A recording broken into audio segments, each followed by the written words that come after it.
Provisions of Republic Act Number 7160, otherwise known as the Local Government Code of 1991, by Representative Barbers. To the Committee on Local Government. House Bill Number 8666, an act providing for the Magna Carta of Barangay Health Workers, by Representative Ang. To the Committee on Local Government. House Bill Number 8667, an act increasing the asset threshold of barangay micro-business enterprises, amending for the purpose Republic Act Number 9178, otherwise known as the Barangay Micro-Business Enterprises Act of 2002, by Representative Barbers. To the Committee on Micro, Small, Medium Enterprises Development. House Bill Number 8668, an act mandating the construction of the Zamboanga Peninsula Expressway for the parallel railway system and appropriating funds therefor, by Representative Amatong. To the Committee on Transportation. House Bill Number 8669, an act further amending Republic Act Number 7277, otherwise known as the Magna Carta for Persons with Disability, as amended, and to provide for the lifetime validity of identification cards issued to persons with permanent disability, by Representative Soriano. To the Special Committee on Persons with Disabilities. House Bill Number 8670, an act declaring a one-month tax holiday, exempting compensation income from income tax and for other purposes, by Representative Soriano. To the Committee on Ways and Means. House Bill Number 8671, an act establishing safeguards for the use of social media by minors, promoting a safe and age-appropriate digital environment, and protecting minors from digital addiction and for other purposes, by Representative Soriano. To the Committee on Welfare of Children. House Bill Number 8672, an act mandating law enforcement officers to use a body-worn camera during law enforcement operations, providing penalties for violations and appropriating funds therefor, by Representative Soriano and Tulfo Jocelyn. To the Committee on Public Order and Safety. House Bill Number 8673, an act providing hazard pay for civilian government personnel assigned or deployed in the West Philippine Sea, appropriating funds therefor and for other purposes, by Representatives Sendanya, Diokno, Ismula, and Bagao. To the Special Committee on West Philippine Sea. House Bill Number 8674, an act providing a comprehensive charter for barangays and barangay officials and workers, defining their rights, benefits, and financial entitlements, and providing funds therefor, by Representative Emano. To the Committee on Local Government. House Bill Number 8675, an act strengthening and revitalizing the Philippine banana industry and appropriating funds therefor, by Representative Emano. To the Committee on Agriculture and Food. House Bill Number 8676, an act promoting enterprises and employment in the silver economy, creating incentives for age-inclusive companies and for other purposes, by Representative Gatchalian. To the Committee on Economic Affairs and Committee on Senior Citizens. House Bill Number 8677, an act establishing inclusive technical, vocational education and training programs for learners with disabilities and for other purposes, by Representative Gatchalian. To the Committee on Higher and Technical Education. House Bill Number 8678, an act establishing a national program for women's health access, strengthening preventive and primary healthcare services for women, and appropriating funds therefor, by Representative Gatchalian. To the Committee on Health. House Bill Number 8679, an act strengthening community-based fire prevention and response mechanisms through the establishment of barangay fire brigades, fire safety training, and community fire resilience programs in all barangays and appropriating funds therefor, by Representative Gatchalian. To the Committee on Public Order and Safety. House Bill Number 8680, an act strengthening consumer protection in cases of service interruptions and deficient performance by regulated consumer services, by Representative Gatchalian. To the Committee on Trade and Industry. House Bill Number 8681, an act amending Republic Act Number 9266, otherwise known as the Architecture Act of 2004, and for other purposes, by Representative Gatchalian. To the Committee on Civil Service and Professional Regulation. House Bill Number 8682, an act providing for the conversion of F. Dolalia Street, Linguanan, in the city of Valenzuela, Metro Manila, into a national road and appropriating funds therefor, by Representative Gatchalian. To the Committee on Public Works and Highways. House Bill Number 8683, an act providing for the conversion of Sapang Bacau Street, Lawang Bato, in the city of Valenzuela, Metro Manila, into a national road and appropriating funds therefor, by Representative Gatchalian. To the Committee on Public Works and Highways. House Bill number 8684, an act providing for the conversion of C.J. Santos Malinta in the city of Valenzuela, Metro Manila, into a national road and appropriating funds therefore, by Representative Gatchalian. To the Committee on Public Works and Highways. House Bill number 8685, an act providing for the revised Cooperative Code of the Philippines, by Representative Gatchalian. To the Committee on Cooperatives Development. House Bill number 8686, an act abolishing the Optical Media Board created under Republic Act number 9239, transferring its powers and functions to the Intellectual Property Office of the Philippines and for other purposes, by Representative Gatchalian. To the Committee on Public Information and Committee on Government Reorganization. House Bill number 8687, an act providing local chief executives joint authority with the Bureau of Fire Protection in the appointment of fire marshals and discipline of personnel in their respective jurisdictions, amending for the purpose pertinent provisions of Republic Act number 6975 as amended, otherwise known as the Department of the Interior and Local Government Act of 1990, by Representative Gatchalian. To the Committee on Public Order and Safety.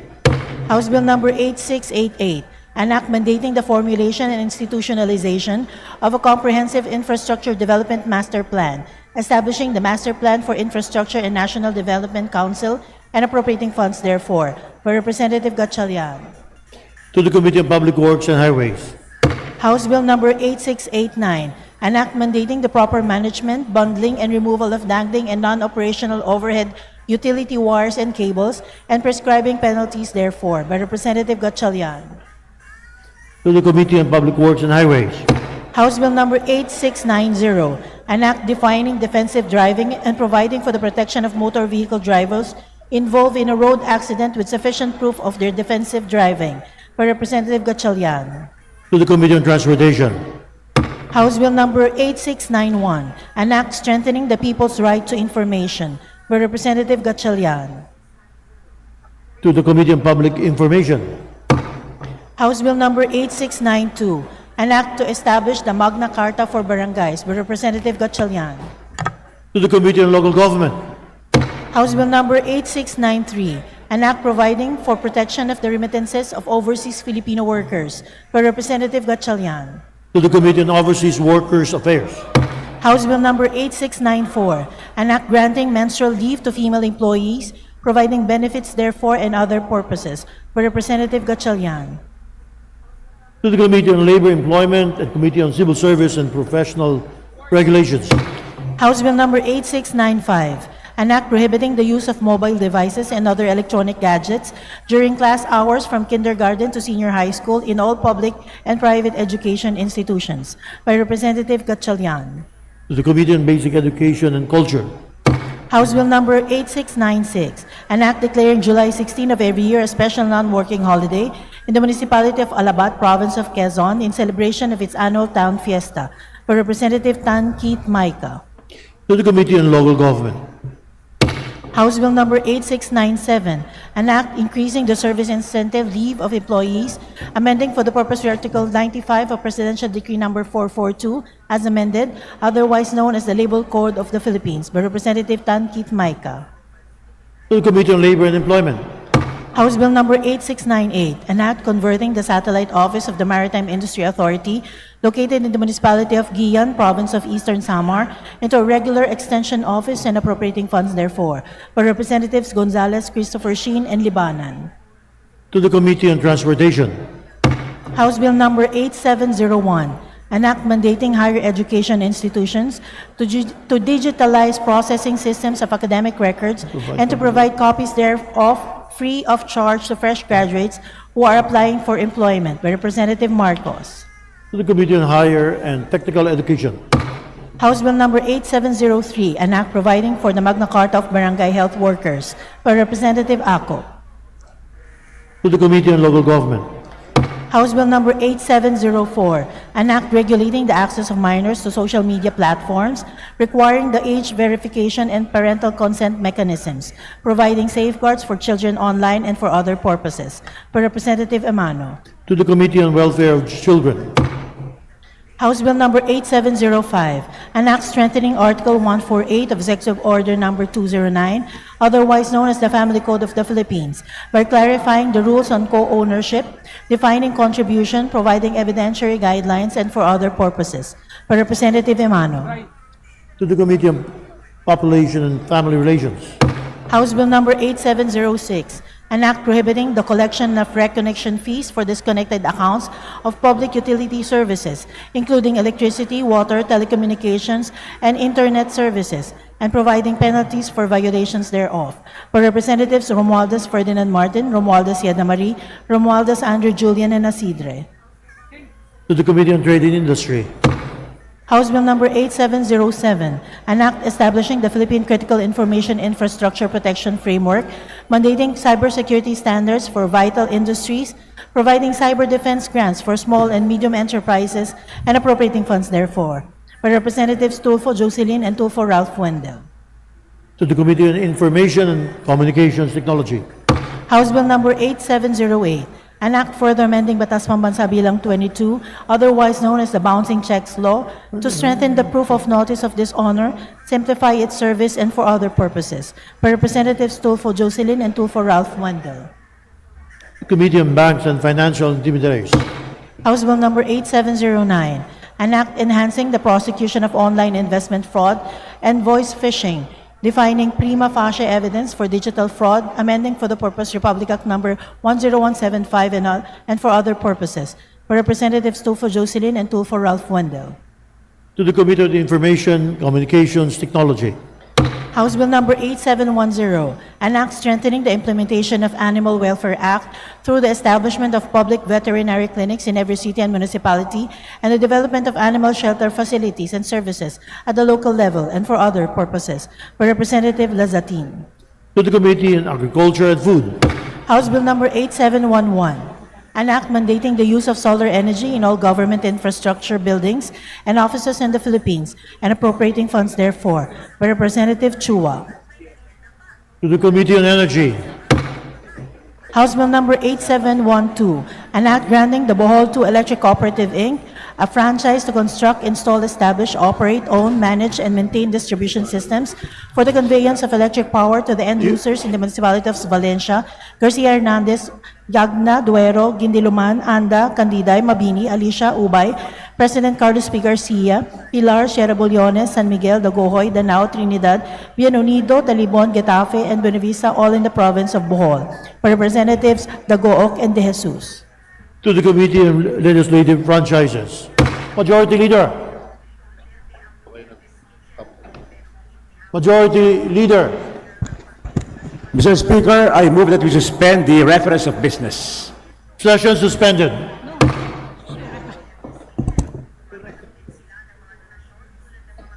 Okay na.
Sessions resumed. Majority Floor Leader.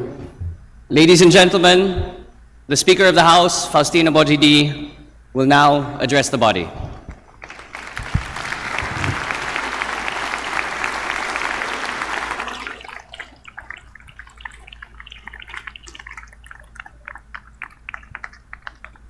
Magandang araw sa inyong lahat, sa aking kapwang mambabatas at higit sa lahat, sa sambayan ng Pilipino na ating pong pinaglilingkuran. Sa araw na ito, hindi lamang natin muling binubuksan ang sesyon ng Kongreso. Sinasalubong natin ang panibagong yugto ng ating sama-samang paglalakbay bilang isang bansa.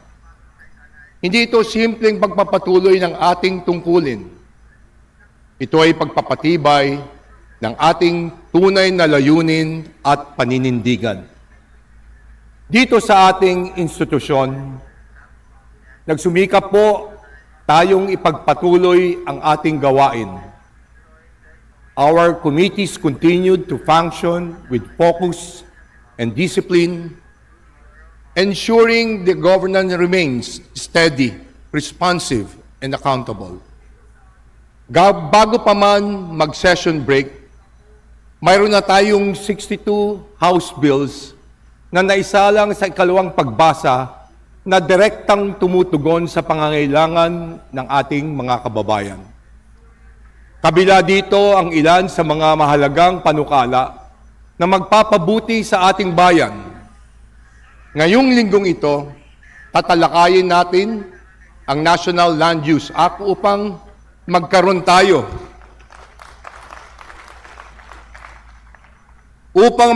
tayo ng malinaw at pangmatagalang plano sa pagkamit ng ating lupa at likas yaman. Panahon na rin na upang pagtibayin natin ang panukalang batas para sa 4Ps upang matiyak ang tulong sa ating mga pinakamahihirap na kababayan ay mananatiling maayos at sapat at napapanahon.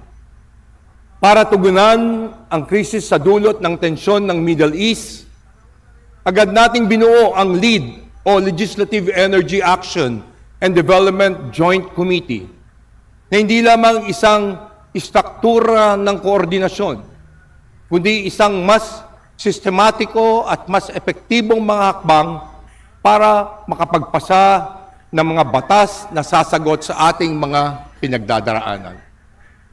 Alam naman natin na kapag tumaas ang langis, tumataas ang pamasahe, tumataas ang gastos ng mga manggagawa, tumataas ang presyo ng pagkain, at ang unang tinatamaan ay ang pamilyang Pilipino.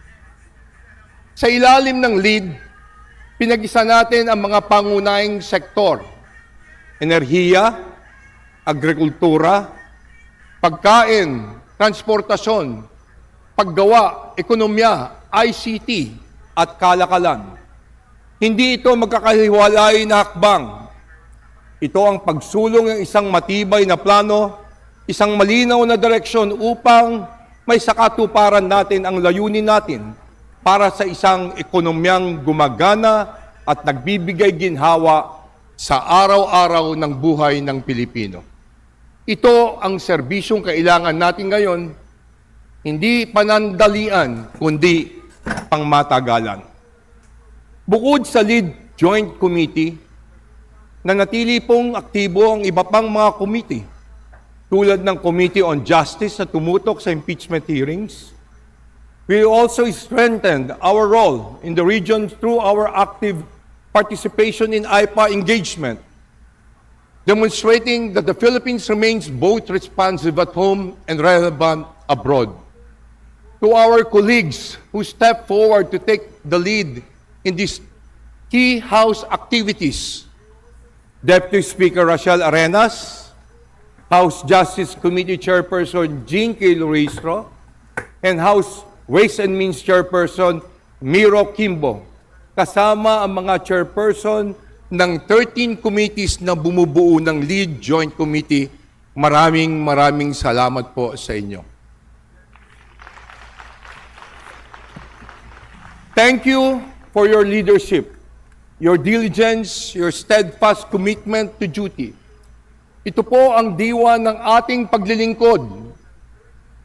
Handa sa anumang hamon at laging nakatuon sa kapakanan ng bayan. Kaya para sa mga nagtatanim ng pagdududa sa isip ng taong bayan, nakikiusap po kami na itigil nyo na ang pagpakakalat ng fake news dahil hindi ito nakakatulong sa pagresolba sa mga problema ng ating bayan. Gusto ko rin pong idiin na wala po kaming ibang hangarin kundi makapaglingkod at gawin ang aming mga responsibilidad dito sa Kamara. Gagawin namin ang aming mandato at tungkulin ng makatarungan na tapat sapagkat naniniwala kaming walang anumang katumbas ang prinsipyo at dangal. Sa bawat desisyon, iisa lang ang aming gabay, ang aming pananagutan sa inyo at sa buong bayan. Our oath to uphold the welfare of our people and to ensure transparency and accountability in government. We resume our session as we called not only to act, but to act with purpose, discipline, and resolve. Kaya't kasama natin si Majority Floor Leader Sandro Marcos na isinusulong natin ang Kalinga Act of 2026, ang komprehensibong alalay sa livelihood, inflation, negosyo at good assistance bilang bahagi ng mas malawak na hangarin na palakasin ang kakayahan ng bawat Pilipino. Patatatagay natin ang ating ekonomiya at gawing mas maasaang support system ng gobyerno. Kasabay nito, patuloy nating patitibayin ang ating mga hakbang tungo sa energy security sapagkat ang isang bansa ay kailangan na may klarong plano at matibay na pundasyon. At mga kasama, kung tunay nating nais palakasin ang tiwala ng taong bayan sa ating institusyon, ipasa natin ang anti-political dynasty. Tututukan natin ang mga ito dahil narito tayo hindi lamang upang pangalagaan ang kasalukuyan. Narito po tayo upang maging handa para sa kinabukasan. Let us continue to work with President Ferdinand R. Marcos Jr. and move forward with a whole-of-government approach, coordinated, decisive, and anchored on long-term national interests. Sama-sama po nating itaguyod ang isang bagong Pilipinas. Tumindig tayo para sambayan ng Pilipino. Kumilos tayo ng may tapang, may bilis, at may maliwanag na hangarin. Inuulit ko po, walang katumbas ang ating prinsipyo at dangal. Lalo na pag ang usapin ay pananagutan. When it comes to fulfilling our mandate and our duty to uphold the interests of our people, we will not compromise and we will not waver. So let us move forward with conviction, unity, and purpose. Maraming salamat po. Mabuhay ang kapulungan ng kinatawan. Mabuhay ang sambayan ng Pilipino.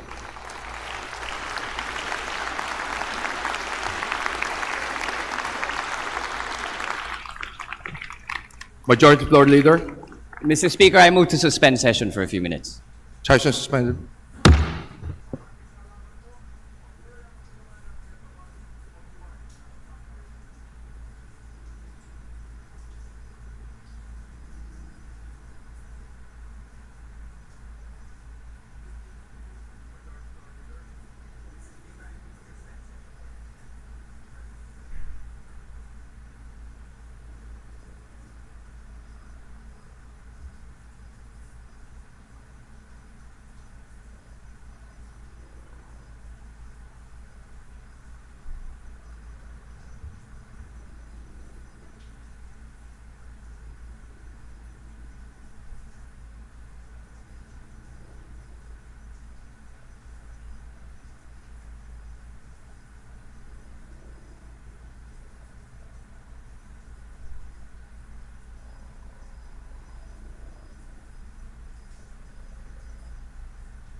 Session will now resume.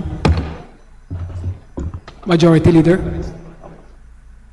Mr. Speaker, before we proceed, may we request to acknowledge the guests from the 36 officials and members of Zone 1 TODA from Subic, Zambales, the guest of our Honorable Deputy Speaker from the 1st District of Zambales, Representative Deputy Speaker Jefferson F. Congon.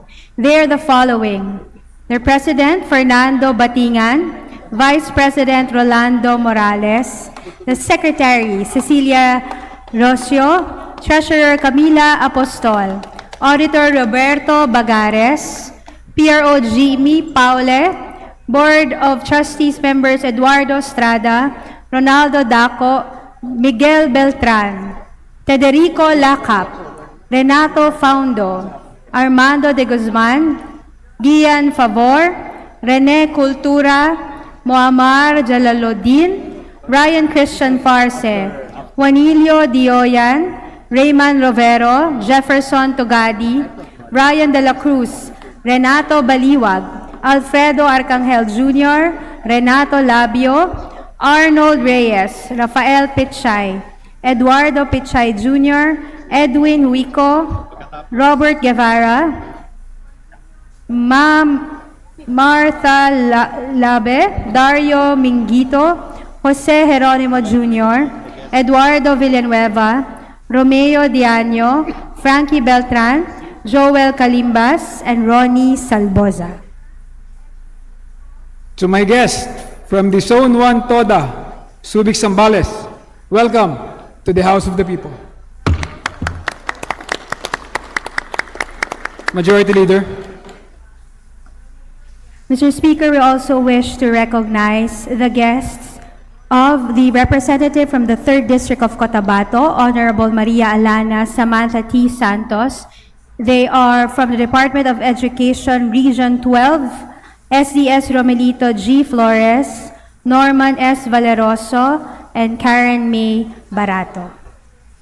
To the guest of Honorable Maria Alana Samantha Santos from the Department of Education, welcome to the House of the People.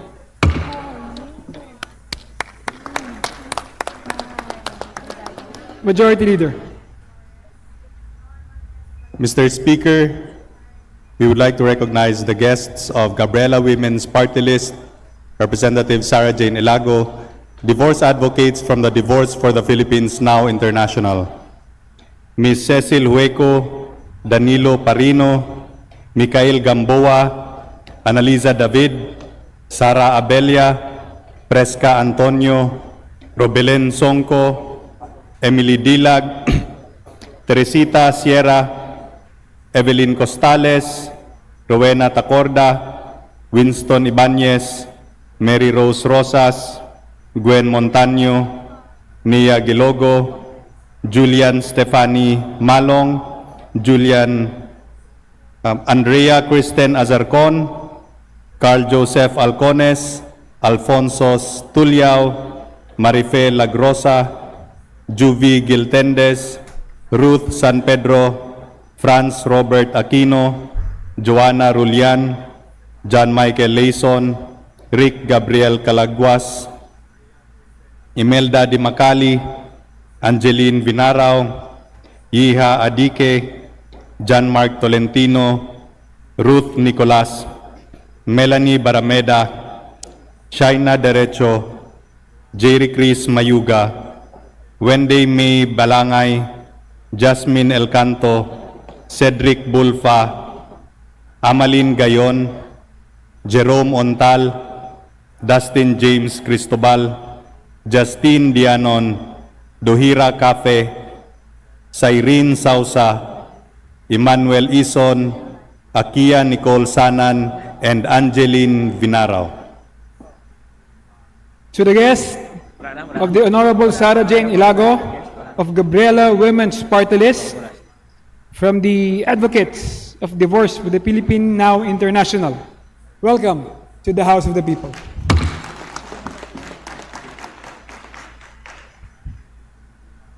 Majority Leader. Mr. Speaker, we'd like to acknowledge the guests of Honorable Edwin L. Cruzado representative, the 1st District of Cotabato.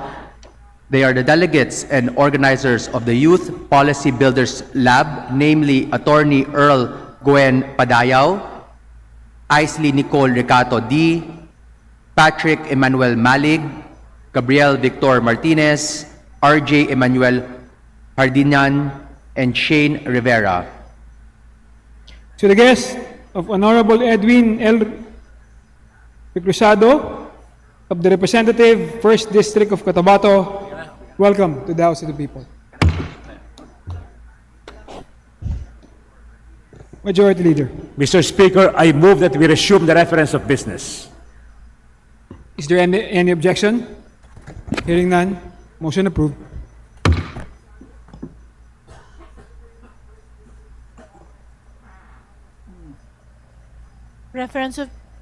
Reference of business, House Bill number 8713, an act requiring the recognition of healthcare proxies by all health service providers and appropriating funds therefore, by Representative Dimaporo City Amina.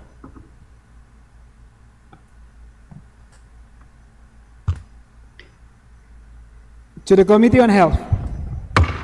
House Bill number 8714, an act institutionalizing a targeted fuel subsidy program for public transport workers, farmers, municipal fisherfolk, and other vulnerable sectors during periods of abnormal fuel price increases, providing funds therefore and for other purposes, by Representative Yap Christopherson. To the Committee on Energy. House Bill number 8715, an act providing immediate economic relief measures in response to fuel price hikes, by Representative Tiangco. To the Committee on Energy. House Bill number 8716, an act strengthening legal protections against rape and other forms of sexual abuse and exploitation, amending for the purpose Republic Act number 11648, Republic Act number 8353, otherwise known as the Anti-Rape Law of 1997, and Act number 3815 as amended, otherwise known as the Revised Penal Code, by Representative De Lima. To the Committee on Revision of Laws and the Committee on Welfare of Children. House Bill number 8717, an act imposing stiffer penalties and strengthening protections against gender-based sexual harassment, amending for the purpose Republic Act number 11313, otherwise known as the Safe Spaces Act, by Representative De Lima. To the Committee on Women and Gender Equality.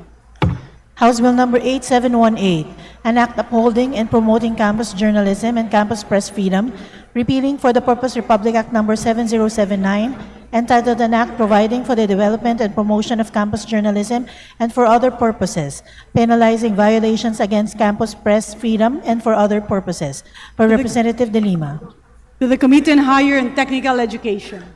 House Bill number 8719, an act establishing a 10-kilometer municipal fishing buffer zone beyond municipal waters, protecting municipal fishing and artisanal fisher folks, amending for the purpose sections 4 and 18 of Republic Act number 8550, otherwise known as the Philippine Fisheries Code of 1998, as amended and for other purposes, by Representative Yap Eric. To the Committee on Aquaculture and Fisheries Resources. House Bill number 8720, an act strengthening coconut farmers' participation in the utilization of the Coconut Farmers and Industry Trust Fund, amending for the purpose certain provisions of Republic Act number 11524, otherwise known as the Coconut Farmers and Industry Trust Fund Act, and for other purposes, by Representative Yap Eric. To the Committee on Agriculture and Food. House Bill number 8721, an act mandating the establishment of fisherfolk resettlement areas by the Department of Agriculture, Department of Human Settlements and Urban Development, Department of Environment and Natural Resources, and local government units, amending for the purpose Section 108 of Republic Act number 8550, otherwise known as the Philippine Fisheries Code of 1998, as amended, by Representative Yap Eric. To the Committee on Aquaculture and Fisheries Resources. House Bill number 8725, an act providing for the conversion of JCT Loay Interior Road, Poblacion, Dagohoy, La Esperanza, Taming, Danao Road, located in the province of Bohol, into a national road and appropriating funds therefore, by Representative Aumentado. To the Committee on Public Works and Highways. House Bill number 8726, an act mandating the installation and utilization of solar energy systems in all government buildings and offices, providing funds therefore and for other purposes, by Representative Aumentado. To the Committee on Energy. House Bill number 8727, an act establishing comprehensive therapy and support centers for children with special needs including attention deficit hyperactivity disorder and autism spectrum disorder in every province and highly urbanized city nationwide, and appropriating funds therefore, by Representative Aumentado. To the Committee on Health. House Bill number 8728, an act amending Republic Act number 7942, otherwise known as the Philippine Mining Act of 1995, and other pertinent laws to enhance the share of provincial government units in the income derived from large-scale quarrying operations. Per Representative Aumentado. To the Committee on Natural Resources. House Bill number 8729, an act establishing a Magna Carta for foresters and forest rangers, providing for salary standardization, benefits, hazard pay, and career development, and for other purposes. By Representative Aumentado. To the Committee on Natural Resources. House Bill number 8730, an act granting the Capiz Electric Cooperative, Inc. a franchise to construct, install, establish, operate, own, manage, and maintain distribution systems for the conveyance of electric power to the end users in the city of Rojas and municipalities of Cuartero, Dao, Dumarao, Dumalag, Ivisan, Amindan, Maayon, Mambusao, Panay, Panitan, Pilar, Pontevedra, President Rojas, Sapian, Sigma, and Tapaz, all in the province of Capiz. By Representative Beltran. To the Committee on Legislative Franchises. House Bill number 8731, an act reclassifying certain parcels of land of the public domain located in General Santos City as alienable and disposable lands. By Representative Banyas Nograles. To the Committee on Natural Resources. House Bill number 8732, an act mandating the stockpiling and accessibility of anti-venom in all regional hospitals and medical centers, appropriating funds therefore and for other purposes. By Representative Banyas Nograles. To the Committee on Health. House Bill number 8733, an act imposing an excise tax on single-use plastic bags, amending for the purpose Section 288 and adding a new Section 150-C in the National Internal Revenue Code of 1997 as amended, and for other purposes. By Representative Banyas Nograles. To the Committee on Ways and Means. House Bill number 8734, an act providing for the fair and accountable use of social media, artificial intelligence, and internet technology for the holding of free, orderly, honest, peaceful, and credible elections, providing penalties for violations thereof, and for other purposes. By Representative Banyas Nograles. To the Committee on Suffrage and Electoral Reforms. House Bill number 8735, an act amending Republic Act number 6770, otherwise known as the Ombudsman Act of 1989, to strengthen the Office of the Ombudsman by enhancing its investigatory powers, defining inordinate delay, increasing its budget allocation, enhancing human resources, and improving the recruitment and training of personnel, and for other purposes. By Representative Banyas Nograles. To the Committee on Justice. House Bill number 8736, an act further amending Section 450 of Republic Act number 7160 as amended by Republic Act of 9009 to include income from plantation-based industries and large-scale agriculture in the computation of municipal income for purposes of cityhood. By Representative Banyas Nograles. To the Committee on Local Government. House Bill number 8737, an act creating a system of partnership between local governments and civil society organizations through the establishment of a People's Council in every local government unit, prescribing its powers and functions. By Representative Odocado. To the Committee on Local Government. House Bill number 8738, an act integrating voter education in the junior and senior high school curricula. By Representative Odocado. To the Committee on Basic Education and Culture. House Bill number 8739, an act strengthening the Philippine Crop Insurance Corporation, repealing for the purpose Presidential Decree number 1467 as amended, entitled Creating the Philippine Crop Insurance Corporation, prescribing its powers and activities, providing for its capitalization and for the required government premium subsidy, and for other purposes. By Representative Odocado. To the Committee on Government Enterprises and Privatization. House Bill number 8740, an act declaring Mindanao as the food basket of the Philippines, providing for its sustainable agricultural development and for other purposes. By Representative Odocado. To the Committee on Agriculture and Food. House Bill number 8741, an act increasing the service incentive leave of employees, amending for the purpose Article 95 of Presidential Decree number 442 as amended, otherwise known as the Labor Code of the Philippines. By Representative Odocado. To the Committee on Labor and Employment. House Bill number 8742, an act instituting a National Dam Safety Program, establishing the National Dam Safety Authority, penalizing violations therefore and for other purposes. By Representative Odocado. To the Committee on Public Works and Highways. House Bill number 8743, an act establishing the Philippine National Public Park System and appropriating funds therefore, by Representative Odocado. To the Committee on Tourism and the Committee on Natural Resources. House Bill number 8744, an act implementing the people's right to information and the constitutional policies of full public disclosure and honesty in the public service and for other purposes, by Representative Odocado. To the Committee on Public Information. House Bill number 8745, an act ordaining the promotion of social enterprises to alleviate poverty, establishing for the purpose the poverty reduction through social entrepreneurship program, and providing support, benefits, and appropriations therefore, by Representative Odocado. To the Committee on Micro, Small, and Medium Enterprise Development. House Bill number 8746, an act providing for a rural employment assistance program and appropriating funds therefore, by Representative Odocado. To the Committee on Labor and Employment.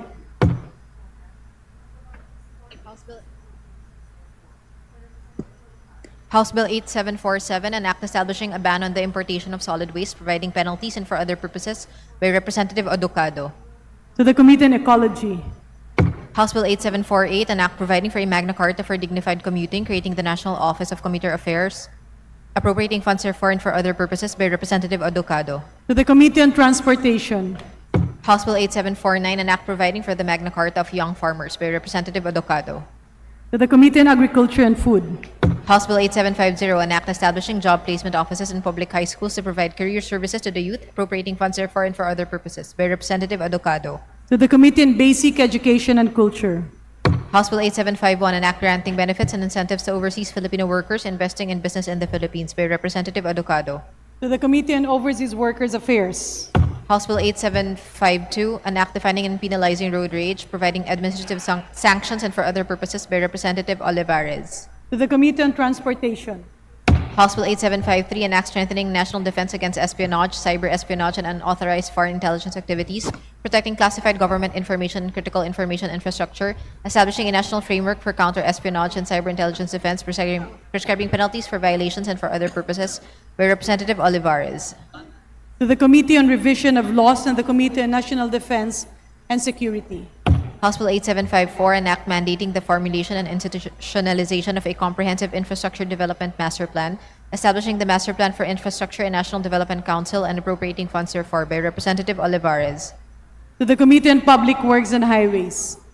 House Bill 8755, an act strengthening the regulation of online transactions involving health products, expanding the powers of the Food and Drug Administration under Republic Act No. 9711 and enhancing Republic Act No. 11967, imposing liability on digital platforms and for other purposes, by Representative Olivares. To the Committee on Health. House Bill 8756, establishing safeguard for the use of social media by minors, promoting a safe and age-appropriate digital environment and protecting minors from digital addiction and for other purposes, by Representatives Galang, San Fernando, Hernandez, Charis, Ann, Lacson, Odocado, and Daza. To the Committee on Welfare of Children. House Bill 8757, an act separating the Oslob National High School located in Barangay Lagunde, Municipality of Oslob, Province of Cebu, from its mother unit, the Santander National High School, converting it into an independent national high school and appropriating funds therefore, by Representative Galeos. To the Committee on Basic Education and Culture. House Bill number 8758, establishing a mechanism for the temporary suspension of toll fees during periods of high global oil prices and for other purposes, by Representative Olivares. To the Committee on Transportation. House Bill 8759, strengthening and expanding the professional rights and work incentives of public school teachers, amending Republic Act No. 4670 to be known as the Expanded Magna Carta for Public School Teachers, by Representative Lacson. To the Committee on Basic Education and Culture. House Bill 8760, an act providing a fuel subsidy for municipal fisherfolk, appropriating funds therefore and for other purposes, by Representative Gintu. To the Committee on Aquaculture and Fisheries Resources. House Bill 8761, an act establishing a National Science High School in Barangay Santa Isabel, Municipality of Dinalupihan, Province of Bataan, to be known as the Bataan National Science High School, Dinalupihan, and appropriating funds thereof, by Representative Garcia Maria Angela. To the Committee on Basic Education and Culture. House Bill 8762, an act prohibiting the manufacture, importation, distribution, sale, advertisement, and use of electronic nicotine and non-nicotine delivery systems, including electronic cigarettes, vapes, and heated tobacco products, imposing liability on online platforms, strengthening border control measures, establishing strict liability in protected places, and providing penalties therefore, by Representative Garcia Maria Angela. To the Committee on Trade and Industry and the Committee on Health. House Bill 8763, an act strengthening the high-value crops development program by institutionalizing strategic and targeted agro-industrialization, promoting sustainable agroforestry and efficient utilization of marginal lands, building a robust bioeconomy and agricultural innovation system, creating for the purpose the Office of the Undersecretary for Agro-Industrialization, Bioeconomy and Innovation under the Department of Agriculture, amending for the purpose RA number 7900 and appropriating funds therefore by Representatives Alba and Veloso Tuazon. To the Committee on Agriculture and Food. House Bill 8764, an act segregating Lot 3 and Lot 4 of Barangay Quillas, Baguio City from military reservation under Proclamation number 2405, converting them into alienable and disposable public land and declaring the same open for the disposition to bona fide qualified applicants and/or applicants under Republic Act number 730 or Republic Act number 10023 by Representative Domogan. To the Committee on Natural Resources. House Bill number 8765, an act amending Republic Act number 7581, otherwise known as the Price Act, as amended by Republic Act number 10623 to include gasoline and diesel as prime commodities and for other purposes by Representatives Tino, Elago, and Co. To the Committee on Energy. House Bill 8766, an act regulating the downstream petroleum industry, repealing Republic Act number 8479, otherwise known as the Downstream Oil Industry Deregulation Act of 1998, and for other related purposes by Representatives Tino, Elago, and Co. To the Committee on Energy. House Bill 8767, an act mandating employers to provide a personal finance education program, amending for the purpose Presidential Decree number 442 as amended, otherwise known as the Labor Code of the Philippines by Representative Acop. To the Committee on Labor and Employment. House Bill number 8768, an act providing sick leave and vacation leave benefits to all employees, amending for the purpose Article 95 of Presidential Decree number 442 as amended, otherwise known as the Labor Code of the Philippines by Representative Acop. To the Committee on Labor and Employment. House Bill 8769, an act instituting a national minimum wage system, amending for the purpose Presidential Decree number 442, otherwise known as the Labor Code of the Philippines as amended by Representative Acop. To the Committee on Labor and Employment. House Bill 8770, an act establishing the National Strategic Fuel Reserve and the Targeted Fuel Relief Program and providing funds therefore by Representative Suntay. To the Committee on Energy. House Bill 8771, an act amending certain provisions of Republic Act number 9482, otherwise known as the Anti-Rabies Act of 2007, to strengthen rabies prevention, promote responsible pet ownership, and prescribe penalties for non-compliance by Representative Chuatay. To the Committee on Local Government. House Bill number 8772, an act establishing a mechanism for the institutionalization of the construction of disaster-resilient evacuation centers in every city nationwide and defining the most disaster-prone areas of the country, providing funds therefore and for other purposes by Representative Chuatay. To the Committee on Disaster Resilience. House Bill 8773, an act establishing mechanisms to combat malicious, deepfake, and manipulated digital media, empowering deputies of the Movie and Television Review and Classification Board to assist in the identification, investigation, and reporting of such content, providing content takedown mechanisms, defining prohibited acts, prescribing penalties, and for other purposes by Representative Chuatay. To the Committee on Information and Communications Technology. House Bill 8774, an act prohibiting open vehicle windows on expressways and superhighways, prescribing penalties therefore and for other purposes by Representative Chuatay. To the Committee on Transportation. House Bill number 8775, an act mandating all national government agencies of the Republic of the Philippines to allocate at least 1% of their land area, compounds, or unused office rooms or floors for the establishment of staff houses in all their offices nationwide, providing for their management, utilization, and development with the support of public-private partnerships facilitated by the Department of Human Settlements and Urban Development and for other purposes by Representative Chuatay. To the Committee on Housing and Urban Development. House Bill 8776, an act providing for an in-school housing shelter program for public school teachers, establishing its mechanisms, appropriating funds for and for other purposes by Representative Chuatay. To the Committee on Basic Education and Culture. House Bill 8777, an act including the incumbent national and local officers of fraternities, sororities, and other organizations as persons liable for violations of the Anti-Hazing Act of 2018, amending for the purpose Republic Act number 11053, otherwise known as the Anti-Hazing Act of 2018 by Representative Teves. To the Committee on Justice. House Bill 8778, an act strengthening the information dissemination and education campaign about Republic Act number 11053, also known as the Anti-Hazing Act of 2018 by Representative Teves. To the Committee on Basic Education and Culture and the Committee on Higher and Technical Education. House Bill 8779, an act mandating the establishment of animal shelters in every city and municipality and amending for the purpose Republic Act number 8485, otherwise known as the Animal Welfare Act of 1998 by Representative Lacson. To the Committee on Agriculture and Food. House Bill 8780, an act mandating the National Disaster Risk Reduction and Management Council to promulgate guidelines for the rescue of livestock and working animals in cases of calamity by Representative Lacson. To the Committee on Disaster Resilience. House Bill 8781, an act imposing civil penalties on unreasonable price increases for crude oil, fuel oil, and refined petroleum products by Representative Lacson. To the Committee on Energy. House Bill 8782, an act establishing a framework for critical party funding, political party development, and transparency in party financing for other purposes by Representative Adocado. To the Committee on Suffrage and Electoral Reforms. House Bill 8783, an act establishing public basic education schools in geographically isolated, disadvantaged, and conflict-affected areas, providing access roads leading to last-mile schools, and appropriating funds therefore by Representative Adocado. To the Committee on Basic Education and Culture. House Bill 8784, an act creating the Health Emergency Auxiliary Reinforcement Team under the Department of Health and appropriating funds therefore by Representative Adocado. To the Committee on Health. House Bill 8785, an act providing protection incentives to freelance workers by Representative Adocado. To the Committee on Labor and Employment. House Bill 8786, an act establishing green lanes for strategic investments by Representative Adocado. To the Committee on Trade and Industry. House Bill 8787, an act strengthening the regulatory powers of the National Food Authority to support the rice industry and ensure consumer protection through adequate supply and a stable price of rice, amending for the purpose Republic Act No. 8178, otherwise known as the Agricultural Tarification Act as amended, by Representative Adocado. To the Committee on Agriculture and Food. House Bill 8788, an act strengthening Philippine disaster risk financing, institutionalizing a Philippine disaster risk financing and insurance strategy for public infrastructure assets, and appropriating funds therefore by Representative Adocado. To the Committee on Disaster Resilience.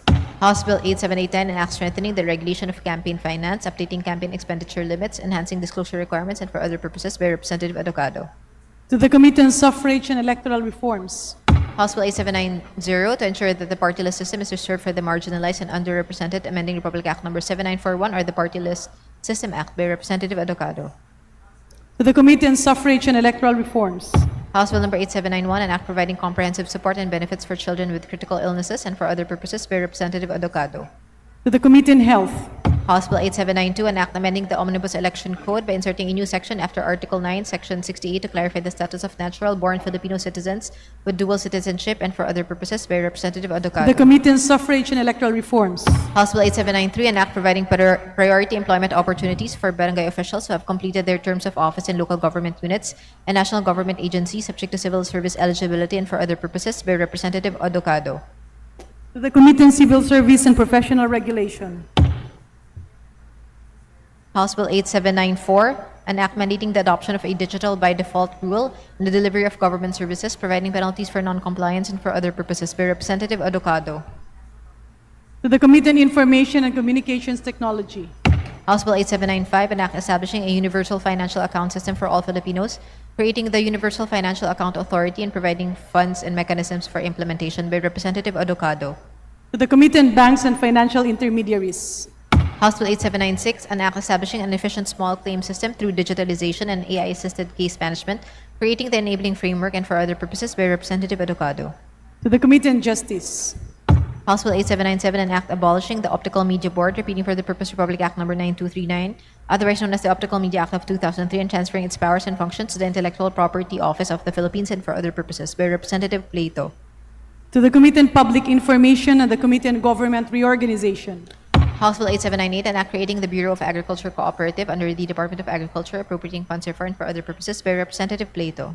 To the Committee on Agriculture and Food. House Bill 8799, an act providing for a health maintenance organization for public school teachers and appropriating funds therefore by Representative Yap Eric. To the Committee on Basic Education and Culture. House Bill number 8800, an act standardizing the retirement benefits of justices, judges, and judiciary officials conferred with judicial rank, salary, and privileges, amending for the purpose Republic Act No. 910 as amended and appropriating funds therefore by Representative Yap To the Eric. Committee on Justice. House Bill number 8801, an act providing for additional maternity leave to women with postpartum depression, expanding for this purpose the coverage of Republic Act No. 11210, otherwise known as the 105-day expanded maternity leave law and for other purposes by Representative Yap Eric. To the Committee on Civil Service and Professional Regulation, the Committee on Labor and Employment. House Bill 8802, an act providing free medical and dental services to indigent children and for other purposes by Representative Yap Eric. To the Committee on Health. House Bill 8803, an act providing for the monthly subsidy of parents of children with disability and providing funds therefore by Representative Yap Eric. To the Special Committee on Persons with Disabilities. House Bill 8804, an act mandating an accident and life insurance coverage for construction workers by Representative Yap Eric. To the Committee on Labor and Employment. House Bill 8805, an act establishing a National Cancer Center to be known as the National Cancer Center of the Philippines and appropriating funds therefore by Representative Yap Eric. To the Committee on Health. House Bill 8806, an act providing monthly maintenance medication support for senior citizens and providing penalties therefore by Representative Yap Eric. To the Committee on Senior Citizens. House Bill 8807, an act strengthening startup development and enhancing fiscal incentives for private sector participation, amending for the purpose Republic Act number 11337, otherwise known as the Innovative Startup Act, by Representative Yap Eric. To the Committee on Trade and Industry. House Bill 8808, an act strengthening the national preparedness and response to the public health emergencies, establishing a medical reserve corps under the Department of Health, appropriating funds therefore and for other purposes, by Representative Yap Eric. To the Committee on Health. House Bill 8809, an act increasing the penalties for the refusal of hospitals and medical clinics to administer appropriate initial medical treatment and support in emergency or serious cases, amending for the purpose Batas Pambansa Bilang 702, otherwise known as the Anti-Hospital Deposit Law, as amended and for other purposes, by Representative Yap Eric. To the Committee on Health. House Bill 8810, an act mandating all correctional, custodial, and detention facilities to implement a contraband detection and control system and providing penalties for possessing, introducing, or aiding and abetting the entry of contraband inside such facilities, by Representative Yap Eric. To the Committee on Justice. House Bill 8811, an act strengthening the implementation of Republic Act 7600 as amended by Republic Act number 10028 by requiring the establishment of lactation stations in rural health units and barangay health station centers and providing for DOH standard human milk banks and for other purposes, by Representative Lazatin. To the Committee on Health. House Bill 8812, an act strengthening energy supply stability, ensuring system resilience, and institutionalizing a rules-based national energy emergency framework pursuant to Executive Order number 110, series of 2026, by Representative Olivares. To the Committee on Energy. House Bill 8813, an act allowing accessory dwelling units and microhomes in residential lots nationwide, simplifying permits, providing incentives to homeowners and builders, promoting modular housing technologies, and accelerating affordable housing supply and appropriating funds therefore, by Representatives Villaferte Vincenzo Renato Luigi, Villaferte Miguel Luis, Horibata, and Redon. To the Committee on Housing and Urban Development.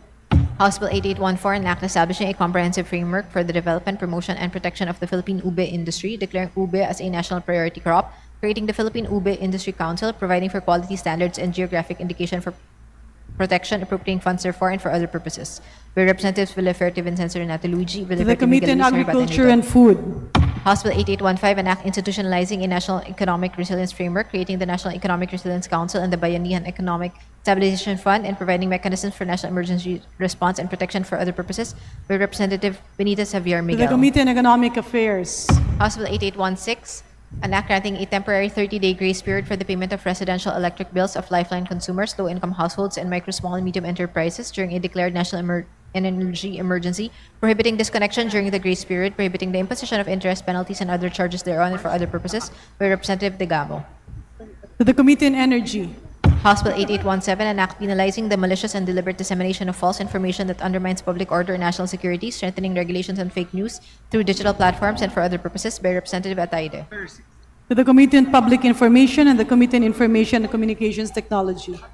House Bill 8818, an act providing targeted subsidies for fuel, electricity, and food security to vulnerable sectors during a declared state of energy emergency or similar crisis and for other purposes, by Representative Hernandez Chariz Ann. To the Committee on Social Services. House Bill 8819, an act further strengthening the government service insurance system, by Representatives Tino Elago and Co. To the Committee on Government Enterprises and Privatization. House Bill 8820, an act mandating a maximum of 4 teaching loads for public school teachers, by Representatives Tino Elago and Co. To the Committee on Basic Education and Culture. House Bill 8821, an act institutionalizing automatic socio-economic relief, market stabilization, logistics continuity, labor protection, and energy contingency measures during a declared national energy emergency, including fuel supply disruption, loss, insufficiency, or severe disruption of electrical power, providing for mandatory grace periods for certain loans, rents, and utilities, a temporary moratorium on certain foreclosure, repossession, and similar adverse actions, emergency assistance to affected households and displaced workers, targeted support for transport, agriculture, fisheries, MSMEs, mining and construction enterprises, establishing an energy emergency relief fund for other purposes, by Representative Nazal. To the Committee on Social Services. House Bill 8822, an act declaring the existence of a national energy emergency arising from the global crisis and from a national policy in connection therewith, and authorizing the President of the Republic of the Philippines for a limited period and subject to restrictions to exercise powers necessary and proper to carry out the declared national policy and for other purposes, by Representative Mercado Revilla. To the Committee on Energy. House Bill 8823, an act institutionalizing the Filipino Values Initiative, establishing the Institute of Filipino Values and Ethicology within the National Commission for Culture and the Arts, and promoting the integration of Filipino values across society and for other purposes, by Representatives Mercado Revilla, Revilla Brian, and Revilla Ramon Jolo. To the Committee on Basic Education and Culture. House Bill 8824, an act amending Republic Act number 8479, otherwise known as the Downstream Oil Industry Deregulation Act of 1998, ensuring competition in the industry, strengthening consumer protection and government enforcement, authorizing temporary tax relief on fuel products, and establishing an emergency oil price stabilization fund and for other purposes by Representative De Lima. To the Committee on Energy. House Bill 8825, an act reforming the value-added tax by expanding exemptions for basic goods and services and imposing appropriate taxation on luxury and non-essential items, amending for the purpose sections 106, 107, 108, 113, and 114, and 115 of the National Internal Revenue Code of 1987 as amended by Representative Angeles. To the Committee on Ways and Means. House Bill 8826, an act establishing the AHON or Agapay sa Hanapbuhay at Operasyon ng Negosyo Program, providing temporary and targeted economic relief measures during a national energy emergency, authorizing limited and time-bound interventions to reduce transport and logistic costs, providing wage support, MSME financing, tax relief and fee adjustments, and appropriating funds therefore by Representative Valeriano. To the Committee on Social Services. House Bill 8827, an act imposing a cap on the value-added tax computation on petroleum products by limiting the gross selling price and total value subject to VAT during a declared national energy emergency, amending for the purpose sections 106 and 107 of the National Internal Revenue Code of 1997 as amended by Representatives Marcoleta and Macasaet. To the Committee on Ways and Means. House Bill 8828, an act recognizing autism spectrum disorder, attention deficit hyperactivity disorder, and Down syndrome as distinct and separate categories of disabilities, the Department of Health's Philippine Registry for Persons with Disabilities, and appropriating funds therefore by Representative De Lima. To the Committee on Health. House Bill 8829, an act creating the National Commission on Disability Affairs, defining its powers, functions, and responsibilities, and appropriating funds therefore and for other purposes by Representative De Lima. To the Special Committee on Persons with Disabilities. House Bill 8830, an act instituting the Magna Carta for daycare workers and providing funds therefore by Representative Acop. To the Committee on Welfare of Children. House Bill 8831, an act institutionalizing the Binhi ng Pag-asa program under the Department of Agriculture, providing funds therefore and for other purposes by Representative Acop. To the Committee on Agriculture and Food. House Bill 8832, an act providing for a Magna Carta of workers in informal economy, institutionalizing mechanisms for implementation thereof and for other purposes by Representative Acop. To the Committee on Labor and Employment. House Bill 8833, an act establishing a life crisis support system program for overseas Filipino workers and their left-behind families by Representative Villanueva. To the Committee on Overseas Workers Affairs. Majority Leader. Madam Speaker, in view of the directive of Speaker Faustino Boji G.D. III to consolidate government action and craft a comprehensive legislative response to the escalating Middle East crisis with a focus on immediate relief, economic stability, and long-term resilience, I move to create the Ad Hoc Committee on Legislative Energy Action and Development with the following jurisdiction: all matters relating to the study, review, monitoring, coordination, as well as the formulation of legislative and policy measures necessary to prevent, mitigate, and respond to the actual or potential effects of crisis affecting energy, oil, or supply, transportation, agriculture, food security, and the supply and pricing of basic commodities and essential goods, including the development of immediate response mechanisms, medium-term mitigation measures, and long-term strategies to strengthen national energy security, food security, supply resilience, price stability, economic preparedness, and effective interagency and public-private coordination during actual or emerging national emergencies and disruptions, and to be composed of the following committees: Committee on Ways and Means, Committee on Energy, Committee on Agriculture and Food, Committee on Appropriations, Committee on Aquaculture and Fisheries Resources, Committee on Economic Affairs, Committee on Foreign Affairs, Committee on Information and Communications Technology, Committee on Labor and Employment, Committee on Overseas Workers Affairs, Committee on Social Services, Committee on Trade and Industry, and Committee on Transportation. So moved, Madam Speaker.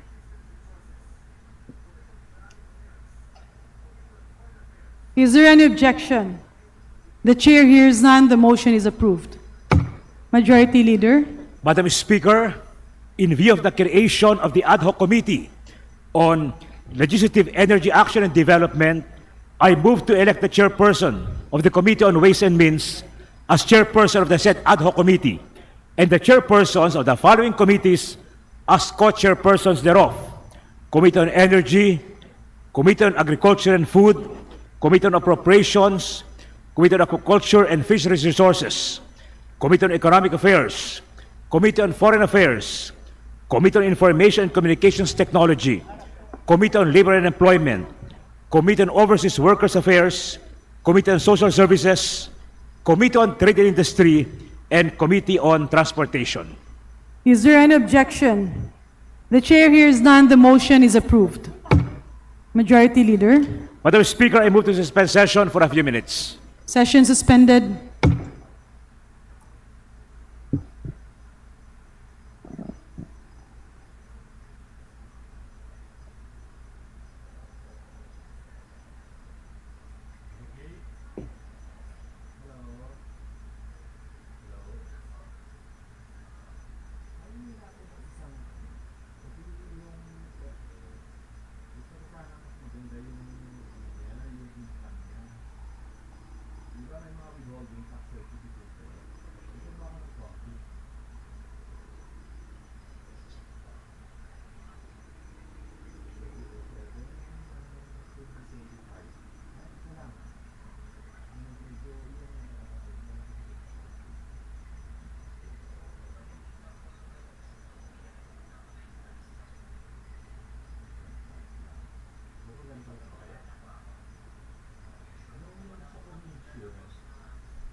Session resumed. Majority Leader. Mr. Speaker, I move that we proceed with additional reference of business and request that the Secretary General be directed to read the title of bills and resolutions on first reading as well as communications and committee reports. There is a motion. There is an objection. Chair hears none. The Secretary General is directed to the title of the bills. Additional reference of business. Bills on first reading. House Bill number 8834, an act establishing the Kalinga program as a national emergency response framework to mitigate fuel-driven inflation, ensure energy and essential goods supply security, provide targeted and time-bound assistance to vulnerable sectors, grant flexible emergency powers to the President, and for other purposes, by Representatives D. Faustino and Marcos. Ad hoc Committee on Legislative Energy Action and Development. House Bill number 8835, an act increasing honorarium and Christmas incentives of barangay officials, including barangay tanods, members of the Luponan Tagapamayapa, among others, and granting other non-monetary benefits, amending for the purpose Section 393 of Republic Act number 7160 as amended, otherwise known as the Local Government Code of 1991, by Representative Nazal. To the Committee on Local Government. House Bill number 8836, an act amending Batas Pambansa Bilang 33 as amended by Presidential Decree number 1865 to include large-scale ore hoarding, profiteering, cartelization, and other acts of market abuse in the oil industry as forms of economic sabotage, and prescribing stiffer penalties therein and for other purposes, by Representative Degamo. To the Committee on Energy. House Bill number 8837, an act providing for the Magna Carta of Barangay Health Workers, by Representative Roman. To the Committee on Local Government. House Bill number 8838, an act temporarily suspending or reducing the imposition of value-added tax on petroleum products, amending for the purpose the National Internal Revenue Code of 1997 as amended, and for other purposes, by Representative De Viste. To the Committee on Ways and Means. House Bill number 8839, an act creating the Fuel Regulatory Board and establishing an oil price stabilization fund and strategic petroleum reserve, thereby repealing provisions of Republic Act number 8479, otherwise known as the Downstream Oil Industry Regulation Act of 1998, by Representative Chua. To the Committee on Energy. House Bill number 8840, an act amending Section 24 of Republic Act number 8424, otherwise known as the National Internal Revenue Code of 1997, as amended and for other purposes, by Representative Abalos. The Committee on Ways and Means.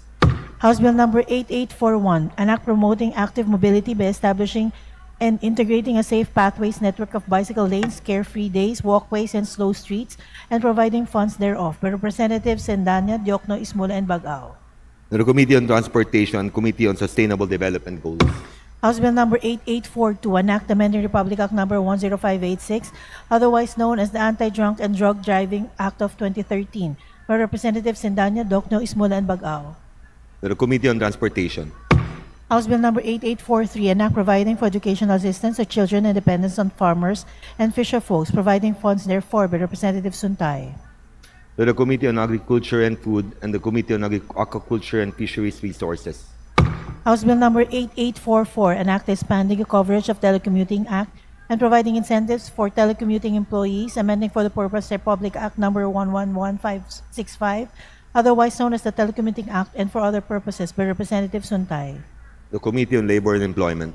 House Bill Number 8845, an act preserving the traditional and indigenous sports and games of the Philippines by Representative Benitez Javier Miguel. To the Committee on Youth and Sports Development. House Bill Number 8846, an act creating the Aklan Piña Conservation and Innovation Center in the Municipality of Calibo, Aklan, defining its purposes and providing for its organization, management, programs, and funding by Representative Benitez Javier Miguel. To the Committee on Agriculture and Food.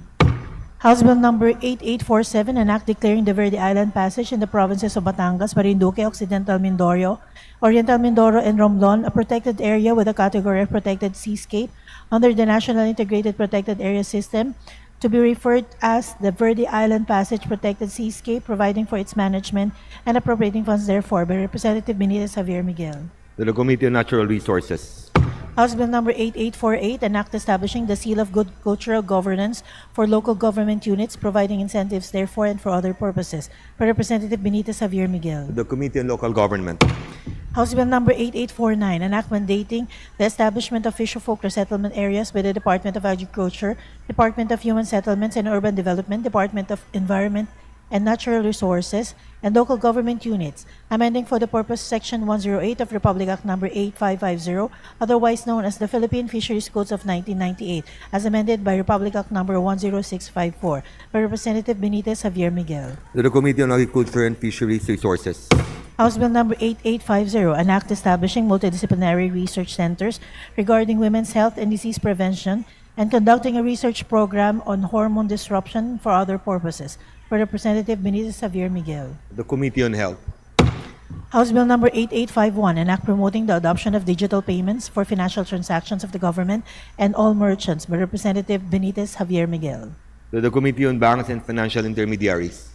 House Bill Number 8852, an act creating the Negros Island Region Development Authority, defining its powers and functions, providing funds therefore and for other purposes, by Representative Benitez Javier Miguel. To the Committee on Government Enterprises and Privatization. House Bill Number 8853, an act strengthening the conservation and protection of Philippine cultural heritage, amending for the purpose Presidential Decree Number 1096, otherwise known as the National Building Code of the Philippines, by Representative Benitez Javier Miguel. To the Committee on Public Works and Highways. House Bill Number 8854, to act further strengthen local autonomy through a more nationalized system of decentralization, amending for the purpose Republic Act Number 7160 as amended, otherwise known as the Local Government Code of 1991, by Representative Benitez Javier Miguel. To the Committee on Local Government. House Bill Number 8855, an act incentivizing investments in petroleum refinery and renewable and green energy projects, providing fiscal and non-fiscal incentives and for other purposes, by Representative Hernandez Chariz Ann. To the Committee on Energy. House Bill Number 8856, an act creating the Joint Congressional Commission on Justice System Reform, defining its powers and functions, providing funds therefore and for other purposes, by Representative Odocado. To the Committee on Justice. House Bill Number 8857, an act instituting a national plan of action for the care, support, and inclusion of persons with autism spectrum disorder, and appropriating funds therefore, by Representatives Rodriguez Rufus and Rodriguez Maximo. To the Committee on Health. House Bill Number 8858, an act abolishing the Optical Media Board, repealing Public Act Number 9239, the Optical Media Act of 2003, and creating the Digital Media Anti-Piracy Commission, by Representatives Rodriguez Rufus and Rodriguez Maximo. To the Committee on Public Information and the Committee on Government Reorganization. House Bill Number 8859, an act amending Republic Act Number 10699, or the National Athletes and Coaches Benefits and Incentives Act, by Representatives Rodriguez Rufus and Rodriguez Maximo. To the Committee on Youth and Sports Development. House Bill Number 8860, an act establishing a more progressive and targeted tax system by increasing income tax exemptions and imposing solidarity wealth tax and windfall profits tax, amending for the purpose National Internal Revenue Code of 1997 as amended, by Representative Mendoza. To the Committee on Ways and Means. House Bill Number 8861, an act strengthening the National Agriculture and Fisheries Extension System to accelerate agriculture and fisheries development, appropriating funds therefore and for other purposes, by Representative Odocado. To the Committees on Agriculture and Food and the Committee on Aquaculture and Fisheries Resources. House Bill Number 8862, an act providing for the Magna Carta of Public Disaster Risk Reduction and Management Workers, promoting for their welfare, security of tenure, Professional Development, and appropriating funds therefore by Representative Legazpi. To the Committee on Disaster Resilience.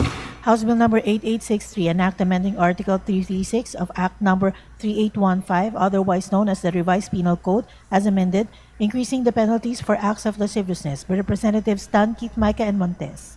To the Committee on Revision of Laws.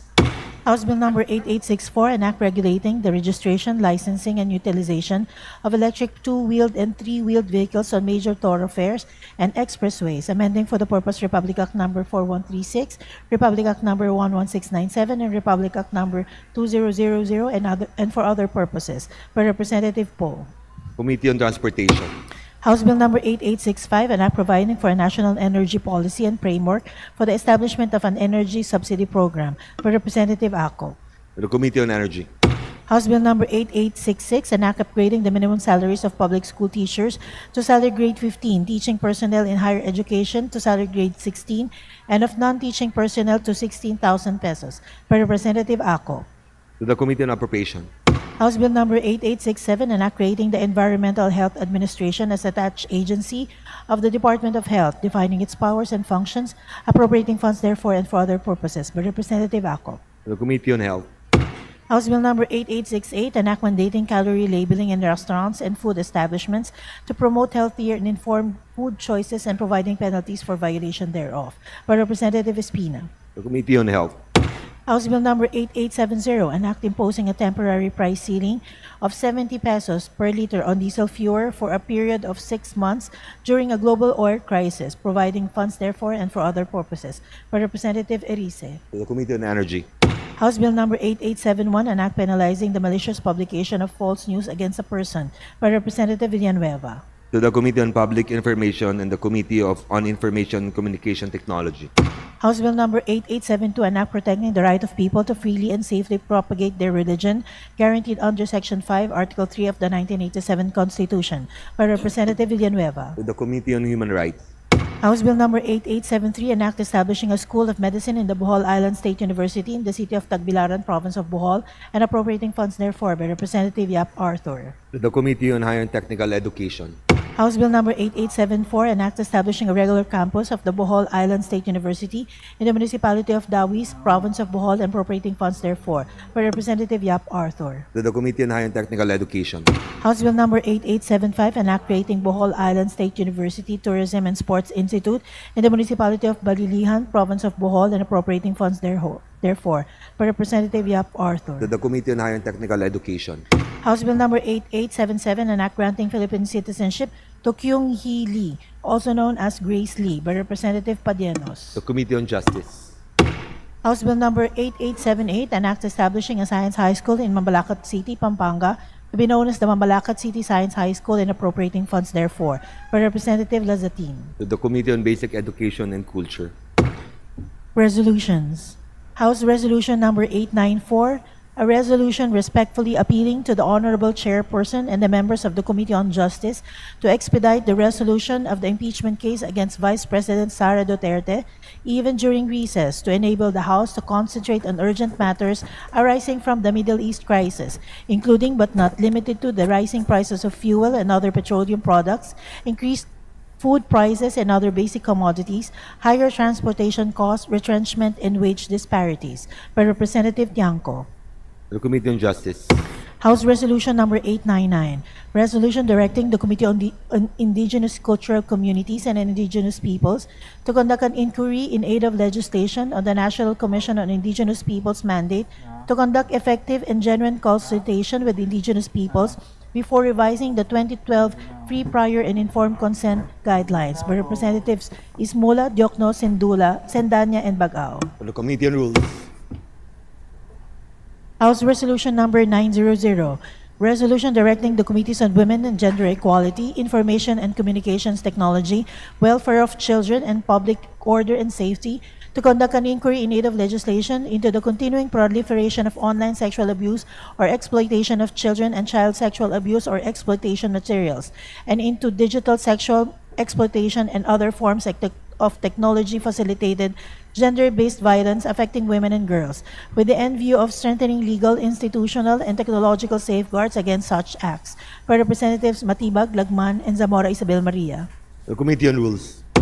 House Resolution Number 901, resolution urging the Government Service Insurance System, the Home Development Mutual Fund, the Land Bank of the Philippines, and the Development Bank of the Philippines to implement a 3-month moratorium on the payment of loan amortizations for all government employees to mitigate the severe economic impact of the Middle East crisis and surging domestic fuel prices. By Representatives Bagao, Diokno, Sendanya, and Ismula. To the Committee on Government Enterprises and Privatization. House Resolution Number 902, resolution urging the executive through the Department of Foreign Affairs to actively engage the negotiations for a legally binding instrument under the United Nations Human Rights Council to regulate transnational corporations with respect to human rights. By Representatives Ismula, Diokno, Sendanya, and Bagao. To the Committee on Foreign Affairs. House Resolution Number 904, resolution urging the Department of Social Welfare and Development, Department of the Interior and Local Government, Department of Agriculture, and other relevant agencies to expand the Walang Gutom program to include indigent mothers and strengthen the enhanced partnership against hunger to support small market vendors amid the price volatility arising from the U.S.-Iran conflict. By Representatives Ismula, Diokno, Sendanya, and Bagao. To the Committee on Social Services. House Resolution 907, a resolution urging the temporary suspension of airport and seaport fees and charges amid rising global fuel prices to mitigate travel and cargo shipping costs, support tourism, and protect jobs and livelihoods. By Representative Tutor. To the Committee on Transportation. House Resolution 908, a resolution urging the Commission on Elections to study, develop, and pilot a hybrid election system that combines traditional in-person voting and computer-assisted manual counting in selected barangays in the upcoming November 2026 barangay SK elections to determine its effective use in future Philippine elections. By Representative Macapagal Arroyo. To the Committee on Suffrage and Electoral Reforms. House Resolution Number 909, a resolution calling for the immediate cessation of hostilities, the pursuit of peaceful dialogue, and the protection of civilians and amid escalating military aggression in Iran, and expressing concern over the global economic impacts of war, including escalating oil prices.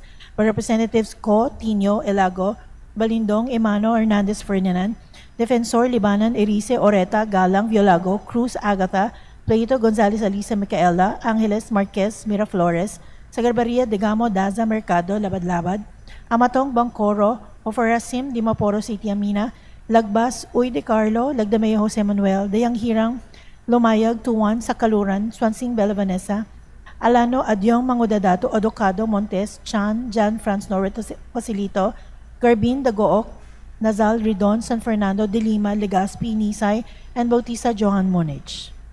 The Committee on Foreign Affairs. House Resolution Number 910, a resolution directing the appropriate House Committee to conduct an investigation in aid of legislation on the death of Mark Kenneth Alcedo through hazing, with the end view of strengthening the provisions of Republic Act Number 8049 as amended by Republic Act Number 11053, also known as the Anti-Hazing Act of 2018. By Representative Teves. To the Committee on Rules. House Resolution 911, a resolution respectfully urging the Office of the President to generate savings from the 22.9 billion budget for the Philippine hosting of the 2026 ASEAN Summit and related meetings, and to use such savings for aid programs in response to increased oil prices. By Representative Leviste. To the Committee on Appropriations. House Resolution Number 912, resolution urging the Executive Department and all other appropriate government agencies to provide full, adequate, prompt, and effective preparations to the Malaya Lolas in compliance with the Philippines' obligations under the Convention on the Elimination of All Forms of Discrimination Against Women, and the views adopted by the Committee on the Elimination of Discrimination Against Women on 8 March 2023 by Representative De Lima. To the Committee on Women and Gender Equality.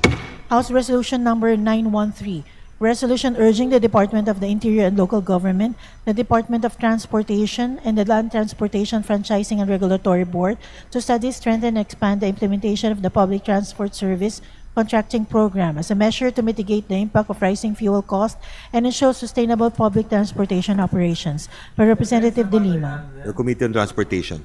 House Resolution Number 914, resolution directing the House Committee on Energy and other appropriate committee to conduct an inquiry in aid of legislation into the extraordinary surge in diesel prices in the Philippines, with the end view of determining why the country has emerged as among the worst affected by the current global oil shock, examining whether existing laws and regulatory mechanisms remain adequate to protect consumers and the national economy, and recommending legislative measures to address price vulnerability, possible profiteering, and structural deficiencies in the downstream oil industry. By Representative De Lima. To the Committee on Rules.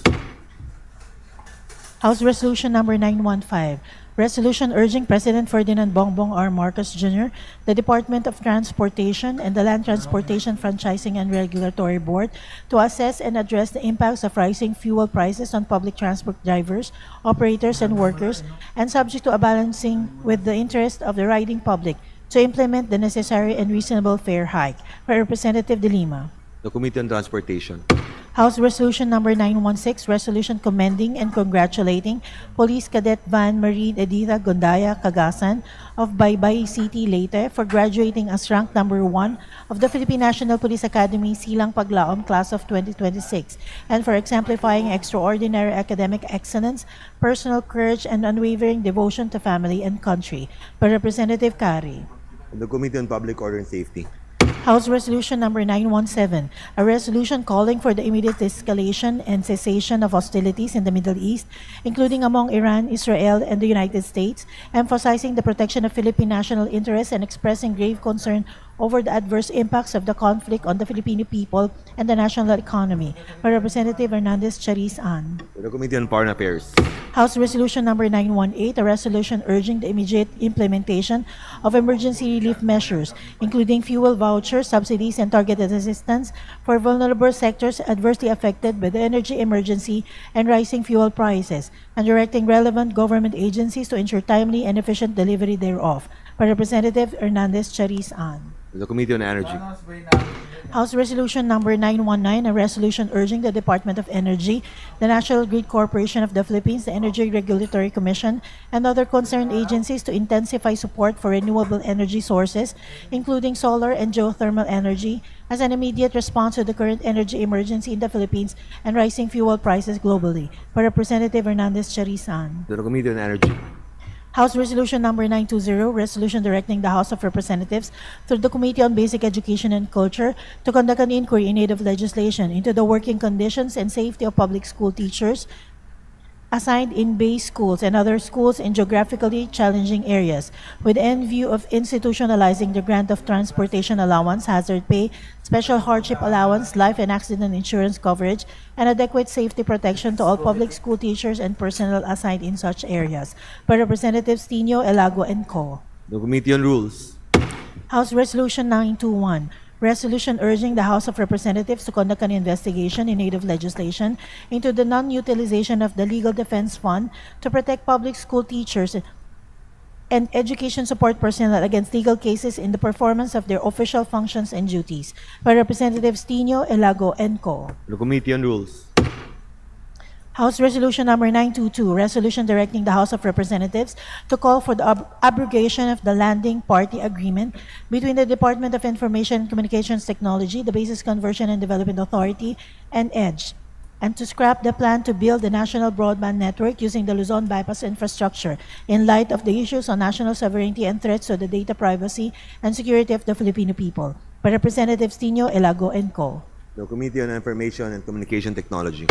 House Resolution Number 923, a resolution urging the Energy Regulatory Commission to exercise strict oversight over electricity pricing, expedite the resolution of all pending petitions for refunds and rebates, ensure the implementation of ordered refunds, and recommend urging measures to mitigate electricity costs during the summer months. By Representative Garbin. Committee on Energy. House Resolution Number 924, resolution directing the Committee on Health to conduct an inquiry in aid of legislation on the implementation of the Philippine Strategic Tuberculosis Elimination Plan Phase 2, 2025 to 2030, along with the Philippine Acceleration Action Plans for tuberculosis 2023 to 2035, with the end view of ensuring the country's commitment to the United Nations high-level meetings on TB and the Sustainable Development Goals. By Representative Montes. The Committee on Rules. House Resolution Number 925, resolution directing the Committee on Health to conduct an investigation in aid of legislation on the perennial issue of overstock, unused, and expired drugs, medicines, and medical supplies by the Department of Health, with the objective of reviewing the existing measures in the procurement of drugs, medicines, and medical supplies in the country, instituting reforms, and protecting and promoting the right to health of the Filipinos. By Representative Montes. Committee on Rules. House Resolution Number 926, resolution commending and congratulating Giselle Mark Magnifico Araula Magsayo for his spectacular technical knockout victory over Fergal McCrory at the SUFA Boxing 05 event held on April 5, 2026 in Las Vegas, Nevada. By Representative Yap John G. Snell. The Committee on Youth and Sports Development.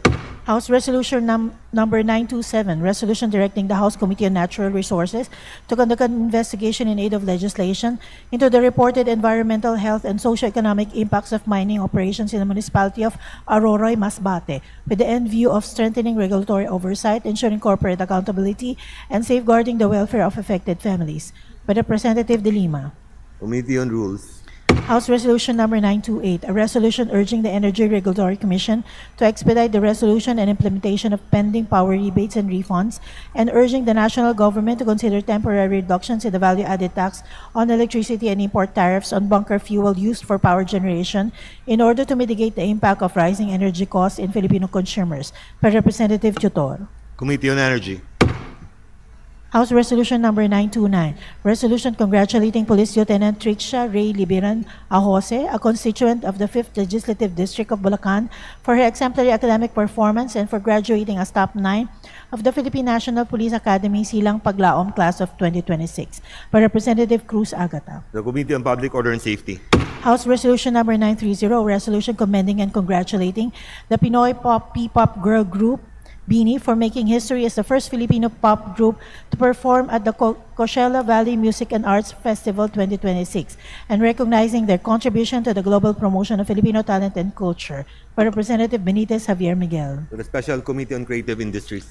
House Resolution Number 931, resolution congratulating and commending Patrick Gerard Lee for winning the bronze medal in the men's C5 scratch race at the Asian Para-Track Cycling Championships and recognizing his contribution to Philippine sports. By Representative Villanueva. To the Committee on Youth and Sports Development.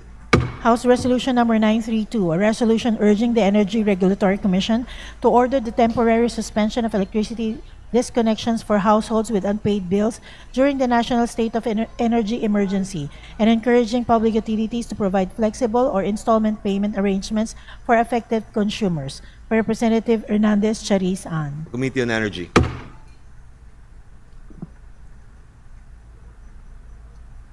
House Resolution 933, a resolution commending Engineer Rico Quiñones Elao of the Cebu Technological University, Main Dumanhog Extension Campus for ranking first nationwide in the 2026 Civil Engineering Licensure Examination. By Representative Calderon. To the Committee on Civil Service and Professional Regulation. House Resolution 934, a resolution congratulating the Filipino P-Pop girl group Beanie and Sofia La Forteza of the global girl group Cat's Eye for their historic performances at the Coachella Valley Music and Arts Festival 2026 and for bringing honor and distinction to the Philippines. By Representative Del Mar. The Special Committee on Creative Industries. House Resolution 935, a resolution congratulating and commending Mariel Monteliano and Bisdak J.M. de la Serna for winning a historic back-to-back championship on Your Face Sounds Familiar 2026 and in Tawag ng Tanghalan Duet Season 1. By Representative Del Mar. The Special Committee on Creative Industries. House Resolution 936, a resolution urging the Commission on Elections to postpone the conduct of the 2026 Barangay and Sangguniang Kabataan elections throughout the entire country due to the current fuel price crisis pursuant to Section 5 of Batas Pambansa Bilang 881, otherwise known as the Omnibus Election Code of the Philippines. By Representative Ferrer Jeffrey. To the Committee on Suffrage and Electoral Reforms. House Resolution 937, a resolution directing the appropriate committees of the House of Representatives to conduct an inquiry in aid of legislation into the reported expiration, non-utilization, and non-distribution of approximately 1.5 billion peso worth of medicines and vaccines under the Department of Health. By Representative Ordanes. The Committee on Rules. House Joint Resolution Number 6, joint resolution urging the Speaker of the House of Representatives to nominate the Joint Congressional Community-Based Monitoring System Oversight Committee, providing funds therefore and for other purposes. By Representatives Macapagal Arroyo, Abalos, Lebanon, Escudero, Pumaren, Yatco, Galeos, Yap Eric, Gloria, Angeles Tan Iman, Plato, Swansing, Belavanesa, Panotes, Labad-Labad, Bondoc, Espina, Aumentado, Corbera, Swansing, Micaela Angela, Guriseta, Tupas, Makasay, Todocado, Co, Marcoleta, and Elago. Committee on Rules.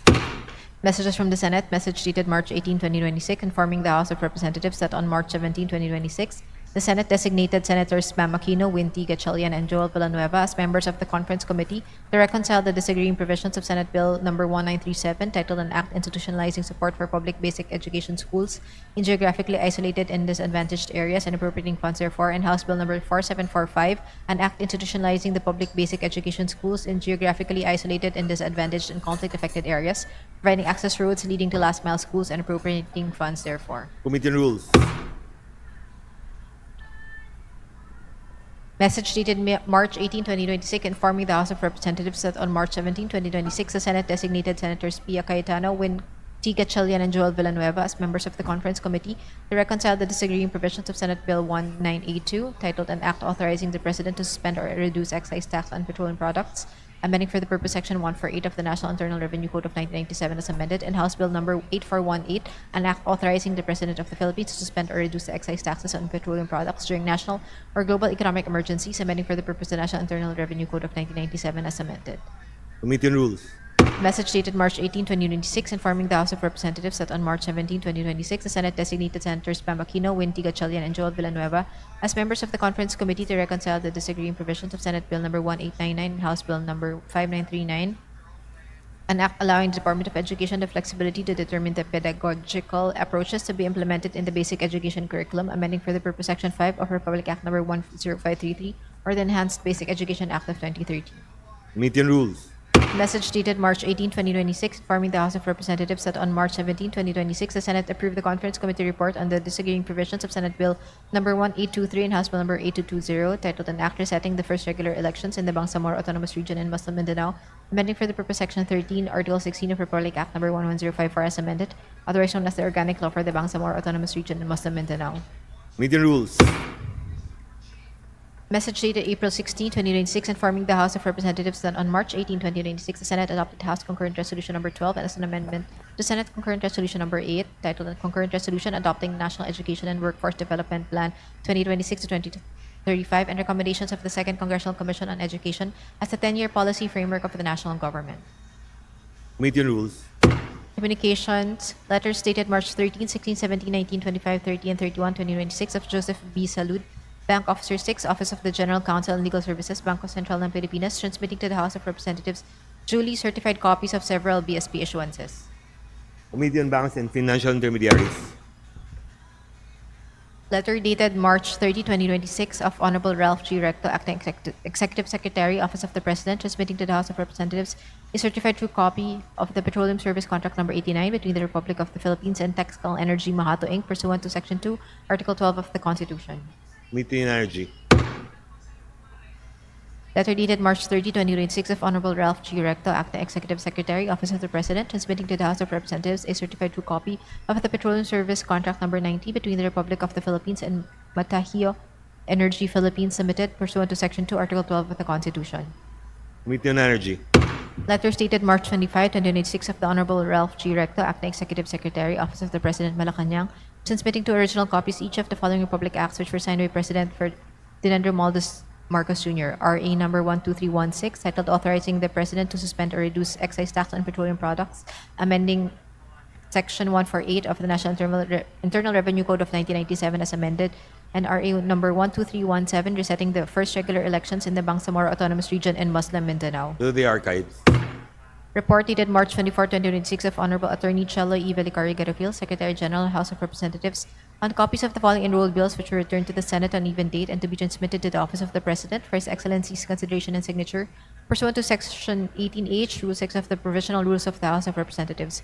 Senate Bill number 1982 and House Bill number 8418, authorizing the President to suspend or reduce excise tax on petroleum products, amending for the Section 148 of the National Internal Revenue Code of 1997. And consolidated version of Senate Bill number 1823 and House Bill number 8220, resetting the first regular elections in the Bangsamoro Autonomous Region and Muslim Mindanao. Subpoena duces tecum, pursuant to Section 153, Rule 24 of the Professional Rules of the House of Representatives, transmitting the subpoena duces tecum and issued by the Office of the Ombudsman for the following: FF-C-NOV 20-25-0305, dated March 12, 2026, FF-C- FF-C-Jan-26-0005, dated March 12, 2026. FF-C-Jan-26-0026, dated March 25, 2026. FF-C-Jan-26-0050, dated March 17, 2026. FF-C-Jan-26-0051, dated March 17, 2026. FF-C-Jan-26-0057, FF-C-Jan-26-0058, and FF-C-Jan-26-0063, dated March 31, 2026. FF-C-Jan-26-0072, dated March 13, 2026, and OMB-C-Feb-26-0019, and OMB-C-A-Feb-26-0021, dated March 13, 2026. Pursuant to Section 155 and 156, Rule 24 of the Provisional Rules of the House of Representatives, transmitting the subpoena to Tecum dated March 25, 2026, issued by the Office of the Ombudsman for the statements of assets, liabilities, and net worth of members, pursuant to Section 155 and 156, Rule 24 of the Provisional Rules of the House of Representatives, transmitting the subpoena to Tecum dated March 25, 2026, and April 8, 2026, issued by the Office of the Ombudsman. Committee reports. Committee report number 230, submitted by the Committee on Public Order and Safety on House Resolution number 903. Committee on Rules. Committee report number 231, submitted by the Committee on Indigenous Cultural Communities and Indigenous Peoples on House Bill number 8699. Committee on Rules. Committee report number 232, submitted by the Committee on Indigenous Cultural Communities and Indigenous Peoples on House Bill number 8700. Committee on Rules. Committee report number 233, submitted by the Committee on Public Order and Safety on House Bill number 8702. Committee on Rules. Committee report number 234, submitted by the Committee on Poverty Alleviation, House Resolutions number 370 and Privileged Speech number 33. Committee on Rules. Committee report number 235, submitted by the Special Committee on Southern Tagalog Development and House Resolution number 906. Committee on Rules. Committee report number 236, submitted by the Special Committee on Southern Tagalog Development and House Resolution number 826. Committee on Rules. Committee report number 237, submitted by the Committee on Transportation and the Committee on Appropriations and House Bill number 8722. Committee on Rules. Committee report number 238, submitted by the Committee on Transportation and the Committee on Appropriations and House Bill number 8723. Committee on Rules. Committee report number 239, submitted by the Committee on Transportation and the Committee on Appropriations and House Bill number 8724. Committee on Rules. Committee report number 240, submitted by the Committee on Civil Service and Professional Regulation on House Bill number 8869. Committee on Rules. Committee report number 241, submitted by the Committee on Civil Service and Professional Regulation on House Bill number 8876. Committee on Rules. Committee report number 242, submitted by the Committee on Youth and Sports Development and House Resolution number 952. Committee on Rules. Committee report number 243, submitted by the Committee on Youth and Sports Development and House Resolution number 956. Committee on Rules. Committee report number 244, submitted by the Committee on Youth and Sports Development and House Resolution number 957. Committee on Rules. Committee report number 245, submitted by the Committee on Youth and Sports Development and House Resolution number 958. Committee on Rules. Committee report number 246, submitted by the Committee on Youth and Sports Development and House Resolution number 959. Committee on Rules. Committee report number 247, submitted by the Committee on Youth and Sports Development and House Resolution number 960. Committee on Rules. Committee report number 248, submitted by the Committee on Youth and Sports Development and House Resolution number 963. Committee on Rules. Committee report number 249, submitted by the Committee on Youth and Sports Development and House Resolution number 964. Committee on Rules. Committee report number 250, submitted by the Committee on Government Enterprises and Privatization, House Bill number 763. Committee on Rules. Committee report number 251, submitted by the Committee on Legislative Franchises and House Bill number 9000. Committee on Rules. Committee report number 252, submitted by the Committee on Legislative Franchises and House Bill number 9001. Committee on Rules. Committee report number 253, submitted by the Committee on Legislative Franchises and House Bill number 9002. Committee on Rules. Committee report number 254, submitted by the Committee on Legislative Franchises and House Bill number 9003. Committee on Rules. Committee report number 255, submitted by the Committee on Legislative Franchises and House Bill number 9004. Committee on Rules. Committee report number 256, submitted by the Committee on Legislative Franchises and House Bill number 9005. No Committee on Rules. Committee report number 257, submitted by the Committee on Legislative Franchises and House Bill number 9010. No Committee on Rules. Committee report number 258, submitted by the Committee on Labor and Employment regarding House Resolutions number 326, 370, and 491. No Committee on Rules.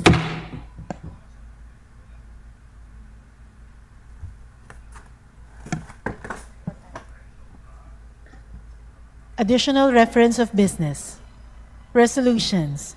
House Resolution Number 938, resolution expressing the profound condolences of the House of Representatives on the passing of the Honorable Salvador Body Británico, former representative, assemblyman, and distinguished statesman, to his spouse, Dr. Mayalita Linda Británico, and their children.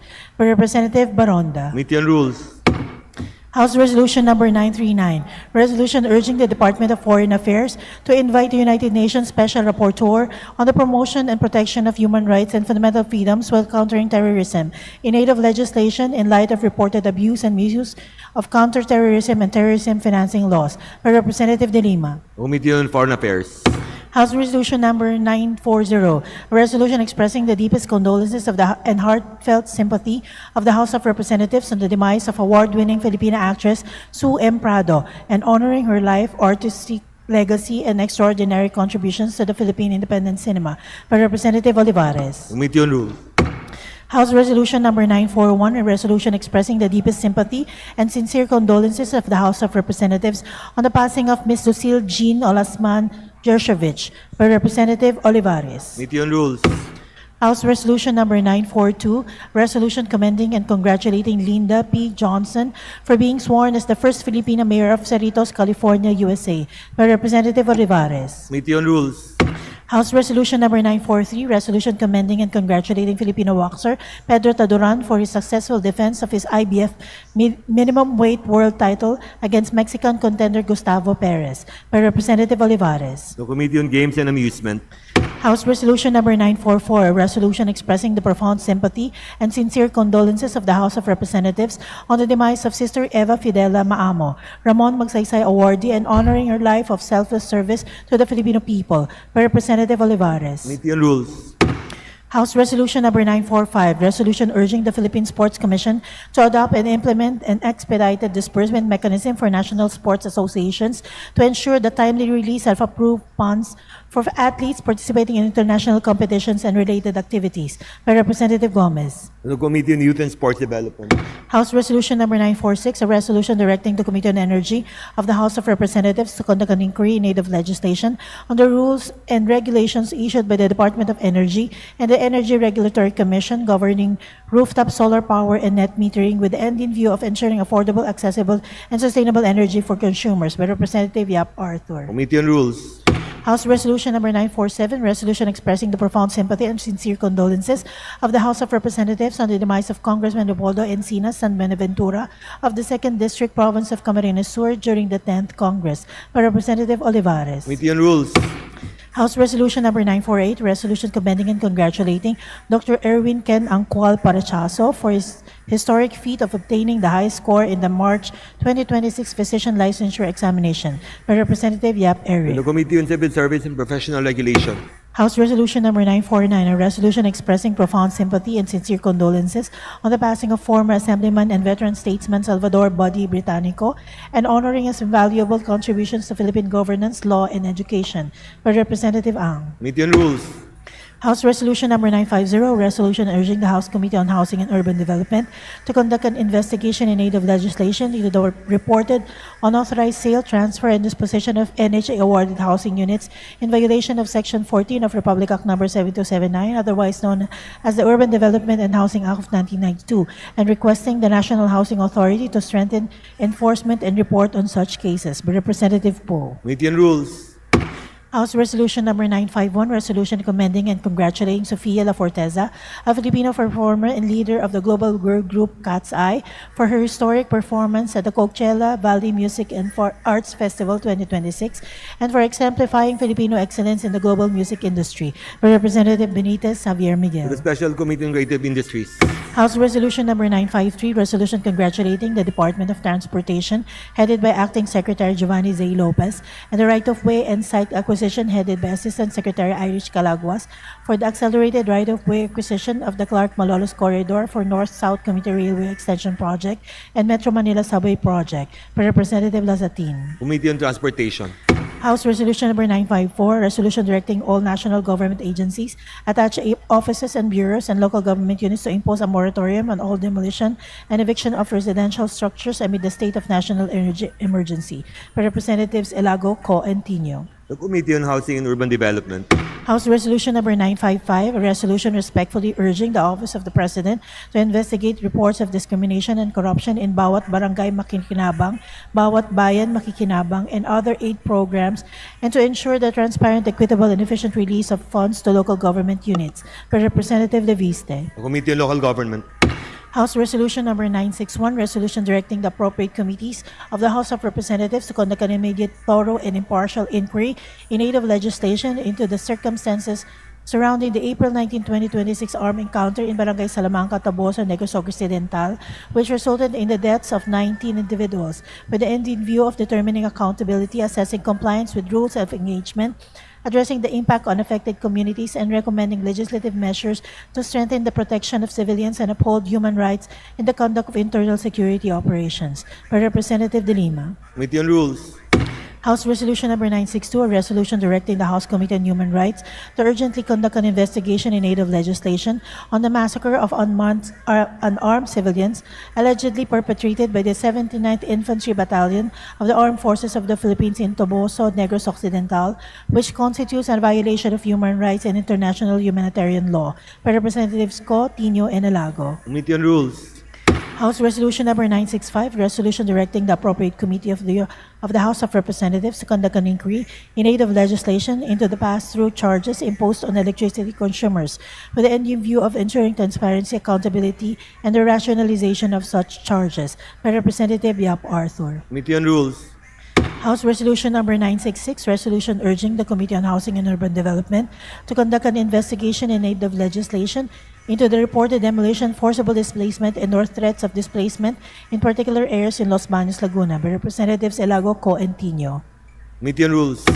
House Resolution Number 967, resolution directing the House Committee on Agriculture and Food to conduct an inquiry in aid of legislation on the imminent impact of the forecasted 2026-2027 El Nino event in the Philippine agricultural sector in pursuit of assessing the current state of preparedness of Philippine agricultural producers to absorb the effects of El Nino and other similar climate events, and in pursuit of the immediate formulation, adoption, and implementation of anticipatory, evidence-based, and mitigation and adaptation strategies. By Representatives Swansing Bella Vanessa. Committee on Rules. House Resolution Number 968, a resolution directing the appropriate committee of the House of Representatives to conduct an inquiry in aid of legislation into the armed encounter in Barangay Salamanca, Municipality of Toboso, Negros Occidental, on April 19, 2026 by Representative Benita Xavier Miguel. Committee on Rules. House Resolution Number 969, resolution directing the appropriate committee of the House of Representatives to conduct an investigation in aid of legislation into the widespread offloading of Filipino passengers at international ports of exit, with the end in view of strengthening safeguards against abuse, ensuring accountability, and protecting the rights and welfare of the travelers. By Representative Villanueva. Committee on Rules. House Resolution Number 970, resolution urging the House Committee on Transportation to conduct an inquiry in aid of legislation on the reported flight emergency diversion incident involving Dumaguete to Manila PAL Express Flight PR2544 to Iloilo International Airport, and the apparent gaps in airline and aviation emergency protocols, passenger safety measures, and airport readiness. By Representative Bangcoro. Committee on Rules. House Resolution Number 971, resolution directing the Committee on Science and Technology and other appropriate committees of the House of Representatives to conduct an inquiry in aid of legislation on the national preparedness for risk associated with artificial intelligence, including systemic, economic, health, security, and catastrophic risk, with the end in view of developing a comprehensive national framework for AI risk governance. By Representative Villanueva. Committee on Rules. House Resolution Number 972, resolution urging the House Committee on Justice, the House Committee on Social Services, or other appropriate committees of the House of Representatives to conduct an inquiry in aid of legislation into the alleged discrimination and politicization in the distribution of assistance under the Bawat Bayan Makikinabang and Bawat Barangay Makikinabang programs, as well as possible violations of existing anti-EPA policies and the implementation of government assistance programs. By Representative Leviste. Committee on Rules. Majority Leader. Mr. Speaker, may we recognize the guests of the Honorable Sara Jean Ilago of Party List Gabriela.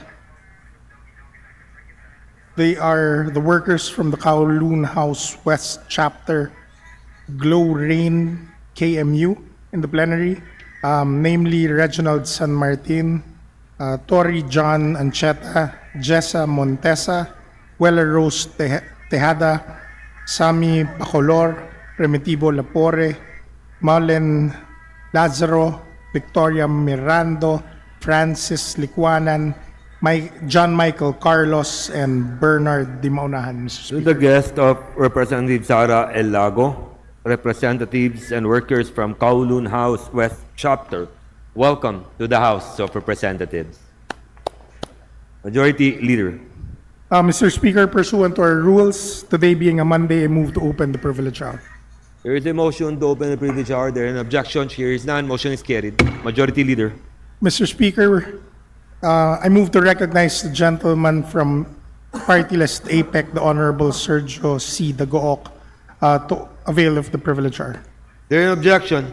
Here is none. The Honorable Dagook is hereby recognized. You have the floor, sir. Thank you, Mr. Speaker. Thank you, Majority Leader.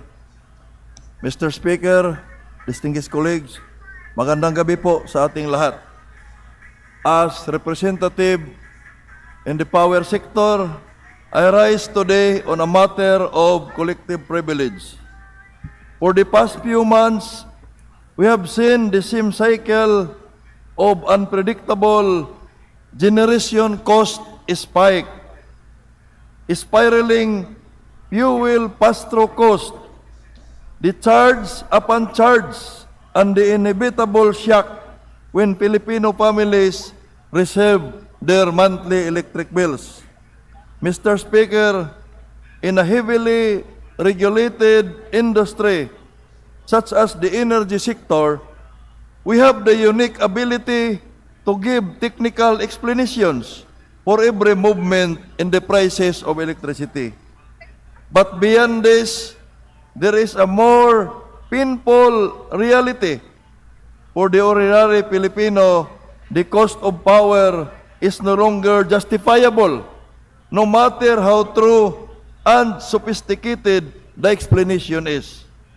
The cost of electricity is now a direct threat for food security, tax on small businesses, and a barrier to our national productivity. Mr. Speaker, we often hear that our electricity rates are among the highest in Southeast Asia. We are told it is the nature of the beast because we are an archipelago reliant on imported fuel. While those may be true, they have become convenient excuses for systemic inefficiency and the lack of urgency to address the matter. Mr. Speaker, the public is asking two important questions. One, bakit ganito kamahal ang ating kuryente? At pangalawa, ano ang ginagawa ng gobyerno natin? To answer them, we have to look beyond the surface of the bill. The answer must go into the very architecture of our energy sector. First, the unbundled charges. This is done by virtue of Republic Act 9136 or the Electric Power Industry Reform Act of 2001. The charges we see on our monthly statements are unbundled. Ibig sabihin po nito, Mr. Speaker, makikita ng mga consumers kung magkano ba talaga ang kinukulikta ng bawat sektor bago makarating ang kuryente sa ating mga bahay.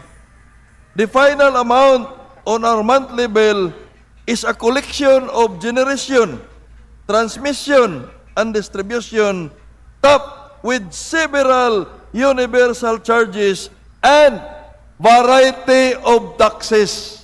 I would like to emphasize, Mr. Speaker, variety of taxes. Let's go through them one by one. We know that the generation charge account for over half of the bill.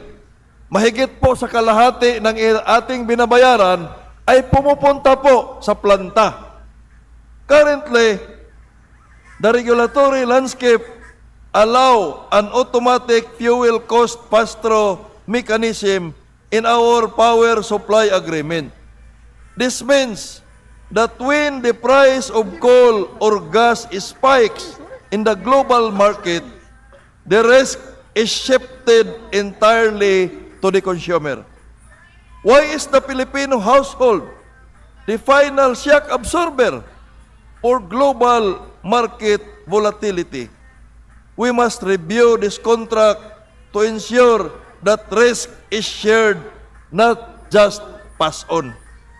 Next is the transmission and ancillary charges. All consumers pay to the stability of the grid infrastructure and its operation. But Mr. Speaker, when there are delayed vital transmission projects, the resulting congestion cost find their way into our bills. Ito pong pangyayaring ito ay paulit-ulit na nangyayari sa Region 7, Region 6 at Region 8. The public should not be penalized for these inefficiencies. Inefficiencies should not be subsidized by Filipino people who are burdened by the same situation. Now, Mr. Speaker, let's talk about taxes.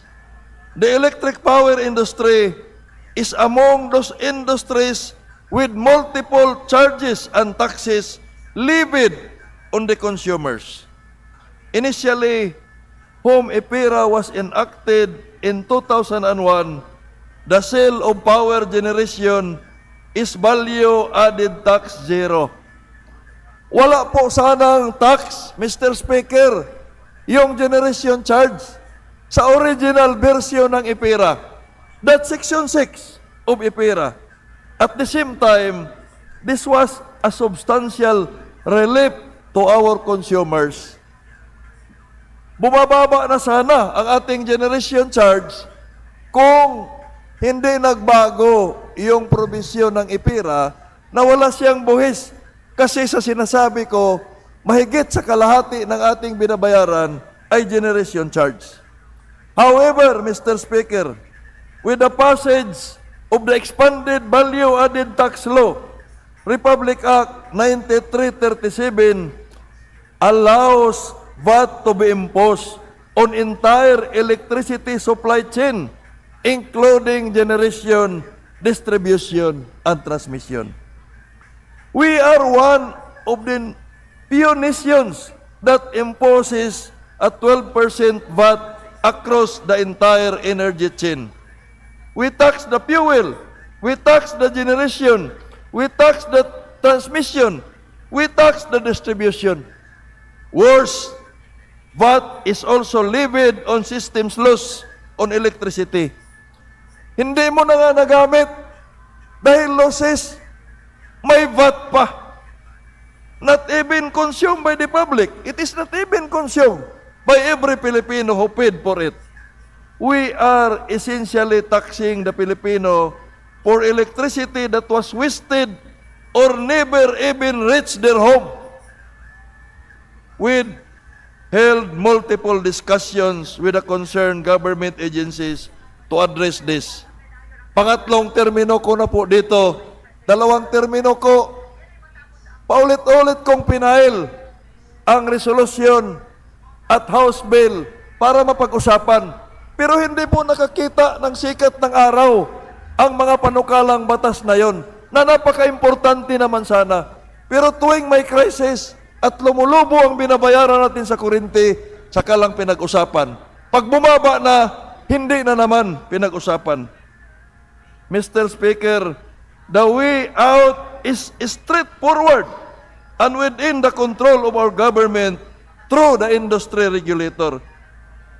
A simple reformatting of our electricity bill that will exclude certain items from the gross receipts of the bill, like VAT on systems loss and lifeline rate, for instance, is a tax that should have been removed. Kasi, ang sabi lang naman ng BIR, during those discussions in the 18th at 19th Congress, kaya lang naman nila tinatax yung systems loss dahil sa format ng ating electric bill, nakapaloob siya sa gross receipts.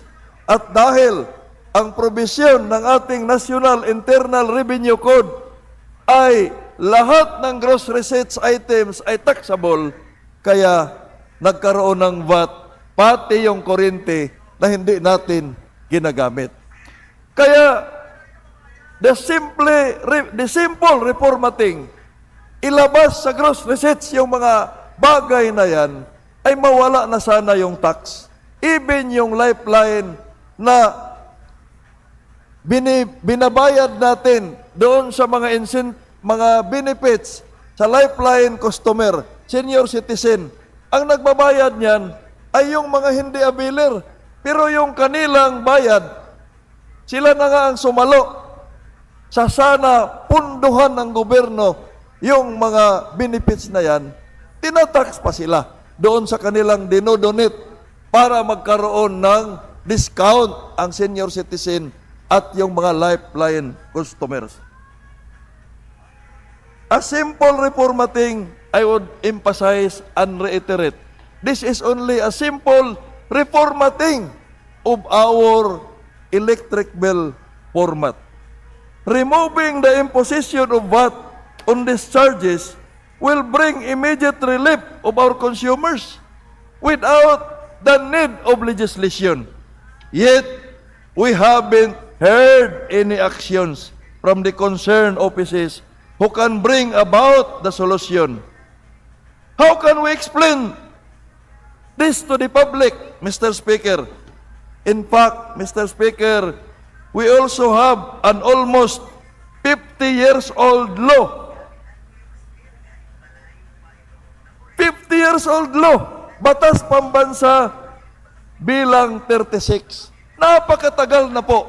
At ang tinatamaan dito ay ang mga consumer sa Metro Manila, particularly sa Meralco. This Batas Pambansa 36, which imposes a separate energy tax on the monthly electric power consumption of every residential consumer, where tax rates are based on consumption levels.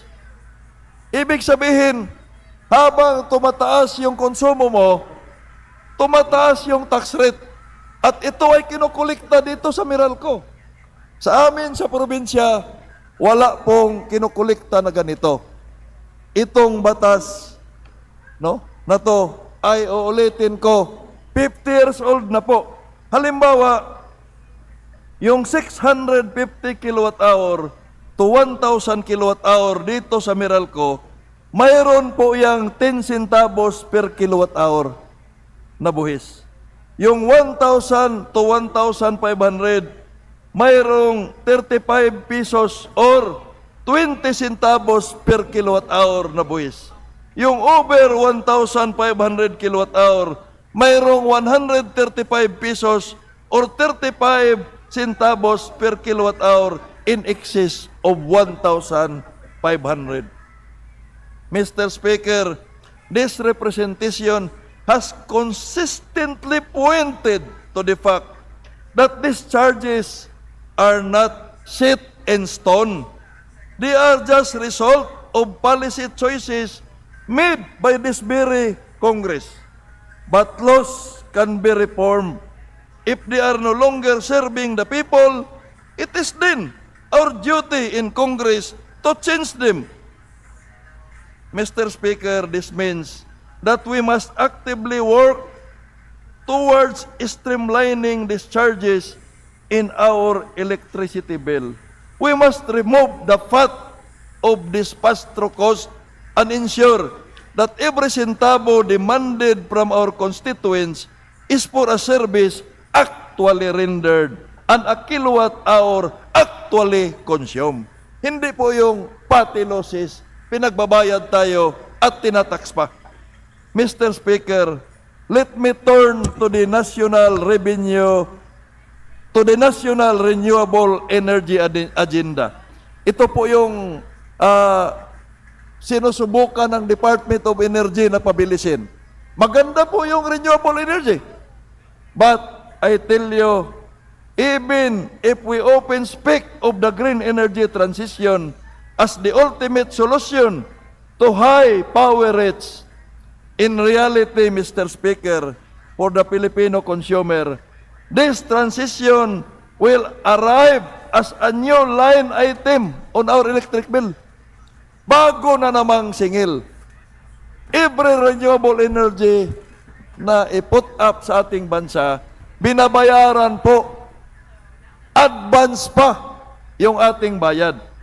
Starting this year, Mr. Speaker, millions of households began seeing, nakikita na po nila yung GIA-all charge. GIA-all. Kaya nga yung iba, sinasabi na, sana magdagdag na naman tayo ng sana all charge. Kasi mayroon na tayong fit-all, fit-in tariff allowance based on our Renewable Energy Act. Ngayon, itong green energy auction na ginagawa ng Department of Energy, with all due respect to the proponent of this thing, with the Department of Energy, kasi gusto nating pabilisin yung transition to renewable energy, kaya dinagdagan na naman ng ERC yung GIA-all na 0.0371 centavos per kilowatt hour. The GIA-all is a uniform centavo per kilowatt hour charge applied to the bills of all on-grid consumers. Ibig sabihin, dito lang po siya sinisingil sa mainland. Wala po sa off-grid or sa SPAG. So, Mr. Speaker, for the information of the public, this is used to pay the renewable energy developers who won the auctions to supply renewable energy. This ensures they are paid the winning bid price for their supply even if market conditions change. Biruin mo yan, maibenta pa nila, tapos secured na yung bayad nila. Kaya yung iba, kung hindi mai-put up, nakolekta na sa atin, pero hindi mangyari yung kanilang gagawing paglagay ng mga renewable energy, tapos advance na nakokolekta, anong gagawin doon sa pira na yon? We still suffer lack of renewable, pero nakabayad na po tayo. While this amount may seem small to some, this charge adds up quickly, especially to the ordinary Filipino families. Let us not forget, this is on top of the existing fit-all. Yan yung sinasabi ko kanina. May fit-all na, may GIA-all. Nangangamba ako na sa makalawa, mayroon na namang sana-all. Mr. Speaker, we must ask, why are we layering charges on charges if our goal is to lower the prices of electricity? Paulit-ulit ko pong narinig yan dito sa Kongreso. Lahat ng nagsasalita dito halos gustong pababain. Ang gagawin natin, kailangang bababa. Pero habang yan ang sinasabi natin, iba ang nangyayari. We are moving towards massive energy projects, but the green energy auction reserve prices are rising. In the latest auctions, we have seen ceiling prices as high as 11 pesos. Kaya, let us manage the expectation of the public. Ang daming magpo-post sa social media na kaya gusto natin ng renewable para bababa ang presyo ng kuryente. Paano bababa? Dito nga sa benchmark, 11 pesos na per kilowatt hour. If we are not careful, we are locking the next generation into decades of high-cost contracts under the guise of being green.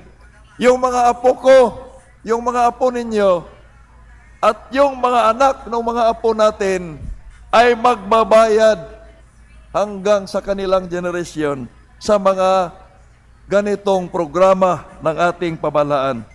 Further, Mr. Speaker, the Department of Energy is awarding thousands of megawatts in green energy auction contracts. But where is the grid readiness? Ang ibig sabihin, yung transmission line, nakahanda ba sila na i-integrate itong mga ito? Kasi kung hindi, hindi rin natin nagagamit to. Nagbabayad lang tayo. Another cost is pag in-upgrade yung grid natin ni NGCP, tayo na naman ang magbabayad ng transmission charge. Dalawa na yung binabayaran natin. Pangatlo, dahil intermittent ang mga to, hindi mo magagamit 24/7, mangungontrata na naman ang NGCP ng ancillary, mga planta na coal-fired o diesel. Tatlo na ngayon yung binabayaran natin. Ngayon, kung lagyan ng battery yung mga solar plants na yan para hahaba yung kanyang pag-dispatch ng kuryente, magbabayad na naman tayo dahil napakamahal po yung battery. At 11 years lang po yan magagamit. Kaya 4 na year yung binabayaran natin. How can we reduce the cost of electricity kung ganito yung programa natin? Mr. Speaker, I am not against renewable energy. Pero sana pagplanuhin nating mabuti, huwag sabay-sabay, huwag nating pilitin. Kasi every step of the way, may cost ang ordinary Pilipino. The Green Energy Auction Program must not become a green-colored version of the same pass-through charges we have fought to streamline for decades. We need to audit these auction prices and ensure that least cost mandate to translated into reality on the ordinary consumer's bill. Kasi ang kanilang sinisisi, yung mga distribution utility. Kasi yes, distribution utility ang nangungulikta. Pero kolektor lang po ang distribution utility dito. At habang tumataas yung cost na yan, lumalaki yung nakukolekta ng gobyerno dahil sa 12% fixed rate na VAT, kagaya ng fuel. Habang tumataas yung presyo ng fuel, lumalaki din po yung VAT collection ng BIR. Lastly, Mr. Speaker, more than a year into the 20th Congress, our primary tool for energy accountability is the Joint Congressional Energy Commission. Ito po yung oversight committee ng power industry. But until now, it remains unutilized in the face of this interminable crisis. From the EPIRA or Republic Act 9136 to the Renewable Energy Act or RA 9513 and from the Energy Efficiency and Conservation Act, Republic Act 11285, this Congress has been handed a tool to protect the Filipino consumers when they most need it. Ito po yung Joint Congressional Energy Commission. The GCEC as a permanent statutory body designed and empowered for long-term oversight of our energy policies to hold both the regulator and the regulated accountable is still staying silent amidst the suffering of the Filipino people. Mr. Speaker, it is high time that both houses act with urgency to constitute the commission at the earliest time possible. We do not need another joint committee, another temporary technical working group, because the law has already given us a tool. We simply need to wield it. Mr. Speaker, we cannot manage what we do not monitor, and we cannot fix what we do not measure. Without a fully functioning and active Joint Congressional Energy Commission, we are telling the Filipino people that we are content to be reactive, waiting for the next red alert or the next price hike before we act. The public do not need more explanation about why their monthly electric bill continues to surge. What they need is a government that anticipates these failures, a government that acts, a government that protects the public from financial fallout. I therefore call upon the leadership of both houses to fully mobilize the Joint Congressional Energy Commission. Let us use the mandate given to us by law to audit the performance of the power industry and the laws that make it work. The energy crisis, it is a test of governance, And Mr. Speaker, we are currently, with all due respect, we are currently feeling, but the tolls are in our hands and the law is in our side. The only thing missing is the immediate and sustained action that our people deserve. Thank you, Mr. Speaker. Majority Leader. Mr. Speaker, I move to refer the speech of the Honorable Dagoc to the Committee on Rules for its appropriate action. Is there any objection? Hearing none, the speech of Honorable Chair Dagoc is referred to the Committee on Rules. Majority Leader. Mr. Speaker, I move to recognize the gentleman from the Lone District of Muntinlupa, the Honorable Jaime Fresnedi, for to avail the privilege hour. The Honorable Jaime Fresnedi of the Lone District of Muntinlupa City is recognized. Thank you, Mr. Speaker. Ang krisis sa tubig sa Muntinlupa. Sa Muntinlupa nga lang ba ay krisis? Mr. Speaker, fellow representatives of the people, magandang hapon po. Tumatayo po ako ngayon hindi para magtalakay ng komplikadong polisiya. Tumindig ako ngayon upang talakayin ang isang bagay na napakahalaga sa buhay ng tao. Ito ay ang tubig. Tubig bilang inumin, tubig bilang panluto, tubig para sa kalinisan at kalusugan, tubig na nagbibigay buhay, tubig hindi dapat pinagkakait, tubig na hindi dapat pinag-aagawan, tubig na karapatan ng bawat Pilipino.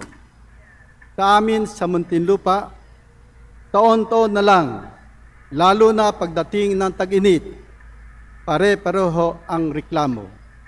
Ito ay ang di maasahang serbisyo ng tubig sa mga kabahayan.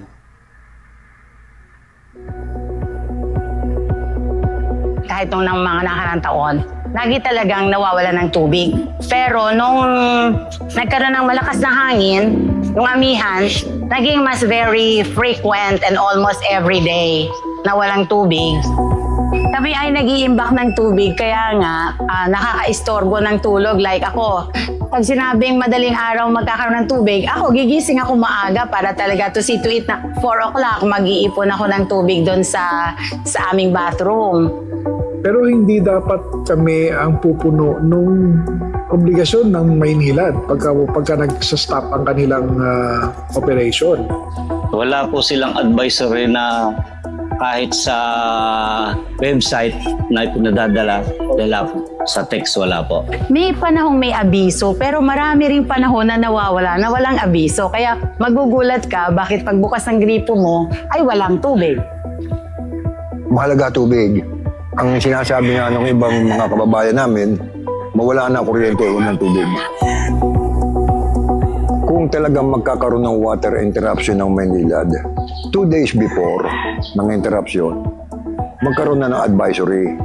Ang situation ng ating mga kababayan ay masyadong dependent sa tubig na produced by Maynilad. So ang ating inaasahan ay yung mga solution na pangmatagalan. So I think kung tayo ay gagawa ng solution para sa problema nito, it's going to be a collaboration between our private partners at saka ang government.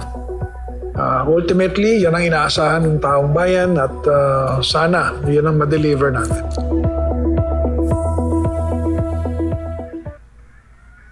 Paputol-putol, may amoy, kulay kalabang at ang pinakamasaklap, walang tubig. Ginoong Speaker, ito ang kadalasang idinadaing ng ating mga kababayang Muntinlupeño kapag dumarating ang tag-init. May mga nanay na nagsasabing, kailangan kong maglaba na madaling araw kasi doon lang may tubig. May maliliit na negosyo tulad ng mga car wash at laundry shops na napipilitang magsara pansamantala. Tanong nila, paano kami makakagawa ng trabaho kung walang tubig? May mga pamilya na napipilitang gumastos pa, bumibili ng mga drum, galon o di kaya'y maraming balding pang-ipon ng tubig, dagdag na gastusin sa karakarampot na nga nilang kita. Ginoong Speaker, hindi na po ito isolated cases. Ito ay paulit-ulit na nangyayari taon-taon. Pero ang mas mabigat na problema ay hindi lang kakulangan ng tubig, kundi kakulangan ng sagot, kakulangan ng aksyon, kakulangan ng malinaw na solusyon. Kapag nagrereklamo ang tao, mabagal ang tugon. Kapag nagtatanong, walang malinaw na sagot. Kapag naghahanap ng solusyon, walang maibigay na timeline, walang konkretong plano. Ginoong Speaker, bilang mga kinatawan ng taong bayan, hindi tayo pwedeng manahimik lamang sa usaping ito. Hindi natin pwedeng sabihin, ganito ba talaga? Ginoong Speaker, sa ilalim ng kasalukuyang mga batas, nakaatang ang responsibilidad na magbigay ng serbisyo ng tubig sa Muntinlupa at iba pang lugar sa Maynilad. Kabilang na dito ang Maynila, maliban sa Barangay San Andres at Barangay Santa Ana, Pasay, Parañaque, Caloocan, Las Piñas, Valenzuela, Navotas, Malabon, ilang bahagi ng Makati at Quezon City, ang mga siyudad ng Cavite, Bacoor, Imus, at ang mga bayan ng Kawit, Noveleta at Rosario sa lalawigan ng Cavite. Mr. Speaker, may mahabang kasaysayan ang pagsasabatas para sa isang mabisa at sustainable water system sa ating mga kalunsuran. Noong 1995, bilang tugon sa lumalalang problema sa tubig, isinabatas ang National Water Crisis Act o Republic Act No. 8041. Ang batas na ito ang nagbigay daan sa privatization ng operasyon ng water facilities sa nasasakupan ng MWSS. Mr. Speaker, Section 6 of Republic Act 8041 enabled the Philippine government to enter into negotiated contract for the financing, construction, repair, rehabilitation, improvement and operation of water facilities and projects related to increasing water supply, its treatment and its distribution to industrial and household consumers. Mula sa probisyong ito, iniluwal ng Water Crisis Act ang concession agreements sa pagitan ng MWSS at ng dalawang water concessionaires, ang Manila Water Company, Inc., para sa East Zone at ang Maynilad Water Services, Inc., para sa West Zone ng Metro Manila.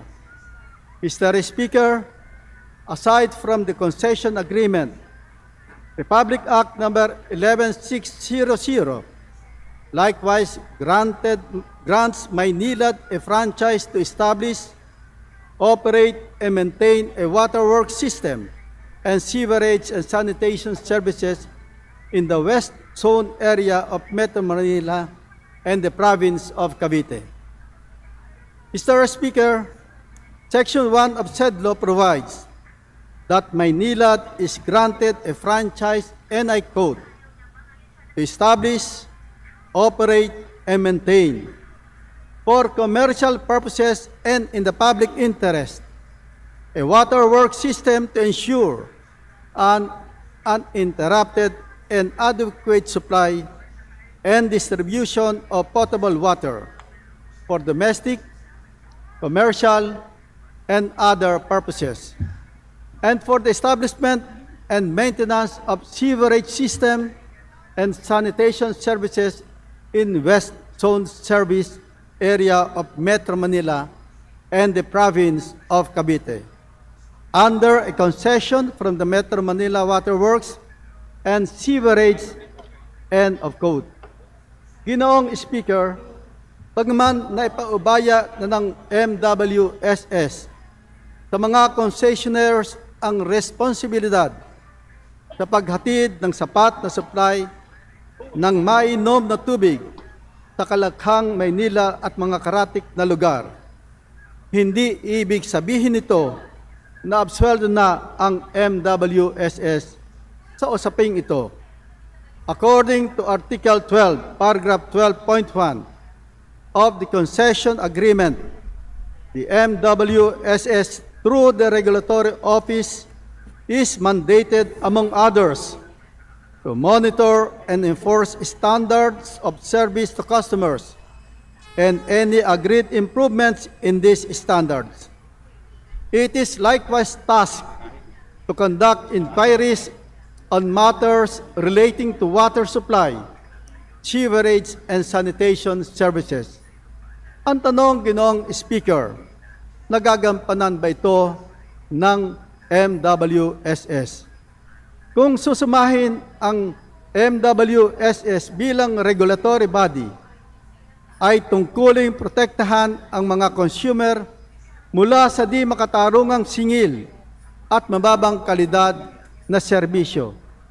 Gayon din, binibigyan insentibo ng MWSS ang mga concessionaires hindi lang para kumita, kundi para mamuhunan para sa isang mabisang water service system na magbibigay kaginhawahan sa mga consumer.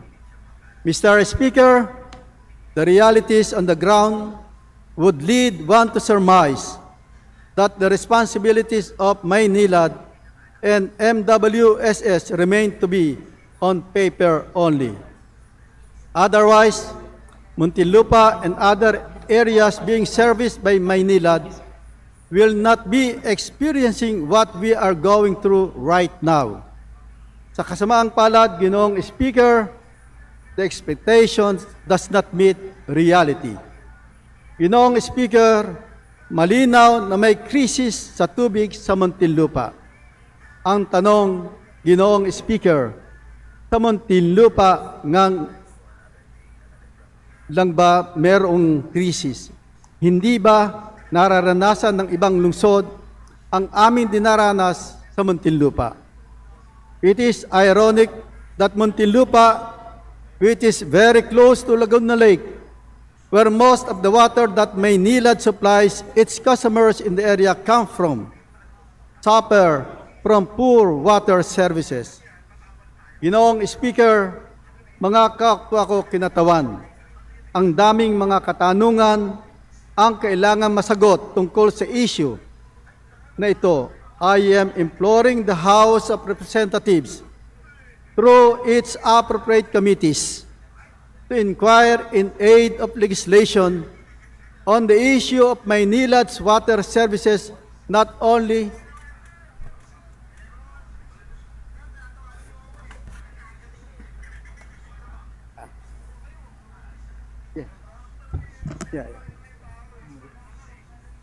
Session suspended.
Session resumed.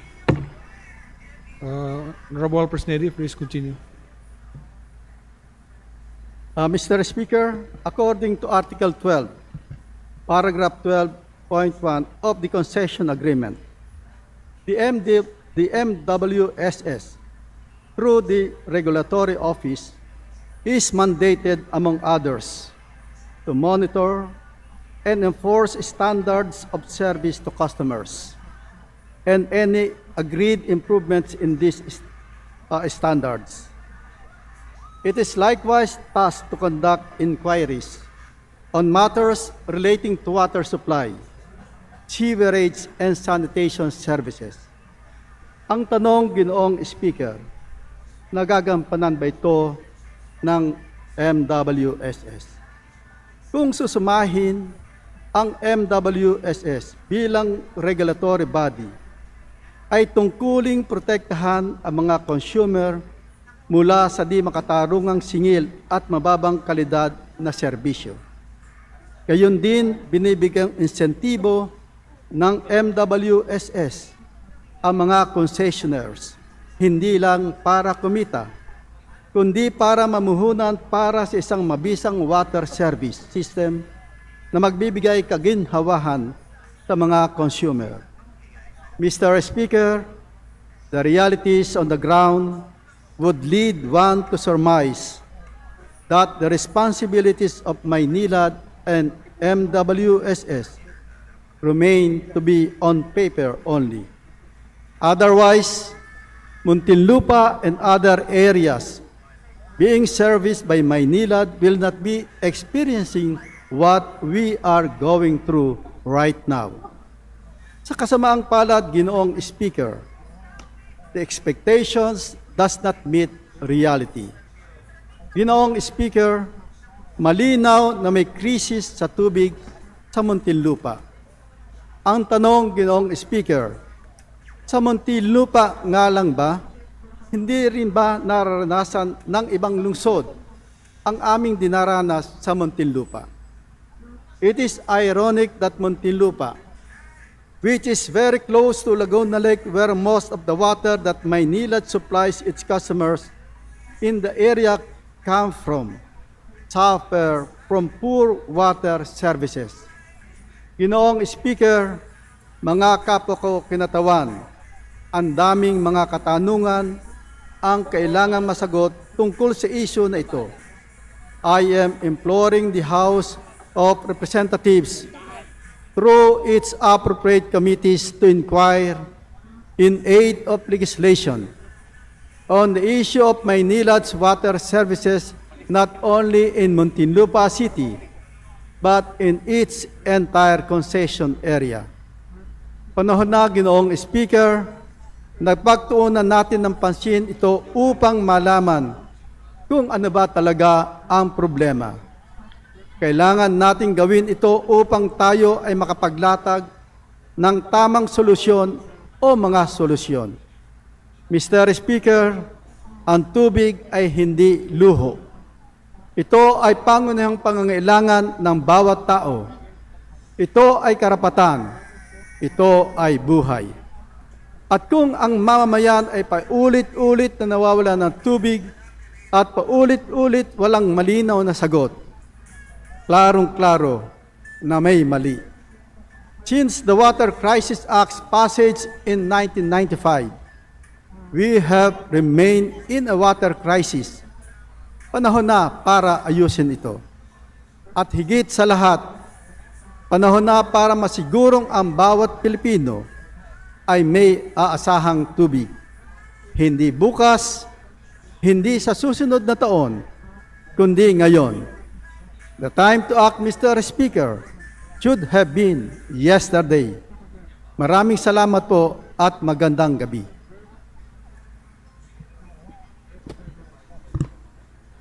Majority Leader.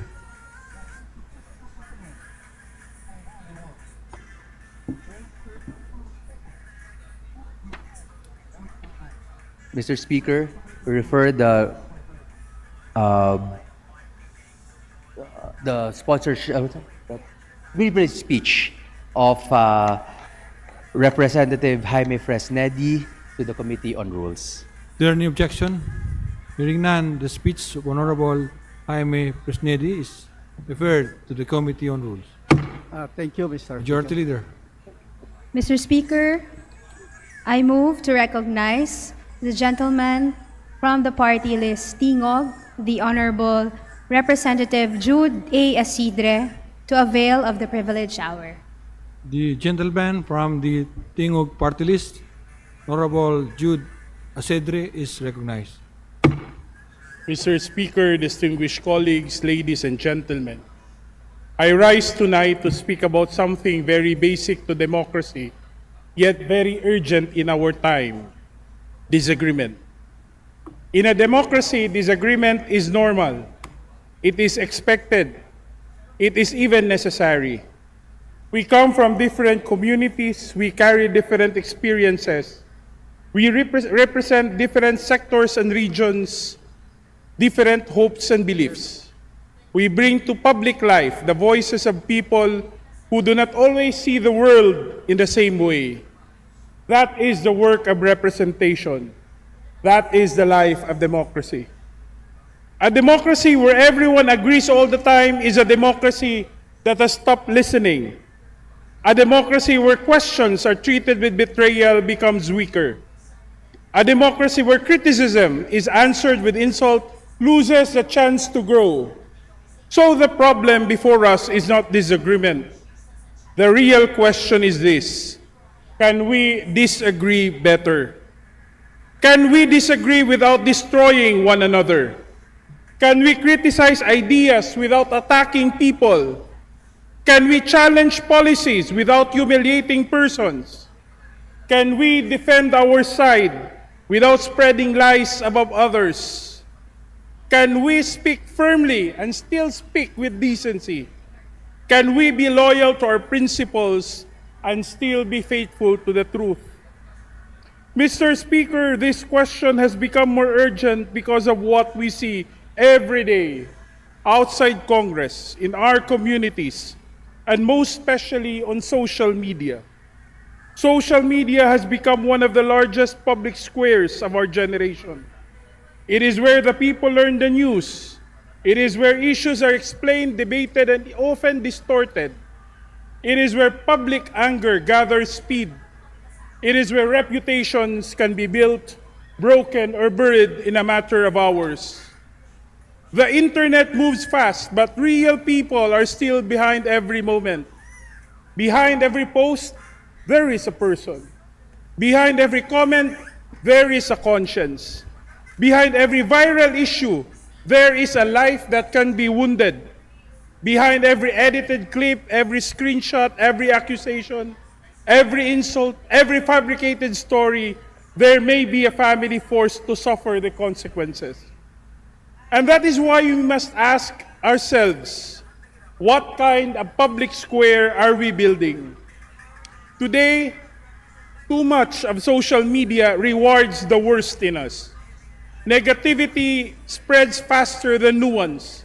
Anger travels faster than context. Lies move faster than corrections. Insults get more attention than explanation. A cruel post can be celebrated as courage. A malicious rumor can be disguised as truth. A personal attack can be framed as accountability. A fake story can be repeated so many times that the people begin to believe it. This is dangerous because when lies become normal, truth becomes harder to defend.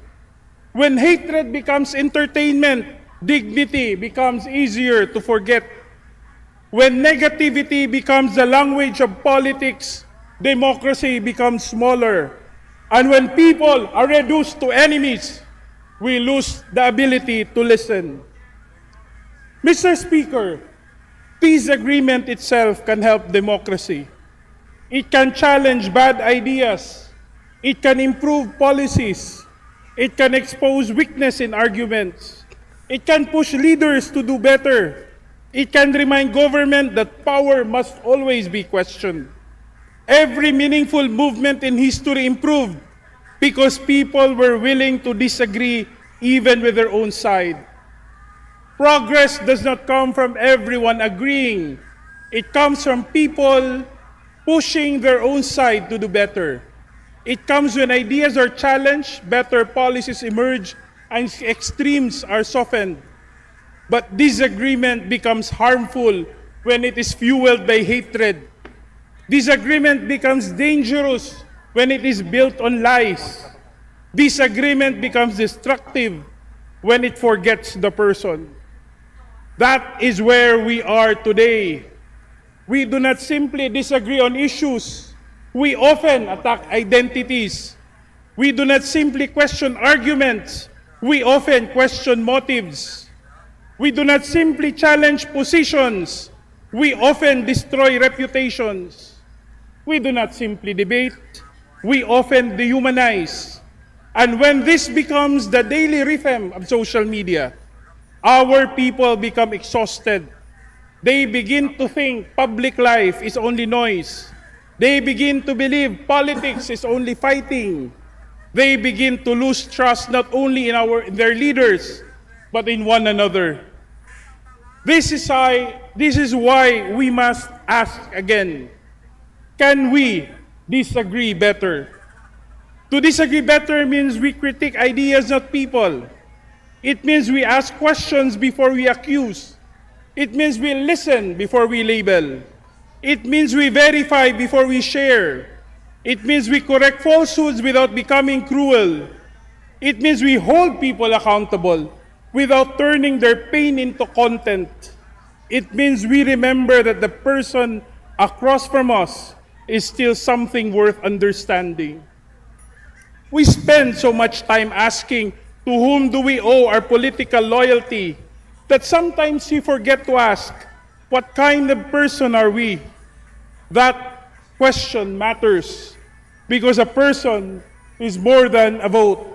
A person is more than a political color. A person is more than a party.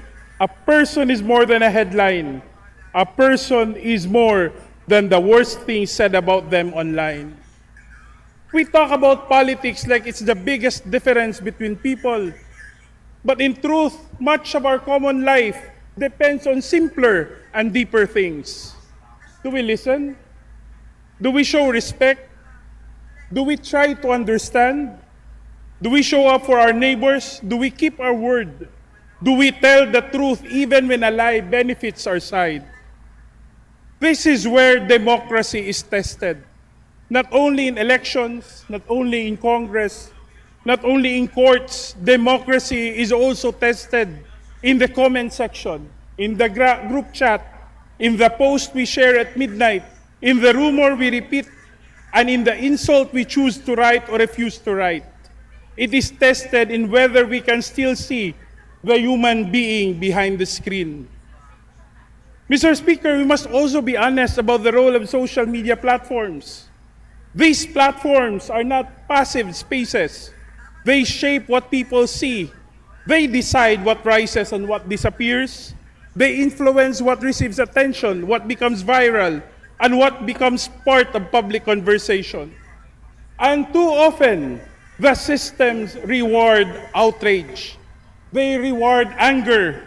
They reward conflict. They reward the content that keeps people scrolling, reacting, fighting, and returning for more.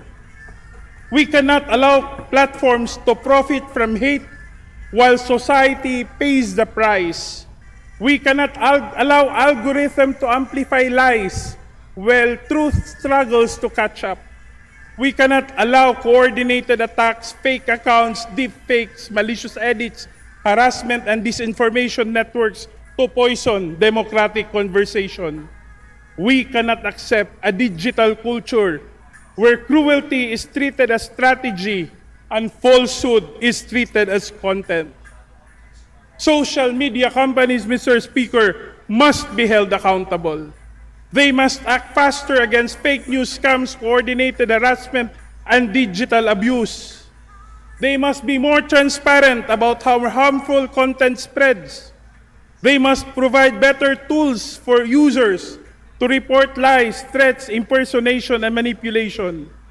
They must recognize that they are not merely hosting conversations, they are shaping the public square. And when a company shapes the public square, it carries public responsibility. But Mr. Speaker, accountability cannot stop with platforms. We must also hold ourselves accountable because no algorithm can force us to lie. No platform can force us to insult. No trending topic can force us to abandon decency. But we still choose. We choose what to share. We choose what to believe. We choose what to amplify. We choose whether to mock or to understand. We choose whether to correct or to attack. We choose whether to become citizens or spectators of cruelty.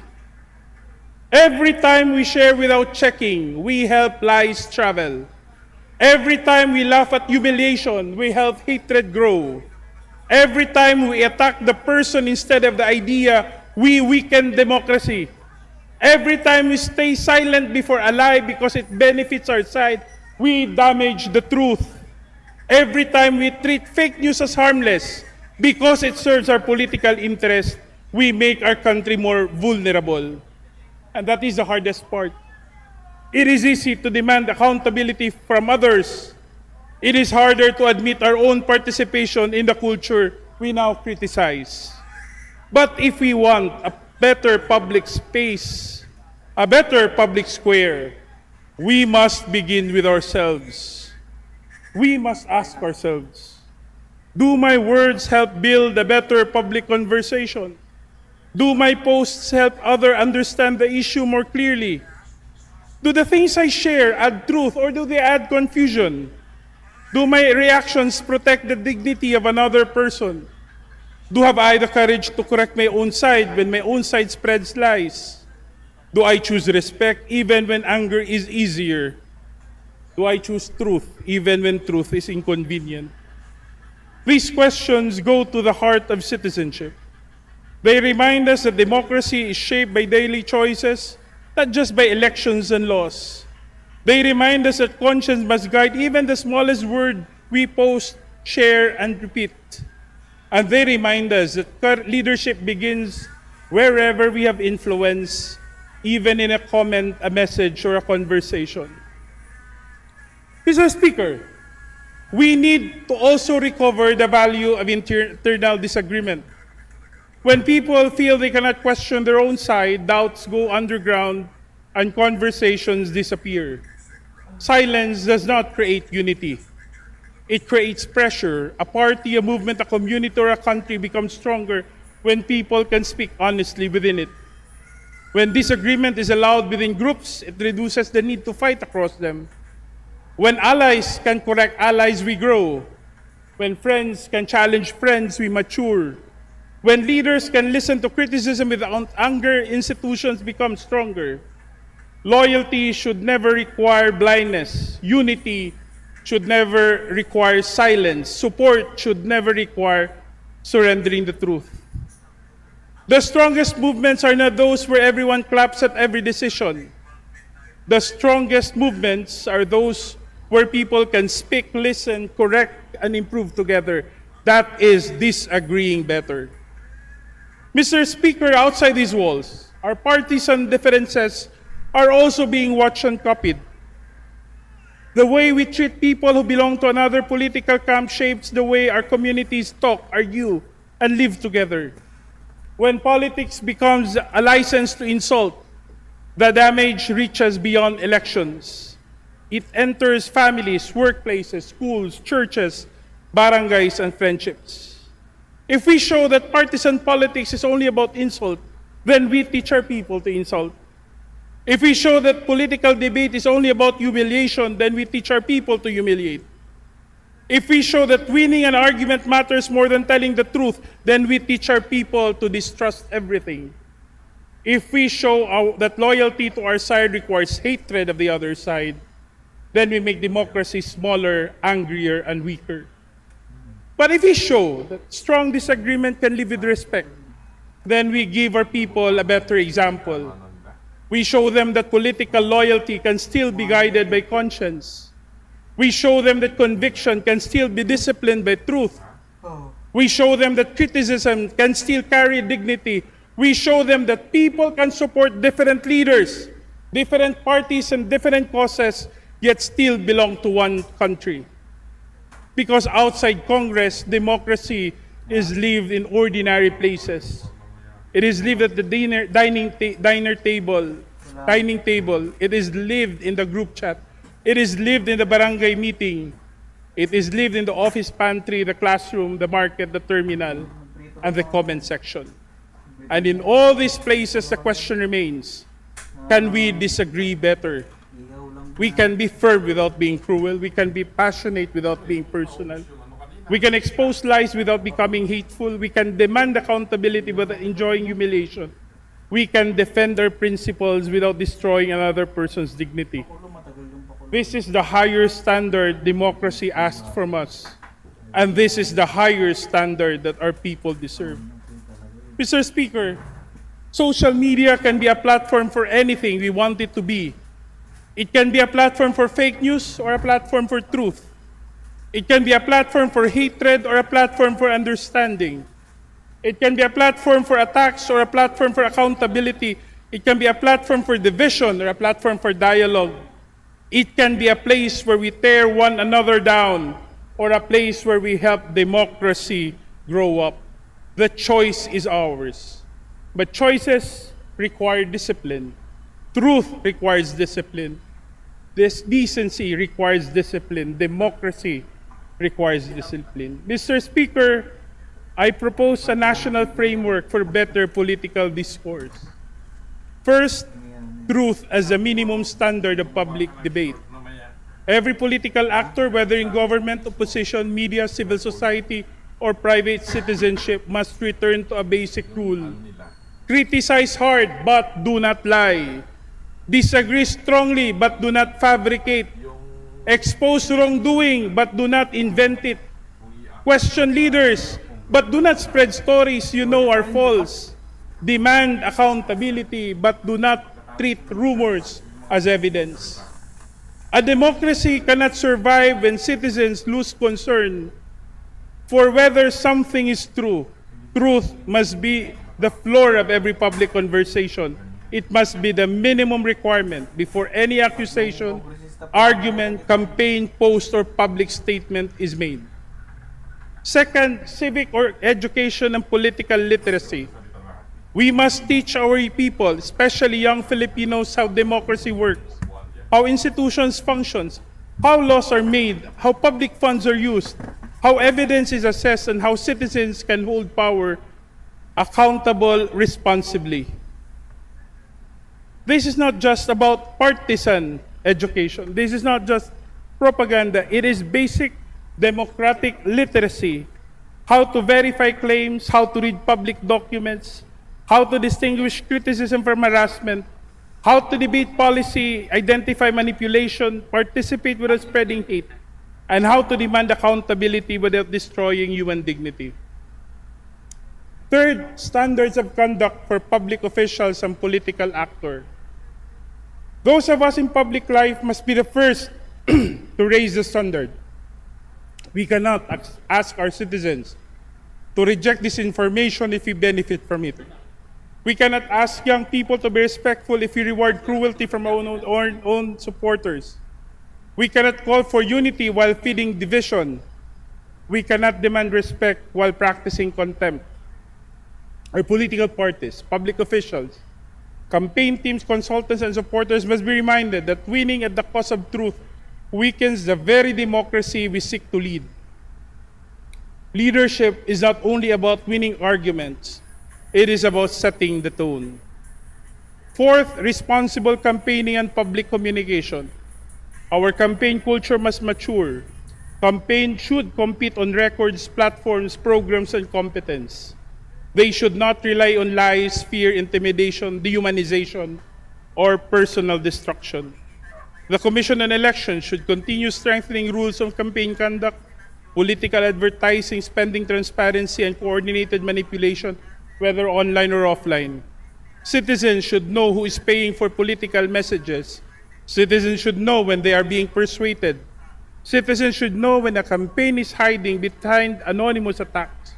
No voter should be manipulated by hidden money pretending to be public sentiment. Fifth, institutional response to threats, harassment, and political intimidation. Public discourse must be free, but it also must remain within the bounds of law, accountability, and respect for human dignity.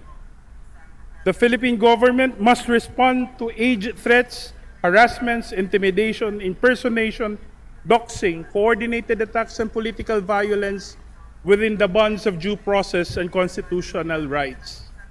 Legitimate criticism must be protected. Peaceful dissent must be protected. Political satire must be protected. Hard questions must be protected. But threats are not debate. Harassment is not accountability. Violence is not speech. Intimidation is not democracy. Lastly, responsible media and public platforms. Media organizations, commentators, influencers, community leaders, and civic organizations shape public discourse, and they carry a public responsibility. It doesn't mean they must stop criticizing government. On the contrary, a free press must remain strong, independent, and fearless. But public commentary must be anchored on facts, context, fairness, and accountability. The goal should not be to inflame for attention. The goal should be to inform the public so that citizens can decide wisely. Mr. Speaker, our democracy does not need a public square filled with perfect agreement. It needs a public square strong enough for honest disagreement. It needs citizens brave enough to speak the truth. It needs leaders humble enough to listen. It needs platform responsible enough to protect people. It needs a nation mature enough to say we can debate, we can question, we can criticize, we can oppose, and still refuse to hate. That is the challenge before us. To end, Mr. Speaker, democracy does not collapse in a single moment.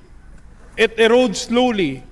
When truth becomes optional, when lies becomes a strategy, and when citizens grow tired of distinguishing between the two. The question before us is no longer whether we disagree. The question is whether we still recognize the truth when we see it, and whether we have the courage to defend it. We can be firm without being cruel. We can be critical without being destructive. We can be political without being dishonest. But none of this happens by accident. It requires choice. It requires discipline.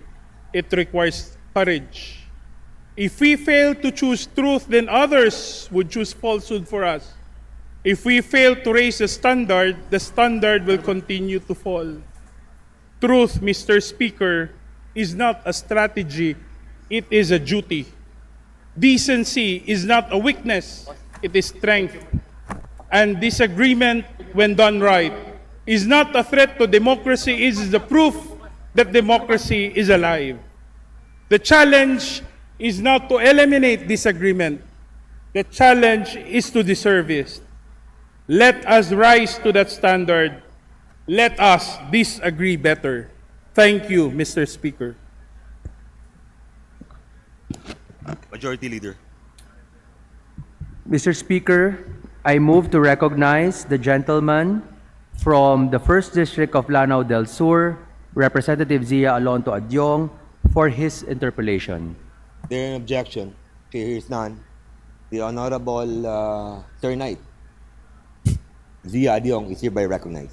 Thank you, Mr. Speaker. Thank you, Majority Leader. Just a few questions I'd like to ask to my good friend, Representative Asidri. Well, the gentleman from the Tingog Party List honors this representation for a few answers. Mr. Speaker, Your Honor. Mr. Speaker, yes, this representation is happy to answer any questions from the Honorable Adyong. Thank you. Thank you, Mr. Speaker. Mr. Speaker, the gentleman from Tingog Party List started off with a very strong question on how we can disagree better. And I think the insinuation, or rather the explanation of the good gentleman, covers the very foundation of why this republic has even existed in the first place, which is democracy. And I agree with him completely that the truth cannot be compromised, that in order for us to build a better democracy, we should at least have a population that is accessible to well-informed information, accurate information, so that their decision when it comes to selecting their leaders will be well-guided, well-informed, and could choose a better representatives for themselves, Mr. Speaker. Number two, this has been a perennial problem. Started when the social media dominates the conversational space. A person in the Philippines can actually converse with the individual in other countries. Sabi nga nila, real time. And information spreads even faster than the speed of light. The information that we gather from social media, the sources of information that we gather from social media is so fast that the person from other continents, people from other continents, can even convey information or happenings in their country way, way faster than what we used to experience before. But this is just an information gathering. It does not necessarily mean the truth. And that's why I laud the good gentleman from Tingog Party List for coming up, standing up, and reminding us of the very important issues, the elephant in the room, I would say. That conversation should be based on truth and justice, I would presume.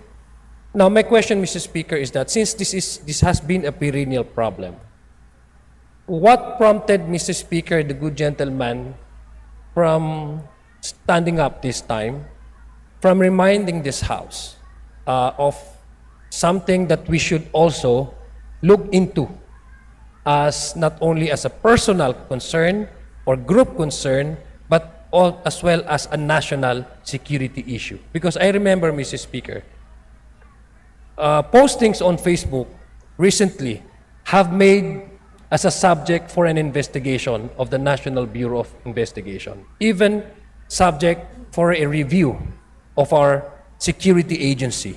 And there have been quite a number of arrests and inquiries that took place in recent days. What then was the reason behind the gentleman's delivery of this particular subject matter in his privilege speech? Mr. Speaker, distinguished colleague, this presentation was prompted by recent events which point out to the increasing toxicity and negativity in social media.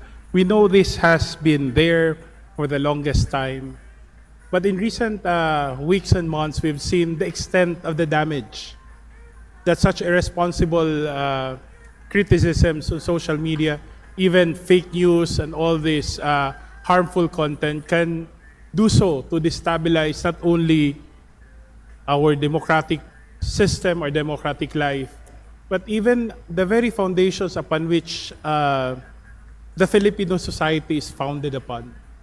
And I think it beckons us, especially as we resume for this session, to be reminded that the quality of our political discourse actually reflects the quality of our politics. We already see the trajectory where we are leading ourselves. So it would be most helpful to confront the issue in the eye and tell ourselves that we, not only us in this Congress, but I believe every Filipino deserves a better kind of politics, to a better kind of political discourse. One that does not shy away from disagreement, as I said, but one that doesn't takes advantage of disagreements to destroy and to inflict harm on the quality of life, of political life as we know it. Yeah, okay. Mr. Speaker, for during the previous Congress, there was really an attempt. There was an attempt by this House, by this institution, to find solution on the propagation of fake news, which actually borders to strengthening our national security. If I may remind the good gentleman, and I'm pretty sure that he recalls this quite well, that we had formed a tri-committee to essentially discuss about how we can address, formulate policies, and then come up with the legislation so that we can address the propagation of fake news that is now dominating the social media spaces. And so, Mr. Speaker, there were quite a number of issues that were brought out. Number one, social media does not depend in itself, for its purpose, at least the way it was designed, does not concern itself with factual information, but it actually concerns itself with the rate of viewership and the likes and the share, so that it can also reach a point where it can be monetized. And that's number one problem. That's why we also invited BIR, whether such platforms can actually be policed through taxation. That's number one policies. Number two policies is because some of the vloggers that we invited hide behind the constitutional provision of the freedom of speech. That whenever they post something or accuse, not really accuse, but criticize some policies or personalities, for that matter, they always use the constitutional guarantee of freedom of speech so that they may insulate themselves from a possible lawsuit. Because we have cyber libel cases that one can actually use in order to run after those who are spreading lies and destroying a person's reputation. My question now, Mr. Speaker, is this. Because we already have the cyber libel law, we also have the libel law. But the way I understand it and the way I listened to the speech of the good gentleman, still, even despite with all these cases, the social, the postings of fake news have continuously rising, despite the fact that there have been cases of investigation and arrest and filing of charges. Meaning to say, these are not deterrent. How can we now, Mr. Speaker, I'd like to ask the gentleman, if he has other proposals for us to probably strengthen the deterrent measures in order to not only police our social media space, but to make our laws responsive to those whose only intention is to create chaos, not just destroy the reputation of an individual, but ultimately to create anarchy and chaos in our society. Probably, Mr. Speaker, using some individual or group in order to spread lies. How, with the presence of these policies, these laws already being existing, anti-cyber bullying, the cyber law, libel, Mr. Speaker, what are other possible ways in order to strengthen policing in social media, Mr. Speaker, and how is this gentleman see the possibility of maybe amending certain laws so that we can be more responsive in trying to address these concerns and to make the law more, to give our laws a better grasp, Mr. Speaker, in holding those who have been spreading lies, destroying essentially the very essence of our democracy, which is based in truth and justice for their own selfish end, Mr. Speaker, Your Honor. Mr. Speaker, allow me to highlight 3 points. First is, for the longest time, we have started to believe that social media is just consequent of algorithms, of virality, and all these intangibles, so to speak. But what we've realized recently is that even this, what is perceived to be intangible, have real and offline consequences. And that's something that we need to confront. I know in many countries, restrictions have now are being now studied, are being considered as to the need to stop anonymity in social media accounts, so that in the end, accountability can be imputed to users instead of looking at how messages of how content can be manipulated, especially with the use of amplifiers or trolls. It's so easy to simply dismiss this as a technical intervention. But I think it's very important to emphasize that there is real damage, there is real harm, and that as a government, we have the responsibility to prevent those harm from continuing and to ensure that social media and the internet continues to be a safe space. I would want, of course, free and open conversations on social media, but not to the extent that real damage is done to not only to individuals, but even to the institutions that form part of who we are as a society.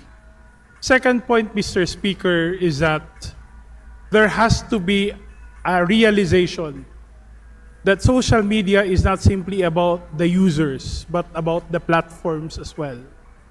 And that accountability must be shared by users, by government, as well as the platforms in ensuring that social media and the internet continues to be a safe space. As I said, these algorithms, they do not happen by themselves. There are companies, there are corporations, there are enterprises who actually allow or facilitate the virality or the exposure of this content, and they too must be held accountable. And lastly, Mr. Speaker, I would like to emphasize that I started my privilege speech with the emphasis on disagreeing, because that is very much a part of our democratic life. And I would protect anyone else's right to speak what they believe in their hearts, whether it's political, social, or cultural, but not to forget as well that every right that we have has a correlated responsibility. The use of social media may be a platform for us to express our thoughts, our minds, our opinions, but that too has a corresponding responsibility that it is to be used in order to build, to defend, and to strengthen our way of life. Mr. Speaker, I'm curious, Mr. Speaker, what would be if somebody actually says something which is completely false, to a point that the inherent intention of that is to destroy one person's reputation? What is now the understanding of the gentleman when a reason that is given out is there is a guaranteed, constitutional guaranteed of freedom of speech? What would the gentleman say about that? If, for example, the explanation for doing so is that one is being given and being guaranteed that anything can be shared, opinion or otherwise, it's either through social media or any other material or any other modes of communication. And the excuse is because one is being guaranteed with the constitutional guarantee of freedom of speech. What does the gentleman say about that? Mr. Speaker, the law cannot choose on whether it is the right of the one who speaks or the one who's being talked about. Both should be respected. The right of people to express their mind, to speak about people, as well as the right of the others to have their integrity intact. My point being, Mr. Speaker, is that while we allow and we protect and even preserve the right to speech, to free speech, we must not forget that the exercise of these rights should not infringe on the rights of others to the integrity of their person, or, as I mentioned in my privileged speech, in the exercise of our freedom to speak, the truth should be the minimum criteria or requirement for determining what should be defended or not. Would you gentlemen agree with me that a right is actually coupled with an obligation? That when you're given a certain right for you to exercise, that also has some colatilia, if for pardon for the lack of better term, a colatilia that one has to be more responsible also in expressing certain points or certain ideas or a certain thought. Would the gentleman agree with me on that? Definitely, Mr. Speaker. Thank you, Mr. Speaker. Now, lastly, what about the emerging industry, artificial AI? This has already been, aggressively now being dominating the social media space. Some videos that we see online can not taken as real, but somehow we are told that we need to verify because AI now, the artificial intelligence, is so advanced that you cannot actually describe which one is real and which one is being manufactured. What does the gentleman say about how do we proactively prevent this industry, this technology, from landing in the wrong hands, perhaps per se, to be used to probably confuse or to spread malicious information, fake news, that before we even reach that stage, there should be a policy that could proactively prevent the scenario wherein everybody will no longer recognize truth from falsehood. What does the gentleman say about that? Well, Mr. Speaker, to distinguished colleague, that is why, especially with the rise of artificial intelligence, with the promises it provides in increasing the level of technology and the technological sophistication that we deal with, it's very important that in the same manner and to the same extent, we must stress the importance of strengthening ethical use of artificial intelligence. I know this may be outside the gambit of legislation, but we can always create that ecosystem that allows and shapes the ethical use of artificial intelligence. The boundaries must be clear, the goals must be clear, and when these boundaries and goals blur what is favorable or what builds society, then we should start asking ourselves whether or not to restrict the use of AI to this extent. Thank you, Mr. Speaker, for that response. For yes and no lang na po nasagot. Will the gentleman support the recommendation of the Tri-Committee in terms of addressing the issues and concerns that the gentleman enumerated earlier? Mr. Speaker, this representation will be most supportive of such an effort, Mr. Speaker. Thank you, Mr. Speaker, and thank you for the gentleman from Team Party List for the opportunity to ask him questions. Maraming salamat po. Majority Leader. Mr. Speaker, I move to refer the speech of Honorable Jude Asidre of Tingog Party List to the Committee on Rules for its appropriate action. The speech of Honorable Jude Asidre, including its interpolation, is referred to the Committee on Rules. Majority Leader. Mr. Speaker, I move to extend the privilege hour for another hour to allow the other members who registered from the Committee on Rules to avail the privilege hour. There any objection? Hearing none, the privilege hour is extended for another hour. Majority Leader. Mr. Speaker, I move that we recognize Representative J.C. Abalos of the four-piece party list to avail of the privilege hour. The Honorable J.C. Abalos of the four-piece party list is recognized. Mr. Speaker, dear colleagues, to our guests present, at sa lahat ng kababayan natin na nakikinig ngayon, magandang gabi po.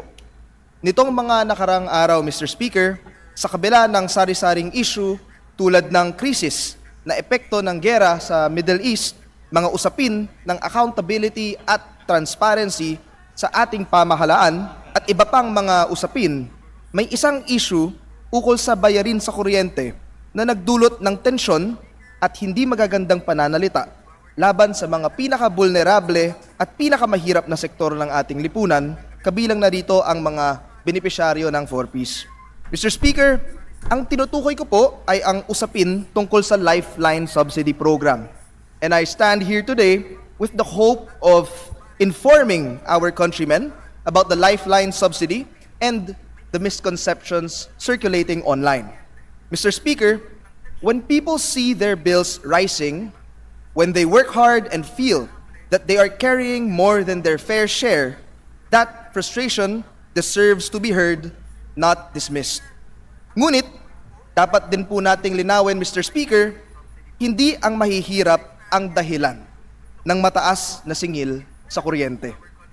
Mr. Speaker, please allow me to refresh our memory and briefly discuss the background of this subsidy program. Ang Lifeline Subsidy Rate ay nanggaling sa Section 73 ng Republic Act 9136 o ang Electric Power Industry Reform Act of 2001. Isa po itong government subsidy program para mabigyan ng discount ang mga low-income electric power consumers. This was initially programmed for the next 10 years after its enactment. In May 2021, this subsidy program was expanded by the enactment of RA 11552 or the Expanded Lifeline Rate Law. Sa pamamagitan ng batas na ito, maaaring mag-avail ng lifeline rate ang marginalized end user sa pamamagitan ng subsidy or discount sa kanilang electricity bill. Just to briefly illustrate, an electricity bill is composed mainly of generation charges, transmission charges, distribution charges, and other items. Kung titignan po natin ng maigi, makikita po natin na ang malaking bahagi ng ating binabayaran ay napupunta sa generation, transmission, at distribution charges. Habang may bahagi rin sa ating monthly electricity bill na napupunta sa ibang component tulad ng government taxes, universal charges, and other miscellaneous components, including the subsidy for senior citizens at ang nabanggit ko nga, ang Lifeline Subsidy Rate para sa low-income households. According to ERC Resolution Number 2 Series of 2026 of January this year, the Uniform Lifeline Subsidy Rate was fixed at 1 centavo per kilowatt hour. This equates to roughly about half of 1% of the entire electricity bill. Ang Lifeline Subsidy ay hindi lalagpas ng 1% ng total electricity bill. Mr. Speaker, hindi ko po minamaliit ang halos 1% na Lifeline Subsidy na sinisingil sa atin. Ngunit, hindi rin po ito sapat na dahilan para isisi at maliitin ang mga mahihirap sa presyo ng kuryente. Bukod rito, tinakda ng ERC resolution na nabanggit ko kanina ang National Lifeline Consumption Threshold at 50 kilowatt hour. Ibig sabihin, ang mga marginalized household na ang electric consumption ay hindi hihigit sa 50 kilowatt hour sa isang buwan ay maaaring mabigyan ng 100% discount. Para sa kaalaman nating lahat, ito ang itsura ng household na may 50 kilowatt hour consumption sa isang buwan. 4 na light bulbs running at 10 hours a day, isang electric fan used for 8 hours a day, isang television on for 9 hours a day, and a relatively small refrigerator that is usually running for 24 hours a day. This, according to the ERC, is a typical set of electric appliances of a poor household. And to note, most of them may not have televisions or refrigerators that make their electricity consumption far lesser than 50 kilowatt hour in a month. Bagamat may joint resolution na po, Mr. Speaker, ang DOE, ERC, at DSWD sa automatic registration para sa mga 4Ps, nais ko rin po linawin na hindi lahat ng 4Ps beneficiaries at hindi lahat ng pinakamahihirap na sektor ay nakikinabang sa subsidy program na ito. Ayon sa latest ERC data, as of March 30, 2026, may 333,894 individuals na nakaregister sa Lifeline Subsidy Program. 271,000 sa kanila ay benepisyaryo ng 4-piece, habang ang iba, 62,000, ay non-4-piece beneficiaries. Nais ko pong idein, Mr. Speaker, na sa 330,000 plus registrant na ito, halos 135 to 150,000 lamang ang nakapag-avail ng subsidy. Sa totoo lang, Mr. Speaker, mas marami pang ang excluded kesa included sa programa. 333,894 registrants, but only less than half, 135 to 150,000, were actually able to avail. Given these numbers, Mr. Speaker, I do not think collections are efficiently utilized yet, considering that the tripartite resolution was only issued this year. Mahalaga rin po, Mr. Speaker, na maunawaan rin natin ang obstacles sa implementation. Napakahalagang maintindihan natin ang mga realidad na dinadanasan ng ating mga pinakamahihirap na kababayan kung bakit hindi simple ang pag-avail sa programa.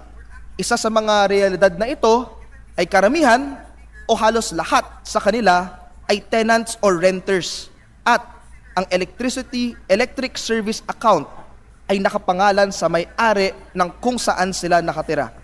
Sa madaling salita, Mr. Speaker, hindi sa kanila nakapangalan ang electricity bill, kaya hindi basta-basta ang pag-avail ng Lifeline Subsidy. May mga pagkakataon rin na sila ay ang mag-a-assume ng isang abandoned electric service account at mahihirapan rin silang mailipat ang account na ito sa kanilang pangalan. Isa pa po, Mr. Speaker, ang realidad na karamihan ng ating pinakamahihirap na kababayan ay informal settlers. At dahil informal settlers, nakapaligid rin minsan ang tinitirahan sa mga informal na installations tulad ng jumper at illegal na connections, kaya hindi rin sila basta-basta makakapag-avail. Kailangan rin natin maunawaan ang realidad kung saan hindi lang isang pamilya o isang household ang sakop ng isang tahanan at ng isang electricity bill. Hindi rin po madali mag-register sa Lifeline Subsidy Program, lalo na sa mga nakatira sa laylayan. Malayo ang biyahe papunta sa distribution utility offices kung saan pwedeng mag-register. May mga documentary requirements rin sa registration process na maaaring mag-discourage sa ating mga kababayan sa pag-avail ng programa. Bagamat onti pa lang ang natutulungan ng Lifeline Subsidy, halos lahat naman ng 4-piece beneficiaries ay apektado sa pambabatikos ng ilang mga netizen. We must also understand, Mr. Speaker, when trust in institutions are low, when we are all in the middle of an energy crisis, when people see their bills rising, when they work hard and feel that they are carrying more than their fair share, that frustration deserves to be heard. Pero habang kinikilala po natin, Mr. Speaker, ang damdaming ito, kailangan din nating itama ang direksyon ng sisi, hindi sa mahihirap. Uulitin ko po, Mr. Speaker, 333 plus thousand registrants para sa Lifeline Subsidy, pero less than half lang ang nakapag-avail, 135 to 150,000. In spite of millions of Filipinos experiencing poverty, and also millions of Filipinos who feel that they are paying more than their fair share. Mr. Speaker, inaasahan po ng representasyong ito na sa parating na annual report ng Energy Regulatory Commission sa Joint Congressional Energy Commission as specified in Rule 4 Section 2E of the IRRA 11552, mabibigyan po tayo ng karagdagang impormasyon ukol sa programang ito. Kaya nananawagan po ako na sana makonvene po ang JCEC para matugunan po natin ang problemang ito. Mr. Speaker, as we move forward, we must approach this issue with both care and clarity. When people see their bills, their frustration deserves to be heard, not dismissed. But at the same time, we must be equally careful not to direct the frustration toward the wrong place. The Lifeline Subsidy under RA 9136 as amended by RA 11552 is a targeted mechanism still limited in reach with only a fraction of eligible households currently able to avail of it. About 1% of the electricity bill goes to the Lifeline Subsidy. This tells us two things. First, that the program is not the primary driver of electricity costs, And second, that its design and implementation may still need to be improved. If a policy meant to help is now being misunderstood or causing division, then our responsibility is to revisit and refine it thoughtfully. We must remain open to examining all possible approaches, whether within the current framework or through alternative means such as making the necessary amendments. Mr. Speaker, this issue reminds us that behind every electricity bill are ordinary Filipino families doing their best to get by.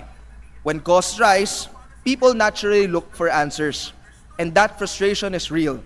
But as we discuss this matter, we must keep the conversation grounded in facts and directed towards solution, not one another.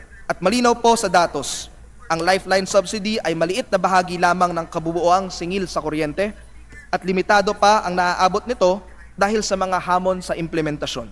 Ibig sabihin, kung may kailangang pag-usapan, yon ay kung paano mapapalinaw ang sistema, mapapabuti ang pagpapatupad, at masisiguro na tama at sapat ang impormasyong nakakarating sa publiko. Kaya ang panawagan po ng representasyong na ito ay simple.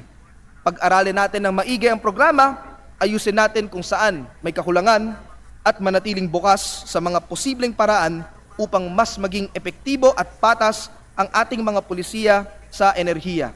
Sa likod ng bawat bayarin sa kuryente ay mga pamilyang Pilipino, mayaman man o mahirap, na araw-araw ay nagsisikap para makaraos. Muli, maraming salamat, Mr. Speaker, dear colleagues, at magandang gabi po sa ating lahat.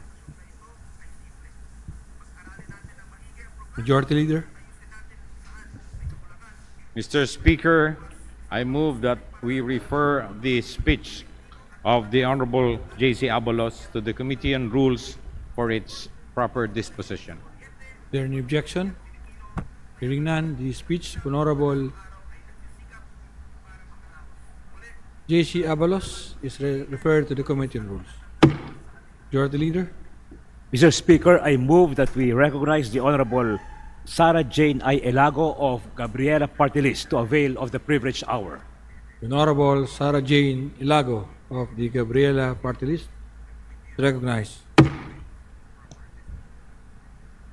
Mr. Speaker, mga kapwa ko mambabatas at higit sa lahat, sa mga manggagawang Pilipinong patuloy na lumalaban sa gitna ng patong-patong na krisis, magandang gabi sa lahat. Katatapos lamang ng Mayo 1, marami sa atin ang nakakita o kaya ay nakasama mismo ng mga manggagawa sa lansangan. Bit-bit, hindi ang kanilang mga gamit paggawa, ngunit ang mga placards, mga flags, banners, kasama ng iba't ibang panawagan. Kung sa marami, natapos lamang ang Mayo 1 bilang paggunita ng pandaigdigang araw ng paggawa, para sa mga manggagawa, hindi natatapos sa isang araw ang paglaban. Araw-araw, bitbit ng manggagawa ang panawagan para sa sapat at nakabubuhay na sahod, sa pagbuwag ng regional wages at pagkakaroon ng national minimum wage, makataong kondisyon sa paggawa, maayos na mga benepisyo at security of tenure. Mr. Speaker, we often hear that the Filipino workers are the backbone of our economy. But if it were truly the case, bakit hanggang sa ngayon ay hindi pa rin naibibigay ang mga pangunahing panawagan ng mga manggagawa para sa disenteng buhay? Mga construction workers na nagtatayo ng mga buildings, condominiums, hotels, ngunit hindi kayang makabili ng bahay para sa kanilang mga pamilya.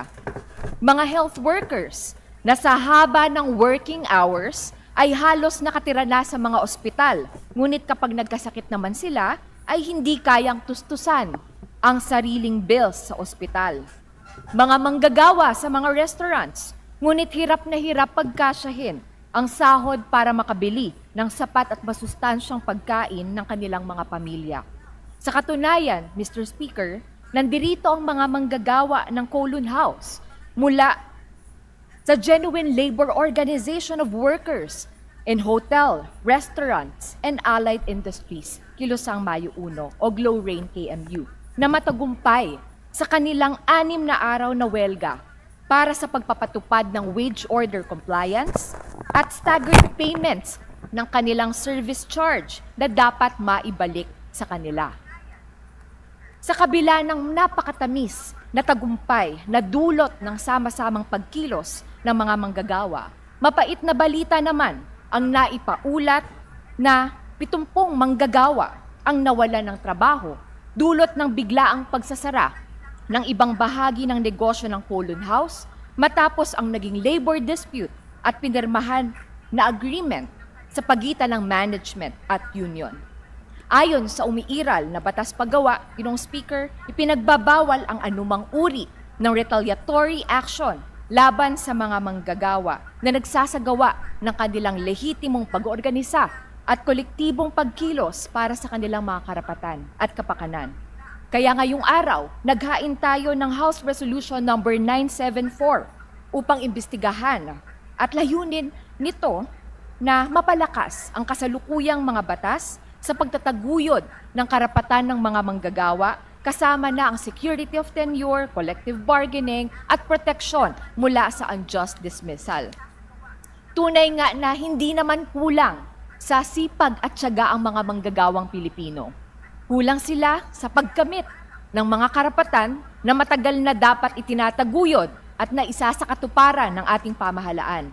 Let me start with our wage system, Mr. Speaker. Hindi makatarungan ang realidad na hanggang ngayon, ang halaga ng paggawa ng isang tao ay nakadepende sa kung saan siya nagtatrabaho. Na para bang iba ang halaga ng pagod ng mga nasa Metro Manila kumpara sa ibang rehiyon. Pareho lang rin naman o kaya nga mas mataas pa ang presyo ng mga bilihin sa labas ng NCR na lalong nagpapatindi ng gutom at kahirapan sa labas ng Kamaynilaan. Kung tayo nga na mga kongresista na nagmula sa iba't ibang rehiyon at distrito ay may pantay na mga sahod, bakit hindi natin ito maibigay sa mga manggagawa? Kaya ang panawagan ng Gabriela Women's Party, buwagin ang regional wages at isulong ang national minimum wage. Wala sa rehiyon ang pagod at halaga ng paggawa. Dagdag pa sa usapin ng sahod ang pagkabahala ng mga manggagawa na mawalan ng trabaho dahil sa matinding digitalization ng iba't ibang industriya. Habang maraming benepisyo ang pag-unlad ng teknolohiya sa industriya, marami ring ikinababahala ang mga manggagawa pagdating sa kawalan o kakulangan ng tunay na just transition at upskilling na maaaring magdulot ng mga malawakang tanggalan sa trabaho at iba't iba pang anyo ng pagsasamantala. Sa mga fast food chains, dumarami ang mga self-ordering kiosks. Sa freelance work, mas pinipili ng employers na mag-invest sa artificial intelligence kaysa sa pagpapaunlad ng human resources. Sa mga platform work, algorithm ang nagdidikta kung anong orders o deliveries ang papasok sa application. Nawawalan ng human administration, kaya nawawala na rin ang makataong konsiderasyon sa mga kondisyon ng mga drivers. Ayon nga sa pag-aaral ng International Labour Organization, kasama ang manggagawa ng Pilipinas sa buong Southeast Asia sa pinakamaapektuhan ng generative artificial intelligence. As published by Philippine Star citing ILO, in the Philippines, 93.7% of clerical jobs shall be affected, with 37.8% falling into the highest risk category. Mas malala ang epekto nito sa mga manggagawang kababaihan dahil maraming kababaihan ang nasa clerical at administrative positions. Kailangan natin ng progreso, ngunit kailangan din lagi nating itanong, para kanino? Whose interest does it serve? Who benefits? Is it true progress if it does not consider the rights and welfare of workers? It is simply exploitation and wanton disregard for human rights. Simple lang ang hiling ng mga manggagawa, ang mabuhay ng may dignidad. Ang tanong lang sa atin, ilang mayuuno pa ba ang lilipas bago nating seryosong tutugunan ang panawagan ng mga manggagawa? Mr. Speaker, it is high time that we abolish regional wage rates and establish a national minimum wage. It is time to ensure that job digitalization and automation shall not take away workers' rights and dignity. Muli, mabuhay ang mga manggagawang Pilipino sa buong bansa na patuloy na lumalaban at tumitindig para sa nakabubuhay na sahod at disenteng trabaho. Maraming salamat. Thank you, Honorable Ilago. Majority Leader. Mr. Speaker, I move to refer the privilege the speech of the Honorable Elago to the Committee on Rules for its proper action. The speech of Honorable Sara Jane Ilago is referred to the Committee on Rules. Majority Leader. Mr. Speaker, I move to recognize the honorable gentleman from the 2nd District of Manila, Representative Ronaldo Valeriano, to avail of the privilege hour. The gentleman from the 2nd District of Manila, the Honorable Rolando Valeriano, is recognized. Thank you, Mr. Speaker. My colleagues, mga kababayan,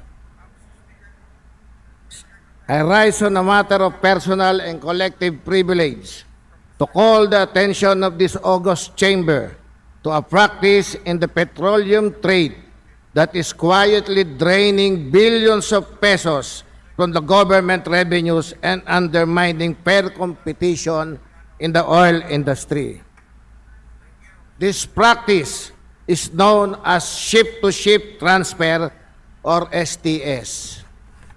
Under normal circumstances, ship-to-ship transfer are legitimate maritime operations.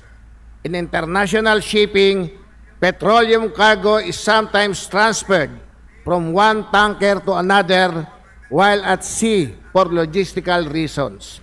Sometimes, large vessel may transfer cargo to smaller vessel that can enter shallower ports, or shipments may be consolidated or redistributed before reaching their final destination.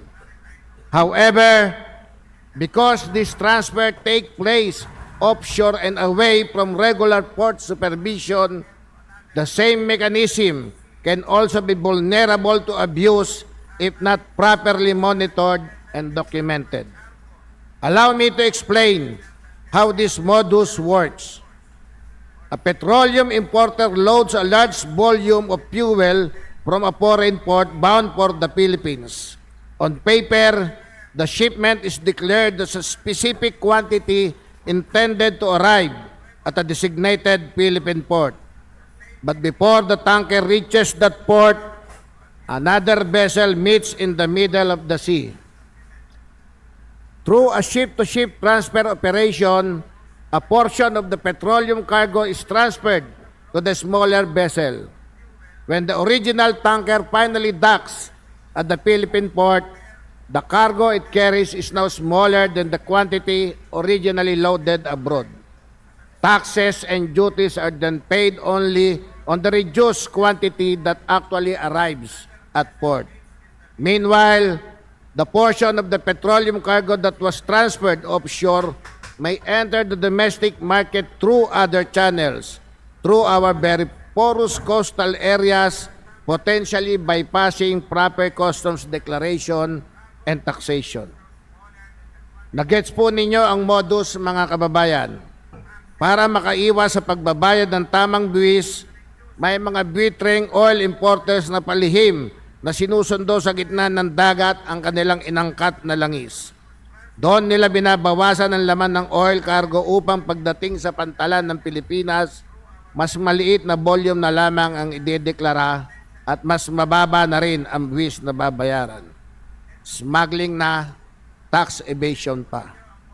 Ayon sa aking industry source, talamak po iyan sa Port of Davao, Port of Batangas, Port of Cagayan de Oro, at Port of Bataan.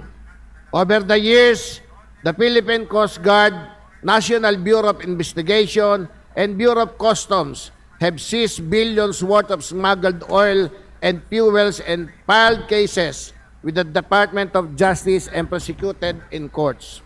Here are some documented incidents and cases. In June 2025, 219.5 million worth of alleged smuggled oil was seized in La Union by the Bureau of Customs. In February 2025, the PNP-CIDG seized over 13 million worth of oil products and arrested 26 individuals at the Port of Batangas. In September 2024, a ship was intercepted in Manila by the Philippine Coast Guard. The ship was suspected of carrying smuggled fuel while en route to Bataan. In July 2024, to be circling waters of Bataan where it is suspected of paiye or oil smuggling. Mr. Speaker, this kind of operation cannot easily happen in isolation. Ship movements in our waters are monitored, but sometimes some ships turn off their transponders so their movements cannot be detected. Vessel entries into ports are documented. Petroleum cargo is regulated. For such a scheme to operate repeatedly and successfully, it raises a disturbing question. It is possible that certain actors within regulatory or enforcement institution are turning a blind eye, or worse, are being used to facilitate these operations. Hindi natin maaaring isang tabi ang posibilidad na may mga taong gobyerno na nakikipagsabwatan sa oil importers upang maisagawa ang ganitong krimen. Under the Customs Modernization and Tariff Act or Republic Act number 10863, misdeclaration of imported goods are unlawful importation and punishable offenses. Under the Tax Reform for Acceleration and Inclusion Law or Republic Act number 10963, petroleum products are subject to excise tax that form part of the government revenue base. If petroleum shipments are being partially diverted before reaching Philippine ports, then the government may be deprived of taxes that should rightfully be collected. Industry estimates suggest that oil smuggling may be costing the Philippine government between 40 billion and 60 billion pesos every year in lost taxes and duties. Ship-to-ship transfer are being used as part of this scheme. Then, we are looking at a serious leak in our national revenues. Hindi pwedeng sa gitna ng dagat nawawala ang langis, tapos sa kaban ng bayan nawawala ang buwis. Kung may nawawalang langis sa dagat, siguradong may nawawalang bilyong buwis sa bayan. The Filipino people deserve transparency if mechanisms such as ship-to-ship transfers are being used to circumvent customs regulation and avoid the payment of lawful taxes. The Philippine Coast Guard and the Philippine Navy, which monitor vessel movements in our maritime domain, must determine whether ship-to-ship transfers involving petroleum cargo are taking place within or near Philippine waters without proper oversight. The Department of Energy, as the regulator of the downstream oil industry under Republic Act number 8479 or the Oil Deregulation Law, must also ensure full transparency and compliance among petroleum importers and distributors. Mr. Speaker, my esteemed colleagues, in light of this concern, Congress may also consider strengthening the regulatory framework governing offshore petroleum transfer. One possible legislative response is to require mandatory reporting and prior authorization for all ship-to-ship petroleum transfer involving cargo destined for Philippine ports. Vessel intending to perform such transfer should be required to declare the operation in advance, identify the receiving vessel, disclose the volume transfer, and submit the necessary documentation to the Bureau of Customs, the Philippine Coast Guard, and the Department of Energy. Failure to declare such transfer could then constitute prima facie evidence of misdeclaration or smuggling under the Customs Modernization Act. Mr. Speaker, in an industry as vital as petroleum, transparency is essential. If ship-to-ship transfer are being conducted legitimately, then proper documentation and monitoring should easily prove it. But when this mechanism is being abused to divert petroleum cargo and evade taxes, and if certain actors within the system are enabling it, then Congress has a duty to expose it and stop it. At a time when Filipino people motorists are struggling with volatile fuel prices and rising transport costs, the Filipino people deserve to know that every liter of fuel sold in this country has paid the taxes required by law. Wala dapat nakikinabang sa sistemang dinadaya ang taong bayan.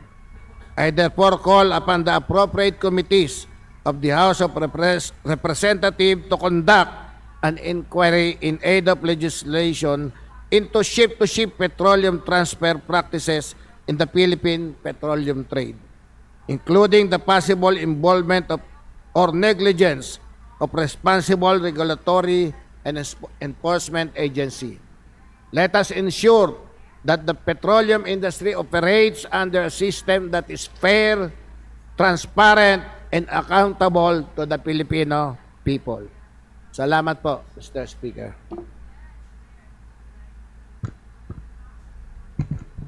Majority Leader. Mr. Speaker, I move to refer the speech of the Honorable Vareliano to the Committee on Rules for its appropriate action. There is no objection. Chair hears none. The speech of the Honorable Valeriano is hereby referred to the Committee on Rules. Majority Leader. Mr. Speaker, may we recognize Representative Presley C. De Jesus, Party List Pilreca, for his privileged speech. The Honorable De Jesus, are there any objection? Chair hears none. The Honorable De Jesus hereby recognized. Please, sir. Thank you, Mr. Speaker. Mr. Speaker, distinguished colleagues, good evening. I rise today not merely to raise a concern, but to address what appears to be a direct affront to the authority of the Congress. In 2020, this chamber denied the renewal of the franchise of ABS-CBN after exhaustive hearings and careful deliberation. That decision was clear. It was final. It was an exercise of our constitutional duty to regulate the use of public airwaves, resources that belong not to any corporation but to the Filipino people. And yet today, Mr. Speaker, we are faced with the troubling reality despite having no franchise.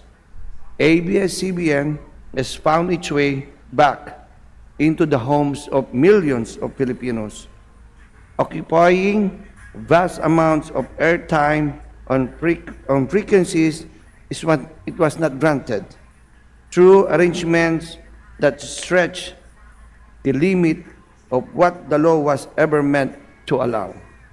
Let us call this what it is. This is not a mere content provision. This is not ordinary black timing.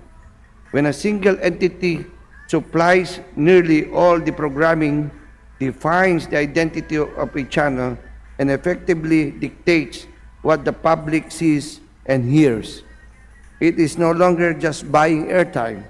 It is operating as a broadcaster, everything but name.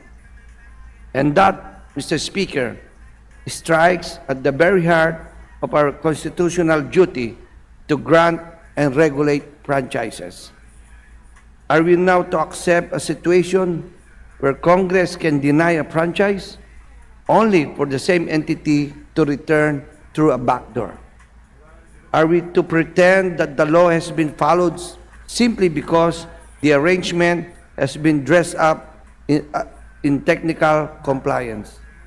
If this is allowed to continue unchecked, then we must ask ourselves a difficult but necessary question. What if, at all, is the value of a congressional franchise?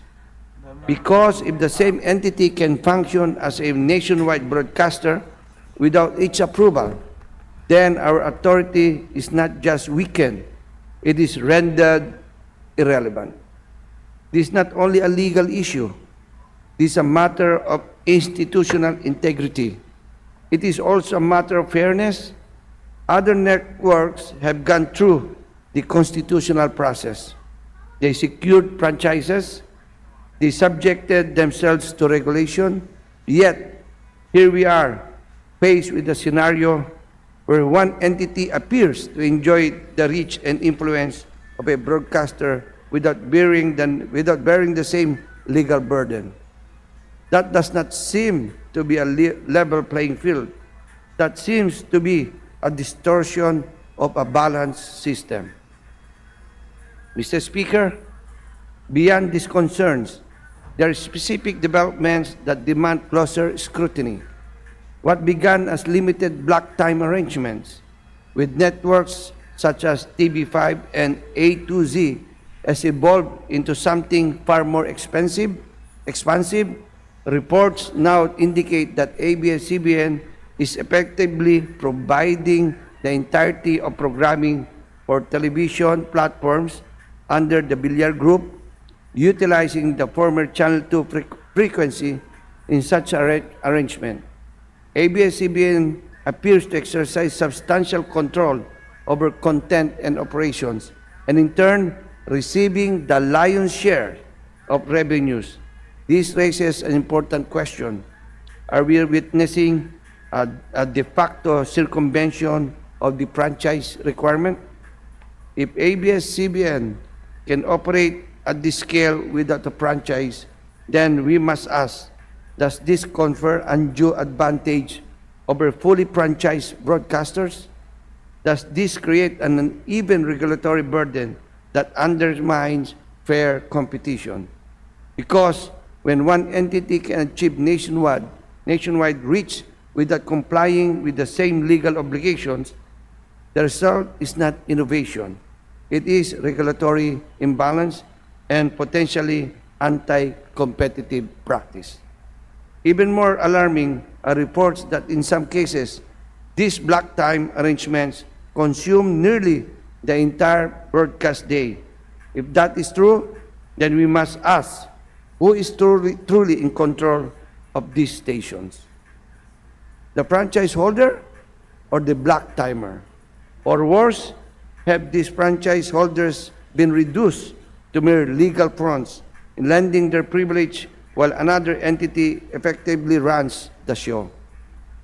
Mr. Speaker, there are also lingering governance and compliance issues that remain unresolved.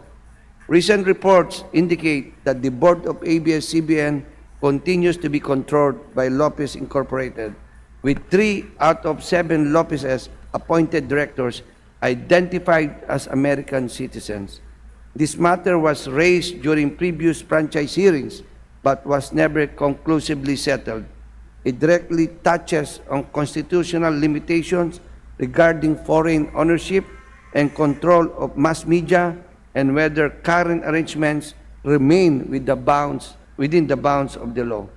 To recall, Mr. Speaker, the operation of mass media in the Philippines is defined by a strict Filipino-only mandate. Under Article 16, Section 11 of the 1987 Constitution, both the ownership and the management of mass media must be 100% Filipino. This absolute ban on foreign equity, reaffirmed in the 2026 Foreign Investment Negative List, ensures that the curation of information and the shaping of public opinion remain entirely in the hands of Filipinos. We must also confront the company's financial and labor situation allegations of insolvency and dissipation of assets, raise serious concerns, particularly for the approximately 4,000 remaining employees whose security and benefits may be at risk. At the same time, separation and retirement benefits for previously displaced workers remain unresolved. These are not abstract issues. They affect real Filipino workers and their families, and they have even been raised in the privileged speeches in this chamber. Furthermore, tax issues cited during the 2020 hearings remain outstanding. Among these, in the case of Big Dipper, which reportedly benefited from tax exemptions by locating within a PEZA zone while allegedly re-exporting digitized content to foreign subsidiaries later revealed to be owned or controlled by the same corporate interests. If true, such arrangements raise serious questions about the proper use of tax incentives and whether obligations to the Filipino people have been fully met. Mr. Speaker, we cannot and must not turn a blind eye to this. This is not about personalities. This is not about politics. This is about whether the laws we pass or choose not to mean anything at all. If there are loopholes, then they are being exploited. If there are gray areas, then they are being pushed to their limits. And if we fail to act, then we are complicit in allowing the erosion of our own authority. Therefore, I call for an immediate and thorough investigation in aid of legislation into the black time agreements and broadcast arrangements involving ABS-CBN and its partner station. Let us determine clearly and without equivocation whether these arrangements constitute a circumvention of the franchise requirement, whether effective control of broadcast operations has shifted away from legitimate franchise holders, whether this exists an uneven regulatory burden that distorts fair competition, whether ownership and governance structures comply fully with constitutional limitations, and whether tax, labor, and financial obligations have been properly fulfilled. If the answers to these questions confirm what many already suspect, then we must act decisively. We must close these loopholes, we must restore the integrity of our franchise system, and we must reaffirm that no entity, no matter how large, no matter how influential, is above the law or beyond the reach of Congress. Mr. Speaker, the airwaves are a privilege and not a right. Let us ensure that this privilege is not abused, not diluted, and not reclaimed through the back door after it has been denied through due process. Thank you very much, Mr. Speaker. Thank you very much, Honorable De Jesus. Majority Leader. Mr. Speaker, I move that we refer the privileged speech of Congressman Presley C. De Jesus to the Committee on Rules for its proper action. There is no objection. Chair is none. The privileged speech of Honorable Presley De Jesus from Party List PhilReca is now referred to the Committee on Rules. Majority Leader. Mr. Speaker, may we recognize Congressman Elijah San Fernando for his privileged speech, Party List Kamanggagawa. There is no objection. Chair is none. The Honorable Fernando is hereby recognized. Sir, you have the floor. Maraming salamat po, Mr. Speaker. Mr. Speaker, mga kasama, at sa lahat po ng ating mga kamanggagawa na nakikinig sa atin ngayon, isang magandang gabi po sa ating lahat. Just a few days ago, thousands upon thousands of Filipino workers marched on the streets of Luzon, Visayas, and Mindanao, echoing long-standing calls for labor and wage reforms in celebration of Labor Day. The country has, once again, been reminded of the fact that workers are the ones who create the wealth of all nations. Ang lakas ng mga manggagawa ang siyang tanging nagpapatakbo sa bawat isang pabrika, kumpanya, at negosyo na pinakikinabangan nating lahat. Sa madaling sabi, walang kahit anong pwedeng pakinabangan kung hindi dahil sa lakas, dugo, at pawis ng mga manggagawa. The same obviously holds true for the media sector.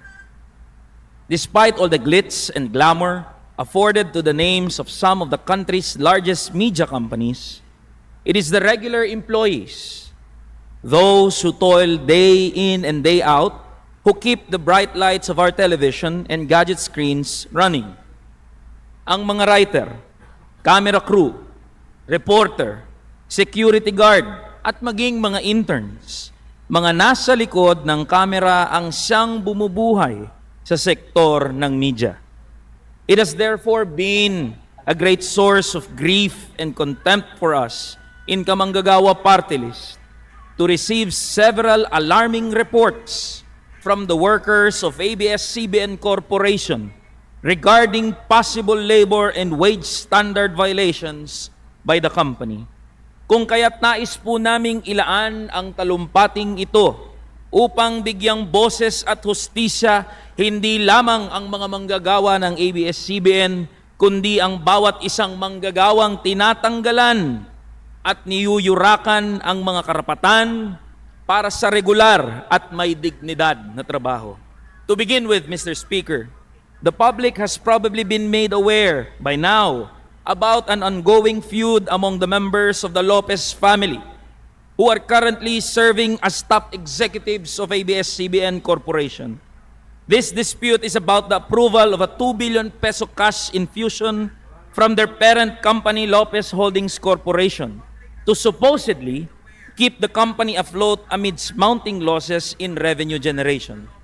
Concerningly, Mr. Speaker, a recent article by Billionaire News alleged that out of the presumed 2 billion peso cash infusion, a staggering 1.1 billion pesos has been earmarked for the retirement benefits of about 15 top executives of the company.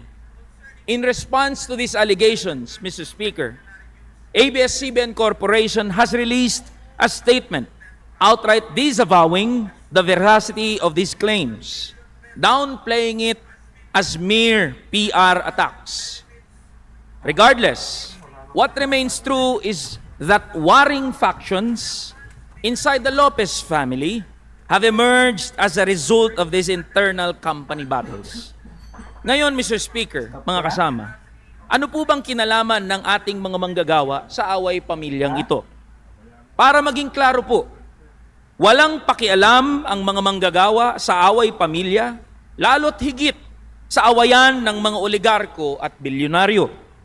Ang punto, habang nangyayari ang ihidwaang ito sa kumpanya, may mga manggagawa ng ABS-CBN na naglakas loob na tumindig at magsalita tungkol sa mga posibleng paglabag sa kanilang mga karapatan, partikular sa usapin ng kontraktualisasyon, hindi pagbabayad ng sapat na sahod, at hindi ligtas na mga kondisyon sa trabaho.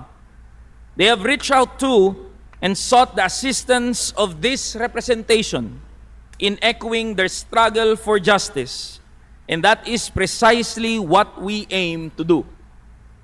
To share in brief, Mr. Speaker, mga kasama, the gist of this issue is that several workers who were hired solely as company drivers have been consistently and unduly burdened with tasks beyond the mandates of their job description, serving, for instance, as assistant cameramen during deployment.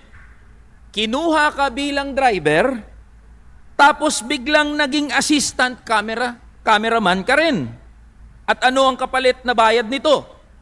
Tumataginting na dagdag 100 piso lamang. Driver ka na. Ginawa ka pang assistant cameraman kahit hindi naman ito kasama sa pinapasweldo sa'yo. Tapos ang ibabayad o isusukli lang sa'yo ay hindi pa sapat para sa isang disenteng pananghalian. Anong klaseng pambabastos ito, Mr. Speaker? Nandyan po ang isang sumbong ng isa nating kamanggagawa. Aniya, 10 oras siyang nagmaneho papunta sa isang assignment. Walang tulog, walang pahinga. Kape lang ang panlaban sa antok at pagod. Tapos, paglapag sa area kung saan siya inassign, diretso sabak na agad sa pagbubuhat ng mabibigat na camera equipment at pag-alalay sa shooting bilang assistant cameraman. This practice remains the same even when they are deployed in high-risk areas, such as during typhoons and in active conflict zones. Sa atin pong pakikipag-usap, Mr. Speaker, nalaman natin na may mga manggagawang na-deploy at naging assistant cameraman sa Marawi, sa Scarborough Shoal, at balikatan exercises kahit hindi naman ito bahagi ng kanilang trabaho. Ang husay naman po pala ng management ng ABS-CBN, Mr. Speaker. Biruin niyo ho, ginawang 3-in-1 ang ating mga manggagawa. Pinag-drive mo na, pinag-assistant cameraman mo na, dineploy mo pa sa mga mapanganib na lugar, pero ang bayad, pang isang trabahador lang. Ngayon, Mr. Speaker, bilang pagtatanggol sa kumpanya, meron pong mga social media posts na ang ilan ay galing pa mismo sa ilang mga journalist na nagsasabing hindi naman daw empleyado ng ABS-CBN ang mga manggagawang nagrereklamo. Giit nila, ang mga manggagawang ito raw ay mga kontraktual lang at nasa agency na pinatatakbo ng Third Generation Service Incorporated.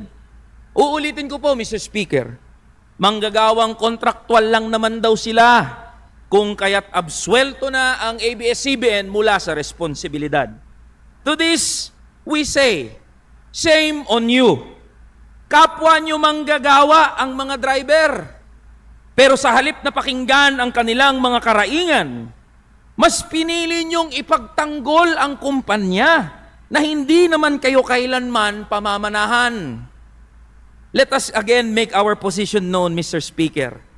Salot at kanser ang kontraktualisasyon sa buhay ng mga manggagawa at ng bansang ito sa kabuuan.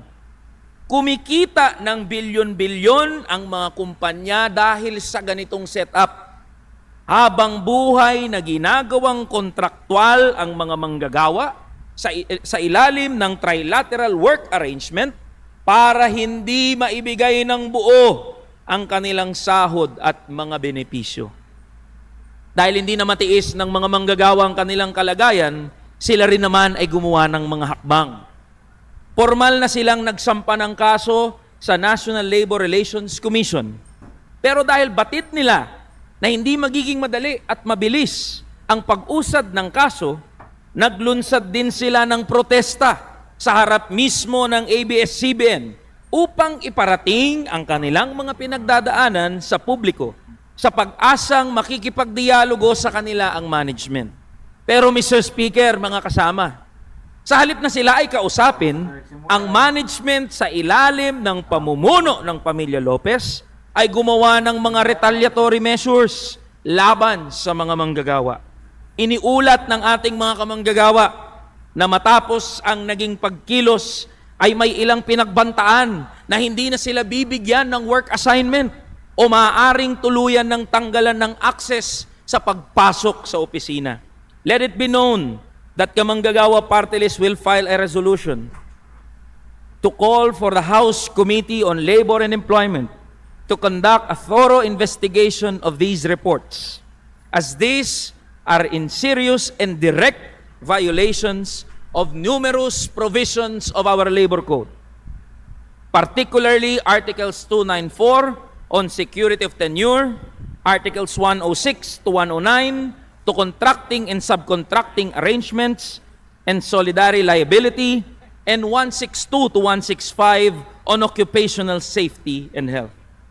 As disheartening as it sounds, we are not surprised by ABS-CBN and Lopez families' lack of regard to their workers anymore.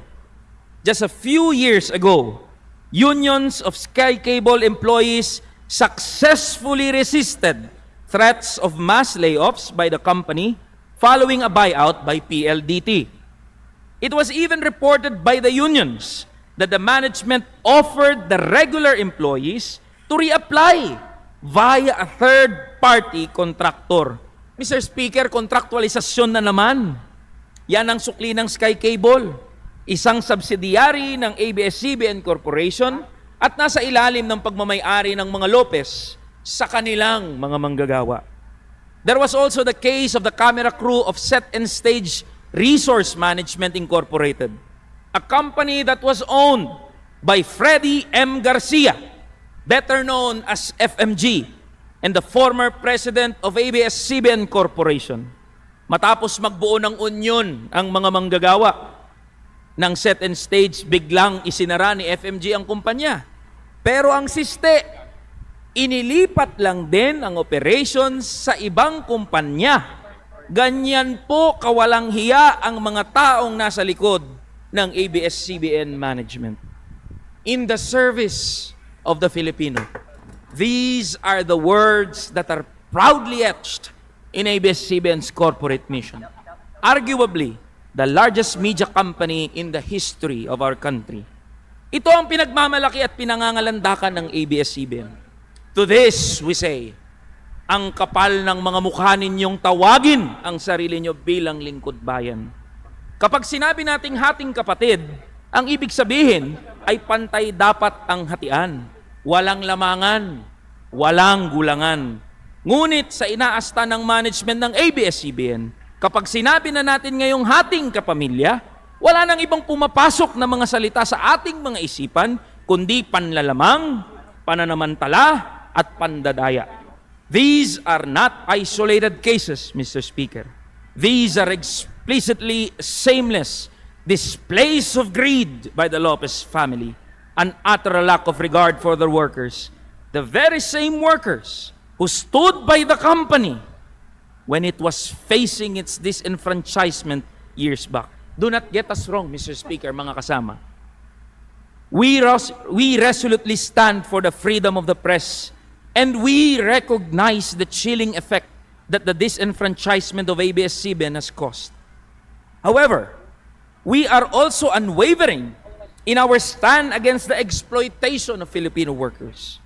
Kung kaya't kasabay ng pagkilala namin sa makasaysayang papel ng ABS-CBN sa paghahatid ng balita sa milyon-milyong mga Pilipino, ay ang aming pagtindig sa aming katapatan bilang representante ng mga manggagawa ay walang iba kundi sa mga manggagawa at ordinaryong Pilipino. Hindi naman na po bago sa atin, Mr. Speaker, ang mga ganitong klaseng pagsasawalang bahala at pananamantala sa mga manggagawa. In accordance with our mandate, as Kamanggagawa Party List, we have filed several House resolutions regarding rampant labor violations committed by numerous corporations. We stood alongside our workers against the intimidation, harassment, and retaliatory efforts, and other union-busting tactics of Standard Motors and Han Casino Resort. We stood alongside our motorcycle riders against the illegal suspension and termination by Lazada and JNT. We stood alongside the union members of Package World against the violent dispersal, assault, and employment by goons of Asia Brewery. We stood in solidarity alongside the workers of Sky Cable and Set and Stage. Thus, we are now again standing alongside the drivers of ABS-CBN. To end, Mr. Speaker, we would like to circle back to our opening points. Us, the workers of the world, are the ones who keep the lights shining, who keep the faucet running, who maintain roads and the cars that run over it. We create and sustain the world. Mr. Speaker, my dear colleagues, we must always remind ourselves that the very august chamber that we find ourselves in at this very moment has been built from the ground up by workers. It is thus acceptable for us, the supposed representatives of the people, to sit idly here and pretend that our workers are doing fine. Taon-taon na lang po natin ipinagdiriwang ang Mayo 1. Taon-taon na lang din po ang danas ng ating mga manggagawa. Panggigipit, pangharas, at samot-saring paglabag sa kanilang mga karapatan. Sawa na po ang ating mga manggagawa sa kalakarang kapag nakakaranas sila ng pang-api ay kailangan pa nilang manikluhod sa kung kani-kaninong mga makapangyarihan upang mapansin ang kanilang mga hinaing. Kailangan na po natin itong tuldukan. We, the Filipino workers, demand nothing less than the complete transformation of our broken system. A system where warring factions of billionaires do not exist. A system where workers enjoy the fruits of their labor to the fullest extent. A system where the bright lights of the stage are pointed not towards greed and exploitation, but towards care, justice, and cooperation. Mabuhay po ang bawat isang manggagawa at ordinaryong Pilipino. Maraming salamat po at magandang gabi sa ating lahat. Thank you very much, Honorable Dan Fernando, Majority Leader. Mr. Speaker, I rise on a point of personal and collective privilege. The Mr. Executive Speaker, Secretary made motion statements about me suspended. multiple times today, and I would like to respond.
Session resumed. Mr. Speaker, I rise on a point of personal and collective I move privilege. to suspend session to until tomorrow at 3 o'clock in the Mr. afternoon. Speaker, I rise on a point of personal and collective privilege. At 3 p.m.